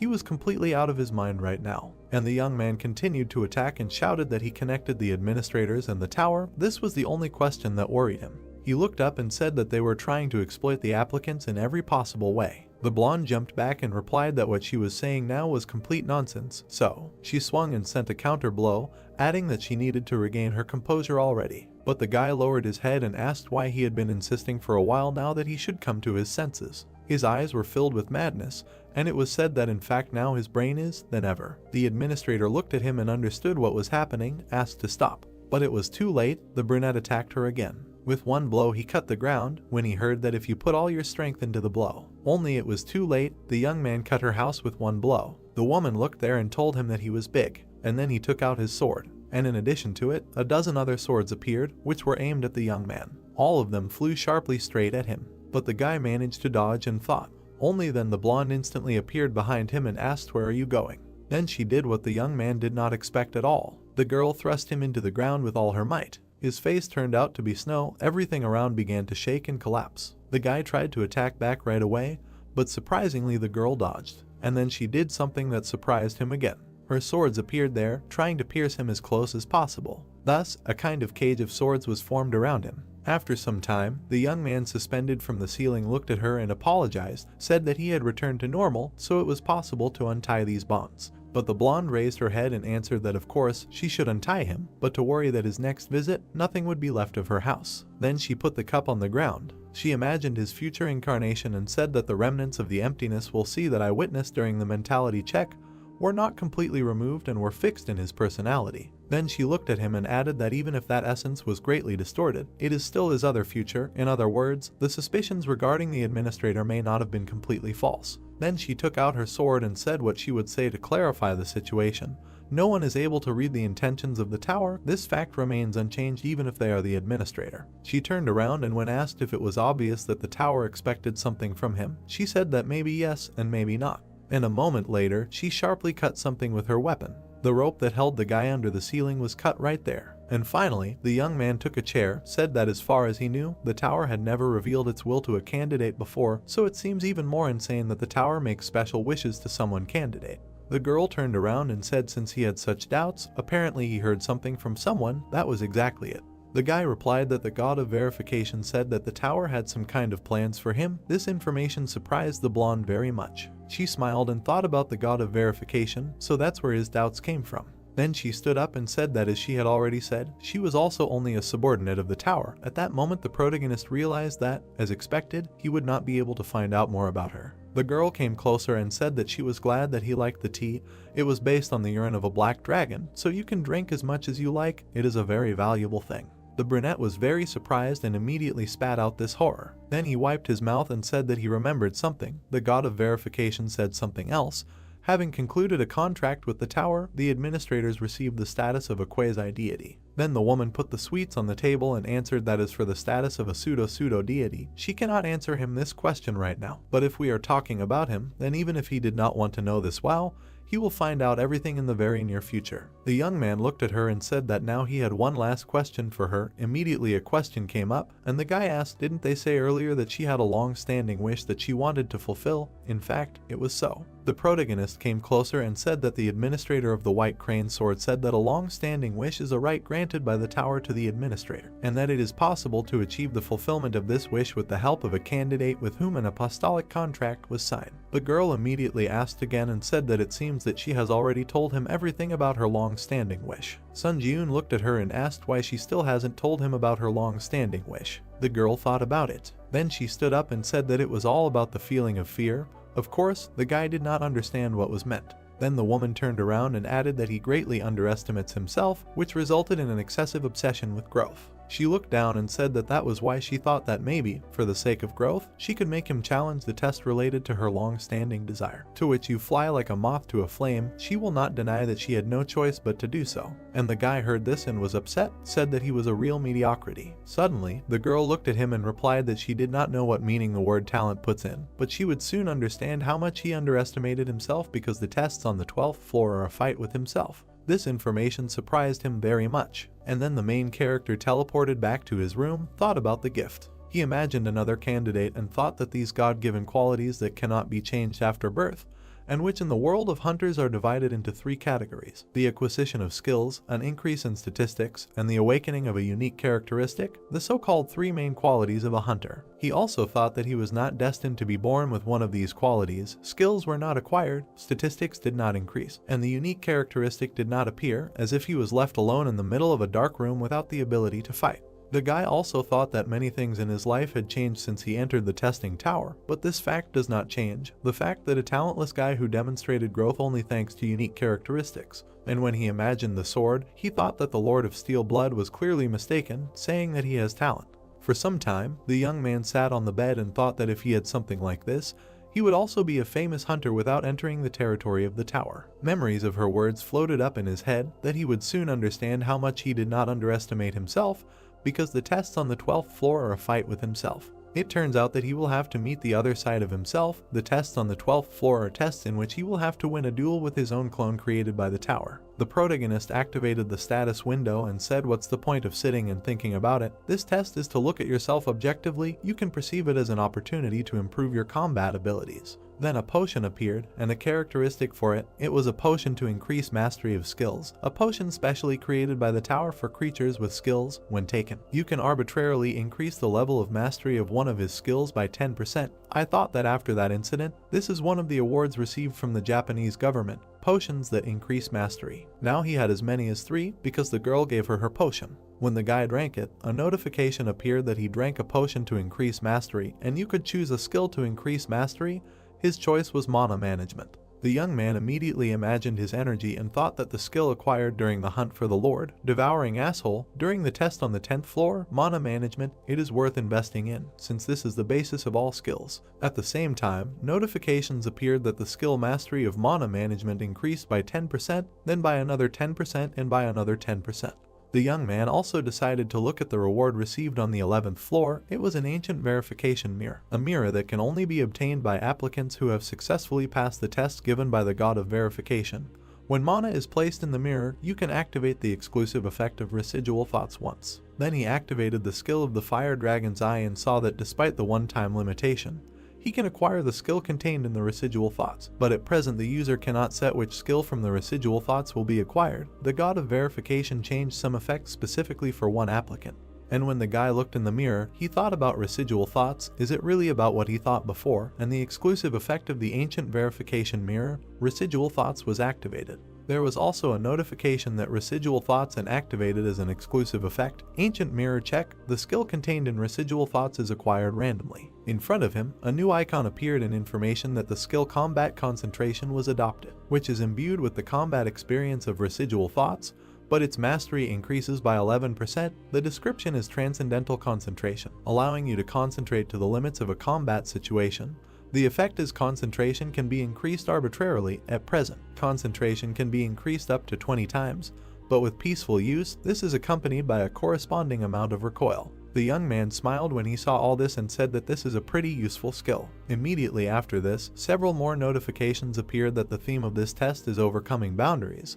The 12th floor test begins. The remaining time is 48 hours. The condition for successfully completing the test will be kill your clown for a certain time. The condition of the right to pass the test is the death of the applicant or the expiration of a separate time. The reward for a successful breakthrough is the gray crown of the ancient emperor. The penalty in case of failure is death. A moment later, the main character found himself in some room. Immediately in front of him, energy began to accumulate, and information that the blessing granted by the god of darkness felt the evil minds of the nicknames in the ancient palace and creates warriors. Guards, now the attacker will have to think about how well he knows himself. His double appeared in front of him. The item, the old tailcoat of the vampire count, was duplicated. It was necessary to kill another self created by the god of darkness. Again, I remembered the blonde's words that the scale of self-reproduction does not end there. Experience is also copied. In other words, his reproduced version will know all the strategies that he will use now, and his cloning even copies his talents. Opposite at that moment stood a clone of the main character. If he underestimates his talent, he will seriously suffer. Therefore, Sun Jiun decided not to languish and immediately attack, to check what will come of it and how gifted he is. The brunette looked at him again and thought, is it really the god of darkness again? Why so often encounters tasks called gods? His old enemy, should he call him his clone? And while the clone was approaching, I thought that he really looked so much like him that it turned his stomach inside out. And I also remembered the blonde's words and thought that on the recommendation of the ant of the rest of the blood, I spent a question ticket and received additional information. He continued to look at him and thought that he had specifically learned that there was only one item that a clone could duplicate. The old frock coat of the vampire count naturally chose what would become his armor. Then he swung and thought that if this was really his full-fledged clone, then this battle was a good opportunity to objectively assess his strength. While the young man was running towards him, the skill's instant acceleration, Grace of the Wind, began to activate, and the entire speed increased by 70%, the current progress summing up 7 out of 7. At the same moment, the skill combat concentration was activated, and the user's concentration increased twofold, as if the protagonist had split into two parts. He felt as if time around him had slowed down, and at the same time the movements were too fast. He smiled and thought that this was exactly what combat concentration was. Then he swung and activated the power of the Sword Master. Suddenly, a bright light appeared right above him. The clone jumped back from the blow. Then he took out his sword. The protagonist immediately realized that it was a sword of steel blood. He frowned and thought that the choice was obvious, and here by the concentration of mana in his left hand, this is a counterattack shield. Indeed, in the left hand of the slope there was a large red shield.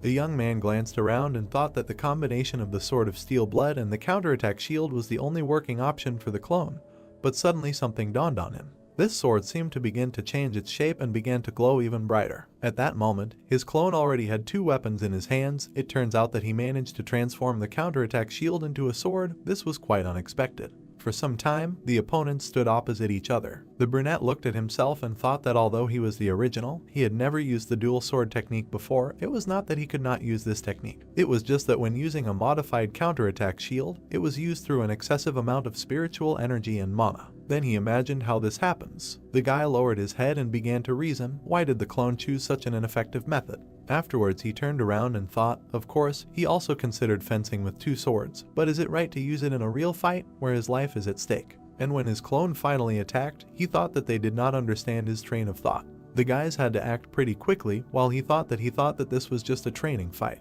A moment later, the guys clashed in battle, moving from place to place. It was at this moment that the main character realized that, although barely perceptible, but in terms of pure skills, he was one step behind. But the clone continued to attack and seemed to be in the lead. Miraculously, the brunette managed to dodge and did not understand why this was happening. And while he was falling to the ground, he thought maybe it was all about his indomitable will. If we recall this skill, the mastery was 27%. The description is a symbol of those who challenge the impossible to the end, do not give in to despair. The main effect is when facing an opponent stronger than the user. Physical and ability and concentration are significantly increased. Additional effects are when activating the skill, it becomes easier to achieve enlightenment, and the ability to mental defense is enhanced. The brunette continued to fight and thought that at present he was significantly ahead of him in terms of the number of items.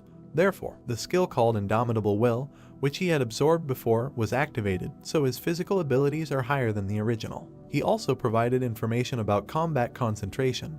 Mastery 11%, the description is transcendental concentration, allowing you to concentrate to the limits of a combat situation. The effect is that concentration can be increased arbitrarily. At present, concentration can be increased up to 20 times.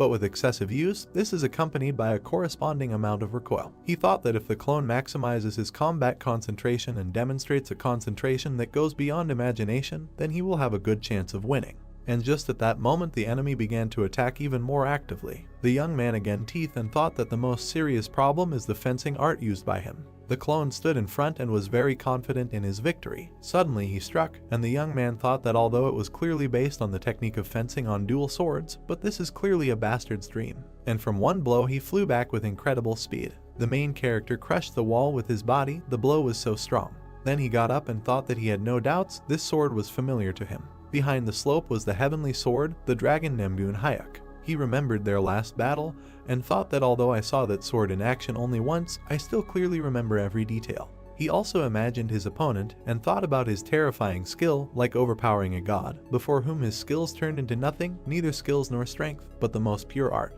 He also imagined a bright flash of light and thought that these techniques made him really think about whether they could exceed skills in general, as his teacher had told him before. Then he stood in a stance and thought since fencing and art are not skills, he believed that he would not be able to learn this. He also remembered the blonde's words that he would soon understand how much he underestimated himself. Then he lowered his head and thought that this was the very real talent that the steel-blooded lord had spoken of. While the clone was running towards him, a notification appeared that the user had encountered a strong opponent that he was having a hard time dealing with. So the Indomitable Will skill was activated. He thought that now the system determines that he is at a disadvantage, even though he is far ahead of him in terms of items. Why is this happening? The young man thought and gritted his teeth. Then he looked at his opponent and thought what was going on. Did he suddenly become stronger? At that moment, the guy gathered his remaining strength, activated the combat concentration skill, thanks to which the user's concentration increases 10 times. Then he stood up and was ready to continue the battle. A moment later he struck, but the enemy parried it, and then he was able to slip under his sword. Blood suddenly appeared. The young man jumped back and did not understand what happened. A cut appeared on his ribs, and thoughts in that dam said that they have the same level, his opponent is a real monster. Then he swung and the concentration increased by another 15 times. The guy suddenly found himself behind his clown, he did not even understand what happened. Then he struck him and thereby stuck him in the ground. A notification appeared that the power of steel wings was activated. Flight at maximum speed was also activated. The young man flew forward and continued to attack. He swung his sword, the concentration then increased by another 17 times. While his opponent sat below and looked with surprised eyes, he shouted that this man was caught. But suddenly the brunette stretched out his hand, which acquired a strange shape.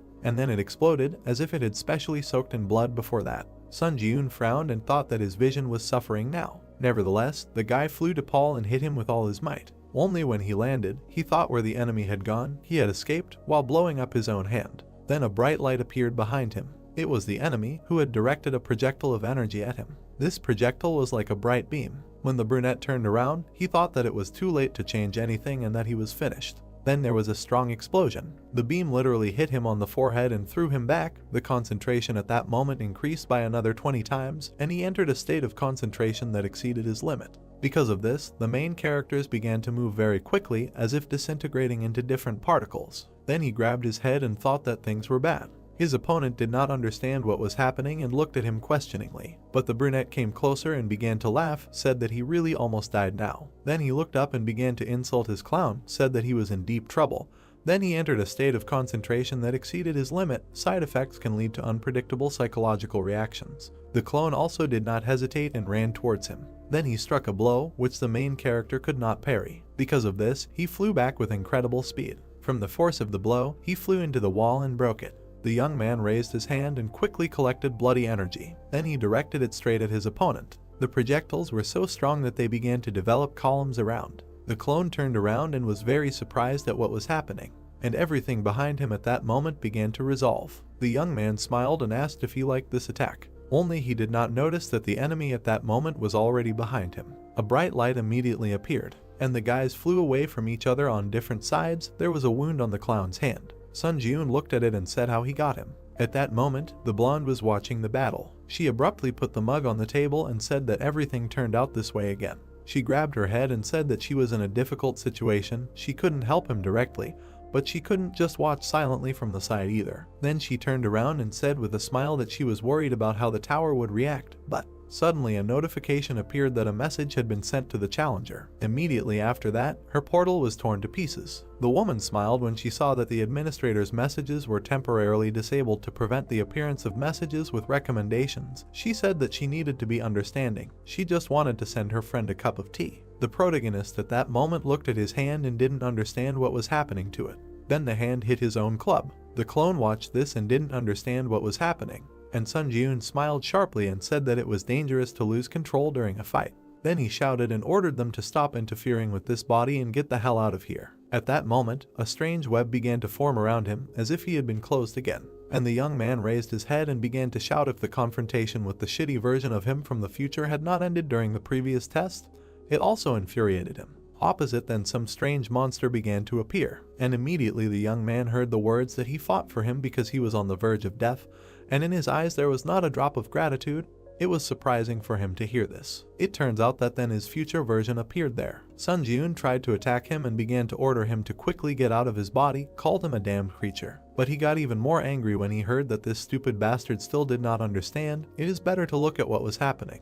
The future he came closer and said something you trained for so long, but even now having risen to the 12th floor of the tower, you are not able to objectively look at yourself. It is a pity for wretchedness. The main character was unpleasant to listen to all this, so he swung and asked what's wrong, immediately after he tried to hit. But the man raised his hand, and in a moment, bloody bars formed between them. Then the brunette turned around and just silently left. And the main character continued to beat this great and asked where he was going. They need to go back, but he heard in response that he was just an annoying bug. Sun Jiun was surprised when he offered to tell him something, said that if you do not get rid of the habit of relying on skills, then you will not be able to use true art, then asked did you get it. The man walked forward and said that you just need to continue to sit here until the end of his days and watch what is happening. And when he almost went underwater, he added that from that moment on he will take control of this body. For some time, the main character tried to break the grate and get out of there, but it was useless. But the battle continued on the surface at that moment. Now the new main character smiled and said that it seems that he is slowly beginning to understand what's what. He just caught the right wave. He was surprised when he saw that the administrator of the Lord of Steel Blood sent him an item, a product of the Black Dragon, a potion prepared by specially processing the bodily fluids of the Black Dragon. When consumed, mental strength and immunity are increased, and the mind becomes clearer. And then something dawned on him. The soul of the real hero was then able to still spread his chest and get out of the shackles. Because of this, his body again stopped obeying the captured demon. Sun Jiun reached into the status window. Then he took out a potion from there and stretched it out to himself. Only something happened. The clone did not lose his head and immediately cut off his hand so that he could not drink the potion. The main character was not going to give up. With all his might he pushed off the liquid that did not allow him to get out, and he flew up. Then he opened his mouth well, and with his teeth on the fly he grabbed the potion, breaking the bottle. The enemy looked at all this and did not understand how this was possible. He could not do anything, he just watched what was happening. Sun Jiun himself drank the potion and spat out the rest of the glass. Then he wiped his mouth and smiled, saying that he had finally returned to his body. And while he was watching his clone, he thought that earlier, when another version of him was fighting, he had clearly felt this feeling of liberation from dependence and skills. So now he decided to do the same. He grabbed his sword and thought that if the clone was capable of this, then he would be able to do it too. Then he stood in a stance and increased his concentration by 20 times. The young man fell asleep with his teeth and thought that the flow of thoughts had accelerated, and his crazy ego was waking up again. Then he exhaled and thought that now he himself was finally able to feel how his thoughts had accelerated. Enlightenment had happened in an instant, which seemed to last forever. At that moment, his opponent was already running at him and was about to strike. Only when he was about to strike, with incredible speed, Sun Jiun was able to return and thought that he needed to abandon all his dependence on the skills he had accumulated so far. After dodging again and thought that the only thing he needed to do was empty everything and adapt to something new. When the guy stopped, he thought that he was giving up common sense, and thanks to self-enlightenment, the skill of mana management increased by 10%. Literally with one glance, the main characters were able to cut off part of his opponent's hair, eventually decided to clear his mind of stupid stubbornness, received the achievement of enlightenment, and stamina was increased by 1. Sun Jiun was very determined, received the achievement of the state of absence of oneself, and mana was increased by 4. The user is dealing with an opponent with whom he is able to cope, so the skill of Indomitable Will was deactivated. This fact did not anger his clone. The young man himself was approaching him at that moment and swung again, thinking that from that moment everything would change by 180 degrees. While he was running, he calculated the trajectory of the attack, and with one blow he was able to split several stones at once and around. Then he smiled and thought that he was now able to use the fencing art of the master, who had previously suppressed him with his power, a strange feeling. Then he continued to strike blow after blow. He frowned and thought that the highest speed, using the grace of the wind and instant acceleration, it was now felt. Then he pushed off the ground and tried to attack, only the enemy was faster this time. He turned around and began to create some kind of field behind Sun Jiun. The young man at that moment lost his balance and did not realize what was happening. But nevertheless, he quickly gathered his thoughts and landed on the ground. The clone saw this and tensed up even more. He did not understand why it did not work. The member broke off for a moment and tried to strike again. But again a miss. Sun Jiun parried his blow and thought that as the battle continued on the slope, it was becoming easier and easier for him to understand what was happening. Now he looked at the fight from the point of view of skills and from the point of view of technique, and began to understand the principles of the technique itself. Besides, with this incredible speed it was much easier for him. Therefore, he smiled and continued to fight. He dealt blow after blow. The enemy was already having a hard time coping, but he continued to hold on with all his might. Some time passed, the brunette still tried to attack again. Only here he missed again. The main character thought that he had realized the principle of the technique itself, and thanks to this he felt safe using 2 swords. And this clone, instead of completely mastering the art of fencing, pays a lot of attention to imitating that master. Indeed, behind his back, as if a portrait of this man was emerging, Sun Jiun decided to get another sword, activated the power of the Iron Blood Sword, thought that in this situation, thoughts of mistrust can weaken the released energy of the flame sword, capable of cutting everything in the world. And when he took it in his hand, he thought what it means. Practicing the fencing of this master, I should focus even more on strengthening the flame sword. In his hands were 2 weapons that predicted success for him. The battle continued for some time. The clone, although actively dodging, began to receive earlier. The Bloodseeker skill was activated, and literally with one movement in his hands activated another skill. In front of his opponent in an instant, several bloody spears appeared at once. All of them flew straight towards him. He looked around and realized that something needed to be corrected. Therefore, he pulled out his sword and tried to reflect the blow, which literally slid under his feet. An explosion occurred immediately. Only this explosion occurred behind the enemy, so the brunette turned around and looked there in surprise. And due to his own carelessness, he immediately received a blow to the shoulder. He quickly got his bearings, activated his shield, and threw the protagonist back. Then he looked at his shoulder and got angry. A second later, his wound healed. Sun Jiun looked at this and thought that he instantly transformed the sword into a shield and avoided the crisis. Things were bad. Then the enemy decided to create a whirlwind of 2 swords, which surprised the protagonist very much. The young man struck again, tried to stop him. Their swords touched and a spark appeared. Then Sun Jiun swung and thought what it was. Just a second ago it was about rough and aggressive swordplay, but now the clone switched to soft swordplay with smooth and measured movements. He stood opposite and seemed to be waiting for his next blow. At that moment, the boy raised his sword and thought about soft sword mastery. Also this sword mastery technique that the teacher demonstrated to him. I wonder how far the opponent can go in demonstrating techniques, although he understands that this is his talent, but still irritates. As expected, he will not be able to win easily without any risk. He immediately decided to get rid of the second weapon and fight with 1 sword. Then he activated the skill with the counter-attack shield, and another sword appeared in front of him. The enemy saw this and was surprised, and the young man raised his new weapon and asked what was so surprising. Then he smiled and added that if the clone is capable of this, then he can do it too. A second later, he jumped up and flew into the attack. The opponent's swords clashed again. The fight was so intense that sparks flew in different directions, and this continued for some time. The guys seemed to be floating in the air. Sun Jiun looked at the enemy and thought that, as expected, the cop's sword charges before him, then should he go on a small adventure? He immediately turned around and tried to do something unexpected. The decision was to kick the brunette in the chest. He was so surprised that he couldn't block the blow and flew straight towards the ceiling. He got even more angry and ran off at incredible speed, trying to attack. Sun Jiun was already waiting for him at that moment and thought that he had parried his attack with the counterattack sword, a modified version of the counterattack count. A bright light immediately appeared, and the brunette thought that then he had to charge the sword once, and of course, the suspension of such ignorant attacks would simply break. That's exactly what happened. The copper split into two parts. The clone had to throw the second weapon back, while the protagonist thought that if they were both one, then now was the time when the counterattack energy emissions, the most threatening attacks they had, would disappear. The same thing happened with the sword, which simply dissolved. The enemy flew forward, and the young man decided that he would judge this as a chance. Immediately, a strong blow was dealt, from which everything began to fly apart in different directions. Sun Jiun smiled and thought that he himself was incredibly strong. And the same one received a blow to the stomach, such a strong blow that he was thrown back several meters. When the young man got up, he saw that the enemy was already approaching him at full speed, and a moment later, he received another blow with a sword. Only this time, this blow was expected, so the guy extended his hand and thought that his enemy was caught. At the same second, the clone was pierced by a sword from behind. He turned around and realized that this was all planned. Another sword was lying nearby and was thrown out in advance. He also looked at it and thought that his impatience also played into his hands, and the use of these two components turned out to be extremely effective. Therefore, he smiled and waited for what would happen next. Then he swung and decided that it was time to finish. Only the one who penetrated was not going to give up, spread his arms and began to accumulate energy. Sun Jiun did not understand what was happening. The clone immediately increased in size several times and began to turn into a huge monster. It was unclear what the hell it was. This huge monster began to move towards the main character and destroyed everything around it. A second later, it bit off its fingers and spat them straight towards the young man.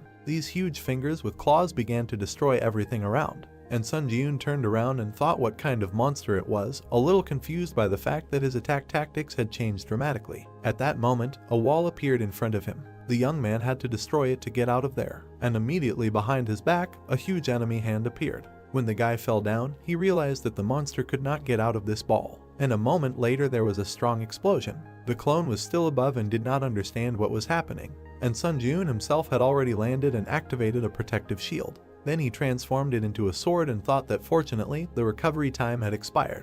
He pulled it out and said, "Why did he stand up? Is he really not going to attack?" The enemy did not hesitate and immediately fell down. The fight continued. The guys fought for some time. The main character thought that this bastard monster had completely lost his mind, using the explosion of his own body. He was surprised and thought that no matter how strange it looked, as a surprise attack in close combat, such a technique could be very effective. Then he looked at the enemy again and thought that because he lost his temper and constantly made explosions, the ashen blood would absorb too much stamina. And as expected, after some time the monster began to shrink while shaking and losing strength. Therefore, when the stamina is at 0, his attacks will stop. It was at this moment that Sun Jiun struck back and cut off his hand. Then he frowned and said that there was no point in dragging it out anymore, he was finished. And the clone was still angry and perhaps even hoped for his victory. They began to move across the battlefield with incredible speed. The young man looked up and asked where he was going, quickly catching up with him. Then he swung and saw something that surprised him.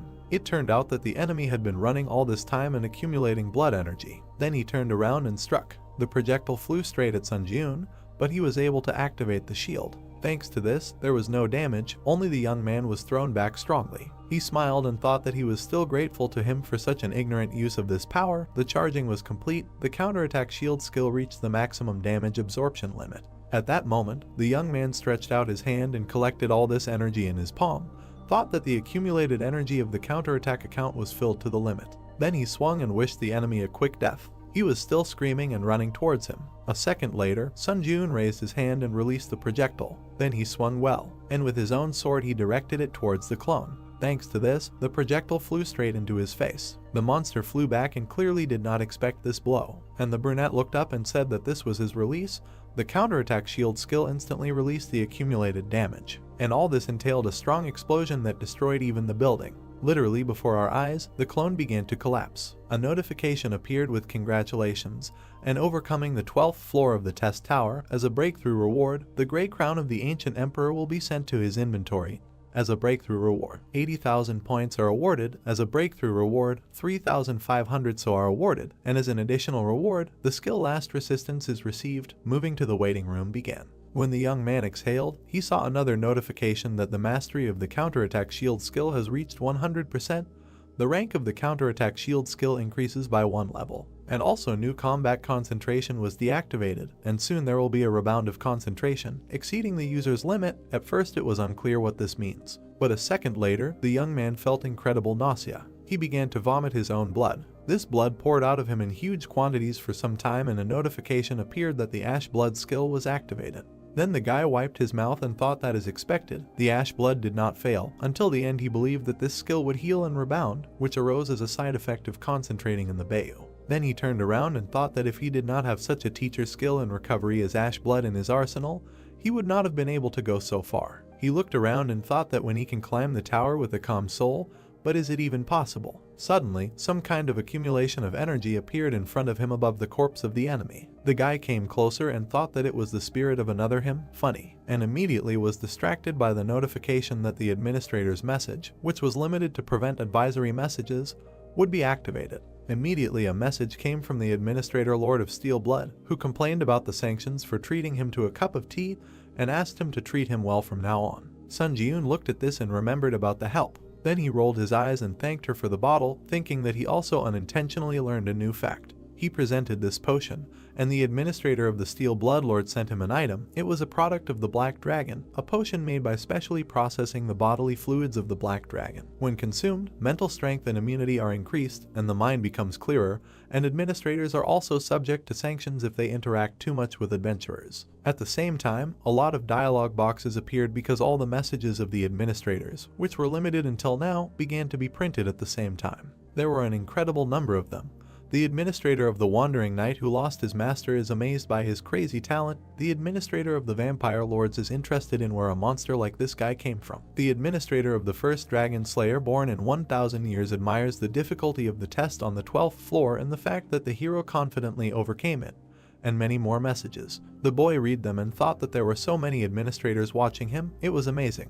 The messages kept coming and coming. The boy thought that some administrators were shocked by his talent and the difficulty level of the trial, saying that he looked like a monster, while others were reacting as if they were bored, asking if the challenger who was still only on the 12th floor was really there. Then something happened that surprised the protagonist. Notifications started appearing that the administrator servant of the Soul Holy Knight was looking at him. The administrator fallen heir of the Blood Demon Church was staring at you, and the administrator seeker of divinity was looking at him as if she was expecting something from him, but they began to dissolve. Sun Ji-yoon came closer and thought that the administrator who only said what they wanted and then disappeared when they lost interest were sending messages without any purpose. Then he raised his head and asked why everyone was acting like this. What was the matter? He frowned and thought, of all people, why would there be so much interest in him? Besides, his contract was already concluded, but why were they trying to get his attention? Then he imagined this entire communication system and thought maybe there was an expansion of the system that gives administrators the opportunity to contact him with a request.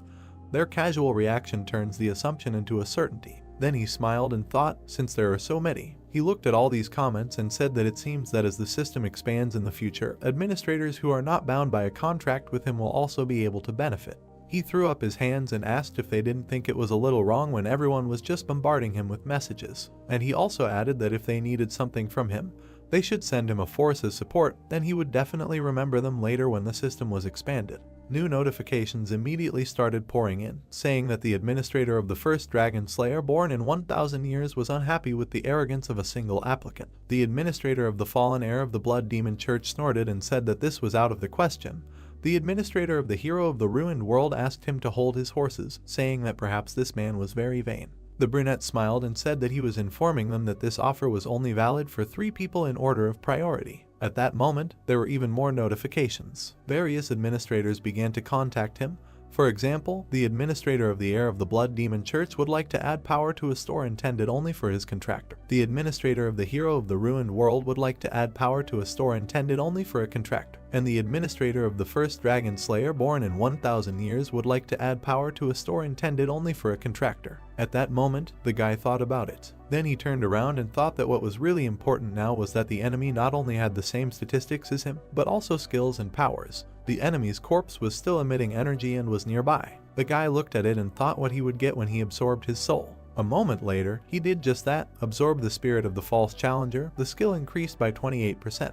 Then a bright light appeared, and information that the composition of the soul was completely identical to the soul of the challenger Sun Jiun. The power of the divine power is activated when the conditions are met, and an attempt was made to extract divinity. The young man looked at this and was very surprised. What kind of extraction of divinity is this? A notification also appeared that the protagonist used spirit absorption to permanently increase his statistics. Strength increased by 10, agility increased by 10, endurance increased by 10, mana increased by 10, tenacity increased by 10. His body was still lying on the ground, and the spirit was still evaporating in energy. A notification began to appear that one of the enemy's skills had been absorbed. The young man had received the lightning sword skill, and errors also appeared that these were already acquired crushes. Skill mastery was being combined. Lightning sword skill mastery had reached 100%. The skill rank was increasing by 1 level. The brunette looked at this and smiled. He was clearly pleased with what was happening. But suddenly a bright light appeared. Something else happened. A status window appeared where it was written that the composition of the enemy's soul was completely identical to the composition of the protagonist's soul. The divine power was activated when the conditions were met. Another attempt to extract divinity had occurred.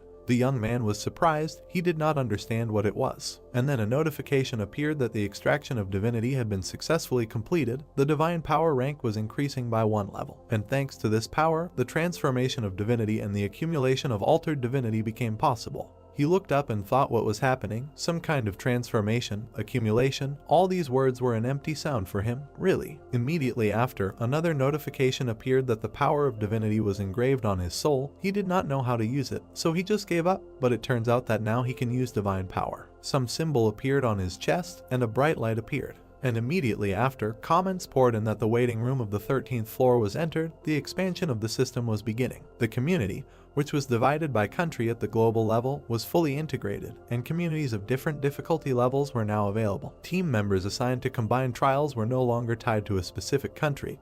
Individual rankings by country at the county level would also be fully integrated. Now the young man would also be able to view the final rankings of other difficulty levels. He stretched out his hand and thought that it turns out that now he will encounter foreigners in combined trials, but this is a largely meaningless expansion of the system. Then he lowered his head and thought that if this goes on, the community will eventually be integrated with other dimensions, which will allow travel to different planets. Suddenly, another screen appeared. The young man raised his head and paid attention to it. It was written about the results of the 12th floor test. First place Hunter, second place Great Shaman, third place Kim Seung-hoon, fourth place Catherine Bennett, fifth place Bloodlight Sword, sixth place Clock Tower Wizard, and seventh place Tarkovsky. While the main character was walking to the tower, he thought that he was the strongest. This was the main reason why he was climbing the tower. This was exactly what he was striving for. Then he approached the stairs and thought that now he was one step closer to this goal, at least at the moment the strongest contender on Earth. He also imagined the others and thought that they say that the test tower has long existed in dimensions such as Ares, Callian, and Murim. He also imagined space and thought that compared to these dimensions, the Earth is an extremely weak dimension, which literally the other day was officially registered as a dimension for ascent.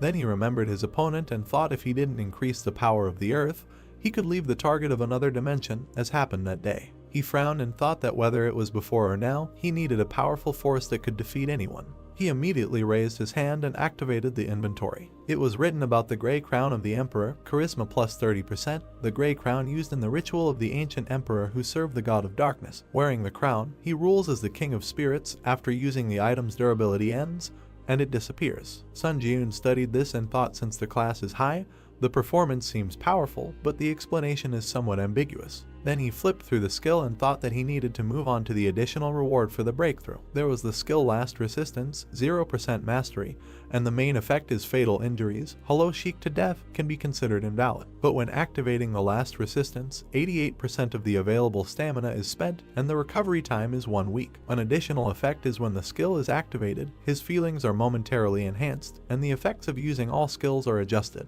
The guy was surprised when he saw this and thought that this is a skill that prevents 1 death.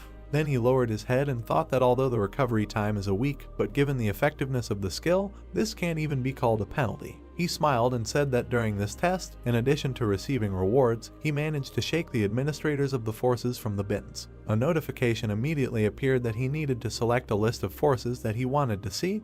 The first was the Lord of Steel Blood, the second was the White Crane Sword, the third was the Support Forces, the selected ones were the Support Forces. There is information about the bloody heavenly energy. The price is 31 so. The description is a spirit technique that only the successors of the Blood Demon Church can learn. It can replace the internal energy of mana, and the magical characteristics will be inherited. Entering into battle, his combat senses are enhanced by the energy and blood of the whole body. There is also information about the protection of the warrior. The price is 3000 so. The description is the power given to God's chosen one, and those who have gained this protection have acted as saviors for centuries, without concluding a contract with God. The only effects that can be obtained are control over the divine and an increase in luck. After there was information about the power of instant magic charging. The price is also 3000 so. The description is when the existing mana falls to less than half of the total magic power. It can be recharged by absorbing the mana remaining in nature. However, if used excessively, the main energy points such as the chain of magic power or the 8 meridians can be damaged. The guy looked at all of this and thought that all 3 were very effective for a C+ rank power. Then he tapped the screen and said to just buy them all. Notifications about purchases and expenses came. Then messages from the administrators appeared. The fallen heir of the Blood Demon Church urged him not to forget his support, and the first dragon slayer born in 1000 years urged him not to forget his support. Sun Ji-yoon raised his hand and said that he would remember them all well. Then he thought that when he absorbed his own spirit before entering the waiting room, as if out of nowhere, the extraction of divinity was activated. The extraction was completed, the rank was raised by 1 level, and with this power, divinity transformations and accumulations of altered divinities become possible. He remembered how a bright light appeared on his chest and thought that it was obvious that after the healing of divinity was activated, he felt the energy heavily settle in his heart. Unlike before, it must be a divine power. Now the guy swung. He stretched out his hand and thought that something would happen now. Only some time passed, nothing changed ahead. Sun Ji-yoon lowered his hands and said that what happened was what was expected. The result is the same as during his check before going out to the waiting room. The body just shines and no special abilities or anything like that appear. Then he imagined all the killed priests and thought that he cannot use any of those restoration or strengthening techniques that were used by the residents during the test on the 11th floor. He frowned and thought that this pissed him off, was full of expectations, only now it is not clear whether there will be any sense from this at all or not. Immediately after that, he sat down on the floor and thought that he needed to calm down, meditated and decided that otherwise this shitty person would crawl out again. Then the administrators started writing to him, saying that for example the Great Crane Sword said that it would teach him divine power, that it could teach him better than the Lord of Steel Blood, and invited him to its domain. The guy closed his eyes and said that he did not want to. But the White Crane administrator did not give up and began to cry because of the shock he received from refusing the invitation, and asked why he was refusing, saying that if he came and learned, he would be able to use divine power. The guy raised his head and said that he could learn later if necessary. Then he smiled and said that he wanted to do everything on his own without relying on others. A notification appeared that the White Crane administrator was lowering his shoulders and saying that so be it, if that was his will. Sun Ji-yoon raised his head and thought that right now it was not the divine power that was important, but something else. Immediately imagined his opponent, who said that he would return soon and thought that he needed to focus on what he could do to become stronger right now, at least until he killed this man. Then he imagined him again and thought that Namgoon would definitely return to Earth again. Then he thought that now, of the powers that he had shaken out of the administrator's storage, he was most curious to try the bloody heavenly energy and immediately saw a repeat of its characteristics. A notification appeared that the power had been activated and a strong energy began to penetrate the guy. Suddenly, he felt some strange feeling, as if he had turned into a fighter. His eyes changed color and Crumb sang, yes, he needed something like that now. Then the young man grabbed his head and did not understand what was happening. His mind rose, a crazy smile appeared and they said that their exit had come. Sun Ji-yoon began to stretch his own face and call himself names, saying that he was going to do something so interesting alone. As if another spirit had entered him, the brunette did not understand what it was. A crazy personality was simultaneously manifesting itself in his body. At least this had never happened before. Suddenly a sword appeared in his hands. The new personality looked at him and wished a pity on the offspring to die. At the same time, another weapon appeared in the other hand, and both of these swords began to fight each other. Sun Ji-yoon said to the spirit, does he not understand that if he dies, then this will also die? And the demon smiled and called him a fool, said that he was just going to get rid of what he could not get. At this moment, Sun Ji-yoon continued to resist and thought that this was a situation that he could not foresee. This fight between the two hands continued for some time. The young man looked at the sword and thought that it was absorbing blood energy generated by the blood heavenly energy. At the same time, a notification appeared that the heavenly demonic blood sword appeared. The guy looked there and read that when the user who has reached the level of the flame sword activates the exclusive effect to the maximum, the true ability is revealed. Then he grabbed the blades with his bare hand. Then he threw away the second weapon. and with all his strength, he thrust the sword into his shoulder. The blow was strong. Blood immediately flowed out of there. The young man thought that he was feeding this bastard energy and blood, and then he began to scream in pain. For some reason, the sword began to change its appearance. The situation was gaining strange momentum. Then it completely transformed. A notification appeared that upon fulfilling the conditions, the true abilities of the Heavenly Demonic Blood Sword are opened. The name of the item changed to the Heavenly Demonic Sword of True Blood. Sun Jun looked at this and was surprised when he read that a special slot for blood was created. In front of him at the same second, not a few posters appeared. These were those very slots. Then the guy activated the Eye of the Fire Dragon. Information about the True Blood Heavenly Demon Sword appeared in front of him. Reaction speed plus 15%, attack speed plus 15%. The famous sword that was once one of the treasures passed down from the Blood Demon Church when killing an enemy with the True Blood Heavenly Demon Sword. The Blood Feast effect absorbs the enemy's blood into the blade, increasing the overall effectiveness of the item and sealing random skills. At the moment, there are a maximum of 3 skills that can be imprinted with blood, and imprinting skills do not require costs except for the recovery time. Also, in addition to this, information appeared next to the sword that all potential abilities are unlocked by users who have reached the level of the Flame Sword. When used by a candidate, you can activate the exclusive Blood Feast effect. Then he looked at the chips and thought that he can imprint skills in the sword, and even as many as 3 pieces. In addition, there are no costs except for the recovery time. Then he smiled and thought that it can be said that this is an awesome item of a growing type that this world has not seen before. Then notifications started appearing that the 13th floor trials were starting. The difficulty was high. The theme of this trial was a strategic battle. The allotted time was 14 days. The conditions for passing the trial were to work together with your comrades to kill the vampire count in a certain amount of time. The condition for failing to pass was the death of a team member or the allotted time had expired. The reward for a successful breakthrough was a random skill book, and the penalty for failure was death. And Anoshu was surprised. Was there really some kind of combined trial? He imagined other hunters and thought that combined trials were associated with his extra most pleasant memories. However, a random skill book was a good win. He imagined this book and thought that if it brought a plus-rated rewards, his mood improved slightly. There was also a notification that the map of the 13th floor is only available in trial mode, now open, showing cities occupied by vampires, showing hiding priests in cities occupied by vampires, marking the location of the vampire count in a city occupied by vampires, and the selection of team members begins. 4 portals suddenly appeared in the room. The main character came out of one of them, thought that instead of wasting time searching for priests, could he just invade the city and kill everyone there? He lowered his head and thought that with the abilities he now has, he is capable of destroying at least one city. He thinks he is capable of it. Suddenly another person appeared there, and information appeared that the selection of team members is complete. To create a smooth gameplay, the nicknames of the selected team members will be displayed. A man appeared who looked and said that he was wondering why the system is expanding. But it turns out that it is a combined test. It was a hunter with the nickname Tarkovsky. In the summer, a young man appears who greets everyone and says he is glad to see them all. This is the legendary ninja. And finally, an old man appears who says he is also pleased to meet them, the Wizard of the Clock Tower. The brunette looked at them and thought that these nicknames we all belong to high-ranking players. Immediately, a table popped into his head that he saw earlier. He thinks he also saw a Japanese player in the top lines of the rating. At that moment, the old man turned around and said that this place was familiar to him. There were an incredible number of corpses, and the place completely reeked of blood. The guys looked around and said that this was probably a vampire refectory. Suddenly, 2 vampires appeared behind one of them and said that this was more true than ever. They immediately pounced on the old man and said that the dessert itself complained to them. He was ready to eat it with pleasure. Only they did not calculate that he was not alone, and the vampire grabbed another hunter by the head. And another player appeared behind the girl. Literally, with one blow the man deprived the vampire of his head, and the boy dealt several blows to the female vampire. Then he turned around and said that he had such an idea,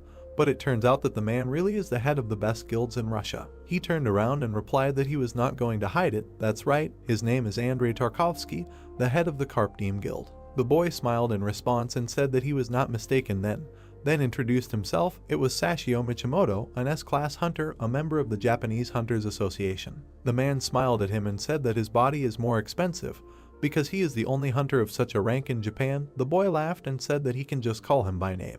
Then he came closer and asked if the others were ready for battle. Vampires can sense the death of their comrades, so they will soon come here in a crowd. Then the old man intervened in the conversation and said that there is no need to worry about this report. Since he set up a barrier in advance, they will not be able to sense anything. The brunette turned around and thought that this was a correct judgment. The old man picked up his pipe and said that his name was David Taylor, a humble wizard belonging to the clock tower. The boy raised his hand and said that this was the best of all the wizard towers in their world, and the man said that the archmage, who was on the verge of retirement but was pulled into this tower, was really unlucky. The elder simply smiled and said that on the contrary, he considered it luck that befell him in his old age. Mysterious entities such as towers are an interesting subject of study for wizards. And finally, the protagonist spoke to them. He came closer and said that he was a South Korean C-rank hunter, Sunjun.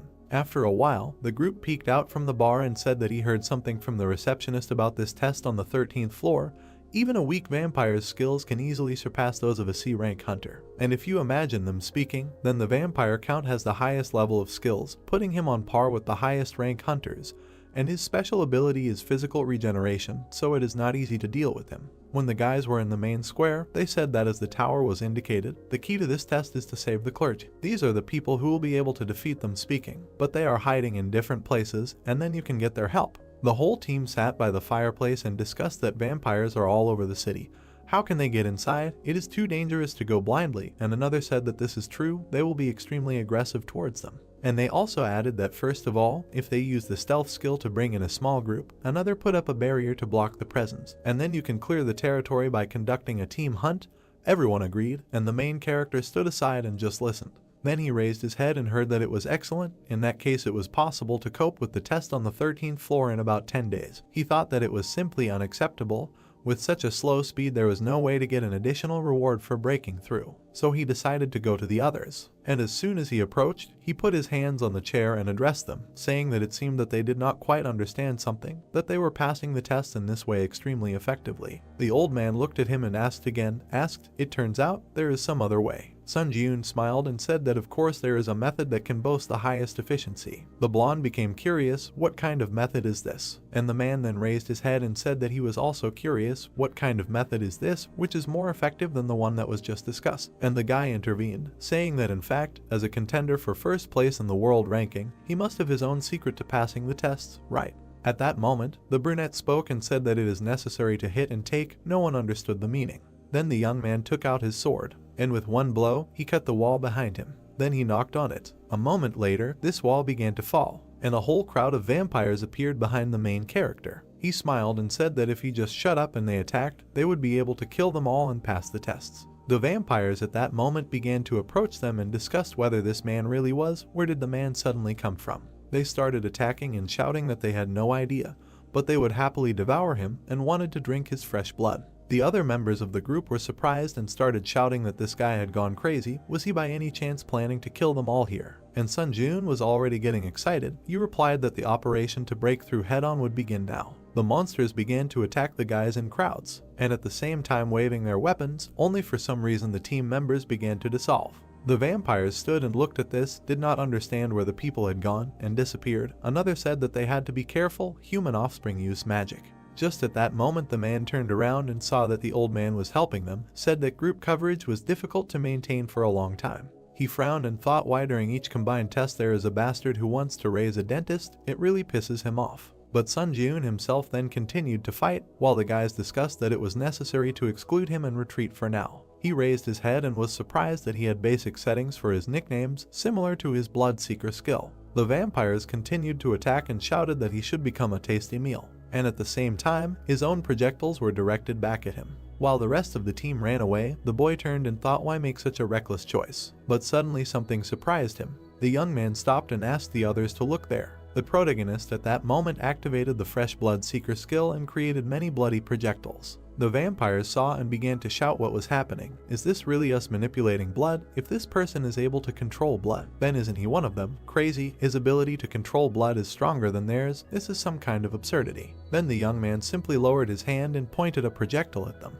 Immediately, the vampires began to die, and quite ironically from bloody projectiles. And the brunette continued to smile under the screams of the monsters and requests to help them. There was a wizard nearby who was thinking that when faced with such an extremely strong cancer, it makes sense to move according to the plan, since such an ignorant method simply cannot work. But how did he do it anyway? He was surprised, thinking that maybe he just doesn't have enough strength. If you remember the past of this old man, he is a high-level battle mage, fought on the front lines for a long time. In addition, he was very smart, smarter than other people. Even in the test tower, thanks to the strategy, he achieved high results, and was able to pass many floors, becoming a ranker and one of the strongest. And on the 13th floor, he came up with an excellent strategy. It would have been difficult to come up with something more effective when they were sitting in place and discussing it as a team. Only then the main character appeared and ruined his entire strategy. Now the wizard looked at this and thought, what kind of nonsense is this? He imagined a scheme and thought that to solve any problem you need a strategy, and his plan was good. Only suddenly the main character appears, who destroys this strategy. To pass the floor, they need to shut up and fight. At the moment, this same main character was doing an excellent job of his plan and killing many monsters. The guys watched and did not understand if this was really a person. Then they turned and asked the old man if they could forget about the plan and help him, and the other one also agreed. The old man raised the group and told them to wait. He frowned and said that he admits that this person is incredibly strong, but there is one thing, there is a whole city of vampires here. Then he looked at all of them and said that one person cannot cope with this. He also added that before the tower appeared, there were also incredible hunters, but why did hunting in groups develop like this? He immediately introduced his old group. And he also introduced many swords, said that regardless of strength, many targets in close combat are simply impossible. The other team members stood and listened to him attentively, and Sun Jiun was still fighting. Suddenly, the vampires began to grab him by both hands. Then they were spread out in different directions and one of them attacked him with a spear, shouting that he needed to die. The guy raised his head and was surprised. Then he began to inflate his hands, just like his clone did during the last battle. And a moment later, the hands broke, throwing the vampires in different directions. All of them were struck by blood and died on the spot. The skill Ashen's blood was activated. The young man turned around and thought that if he used this method, he would have to constantly heal. The explosion of the body is a good skill, but too expensive. Plus, there were surviving vampires who asked how a pathetic person could do this, use the power given to them by the god of war. Suddenly, one of them grabbed his head and began to shout that this was a disciple. The others were also scared and said that it was probably a disciple. The god protecting people sent a disciple. The gods are angry that they killed all the people in the city and began to ask the god of war to help their followers. The young man looked at them all this time and thought, what does a disciple of God mean? Is it their kind's thing to invent non-existent things? At that moment, one of the vampires hit another on the head and called him a weakling. Then he pointed at this guy and told him to look there. He noted the fact that the young man was standing there out of breath. The others also started laughing and said that this man was tired. Then they ran towards him and said that they had to attack now. At that moment, Sun Jiun raised his hand and some red ball appeared there. The vampires began to stop and did not understand what it was. Then there were more balls. The young man raised his head and decided to explain what it was. More precisely, to show in practice, he immediately swallowed them. And then he began to bite. A moment later, a literal bloody storm appeared there, and the brunette explained that these were their relatives. A notification began to appear that using the soul of vampires, he restored stamina. Using the soul of vampires, he also restored his mana. Then the guy smiled and said that the restoration was complete. It was time to start the second round. All the city residents started running back. They were very scared of him, and the team was still watching this carnage from the side. The guy came closer to the edge and said that the main character was in first place for a reason. It seems he specializes in close combat. The man agreed with him, said that he did not look tired, even getting stronger. Then the man came closer and said that he would help. The boy supported him and said that he considered safety important, but also wanted to help him. Meanwhile, the main character received a notification that all souls were used to restore stamina. Strength increased by 3, agility increased by 2, endurance increased by 4, and magic power increased by 5. He stood in the middle of the street and thought that if you compare the growth rate, it is even more effective than absorbing a copy. Then he smiled and thought that if he kills the vampire count, it will be even better. Comments from the admin started to appear. The admin, the only ruler of the Blue Sea, is interested in him. The admin, the leader trader, had fun thanks to him. The admin, Dark Demon, says that the boy is more like a demon than some of these demons.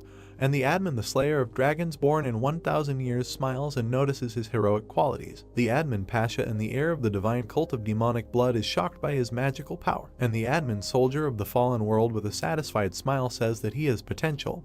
The brunette thought that this is great. The admin is still led by his introduction. Then he looked up at the status window and thought that the attention of the admins will never be superfluous. Suddenly, someone attracted his attention. The guy turned and said that he thought that the team went to get the priests. But all three landed and apologized to him, said that from now on they will listen to him. Another agreed, and the third said that at first he doubted him, but it was stupid. Therefore, the brunette turned around and said that it seemed that the whole group understood the effectiveness of the Zis. Then the sixth sense skill was activated and the young man suddenly felt something. A whole sea of blood spilled in front of them. Therefore, Sun Jiun smiled and thought that the vampire count was approaching them. The whole team tensed up and began to discuss whether this was great magic. The Count could even use it. Most likely it was just an ability. But the vampire was strong enough to use an analog of great magic. The third asked what to do. Their death was only a matter of time. The brunette looked at all of them and thought that those whom he admired now needed his protection.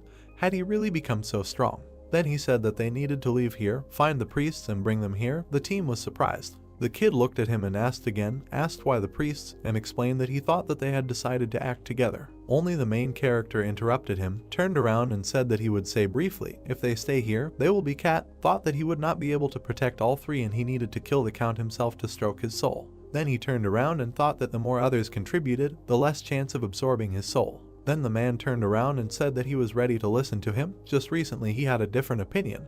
And the old man said that he would soon bring the priests. A moment later, the guys left, and the brunette continued to look at the approaching wave and reasoned that it was time to start. Immediately, the skill concentration in the Bayou was activated. The concentration increased fivefold, and the will of the technique of the culture of heavenly blood was activated. The main character seemed to be trying to bloody energy. Then he stretched out his hands and activated the skill True Blood Seeker. The will interacts with all the blood in its radius of action. Suddenly the wave began to break. Somewhere far away in the castle sat the Count and carefully watched what was happening.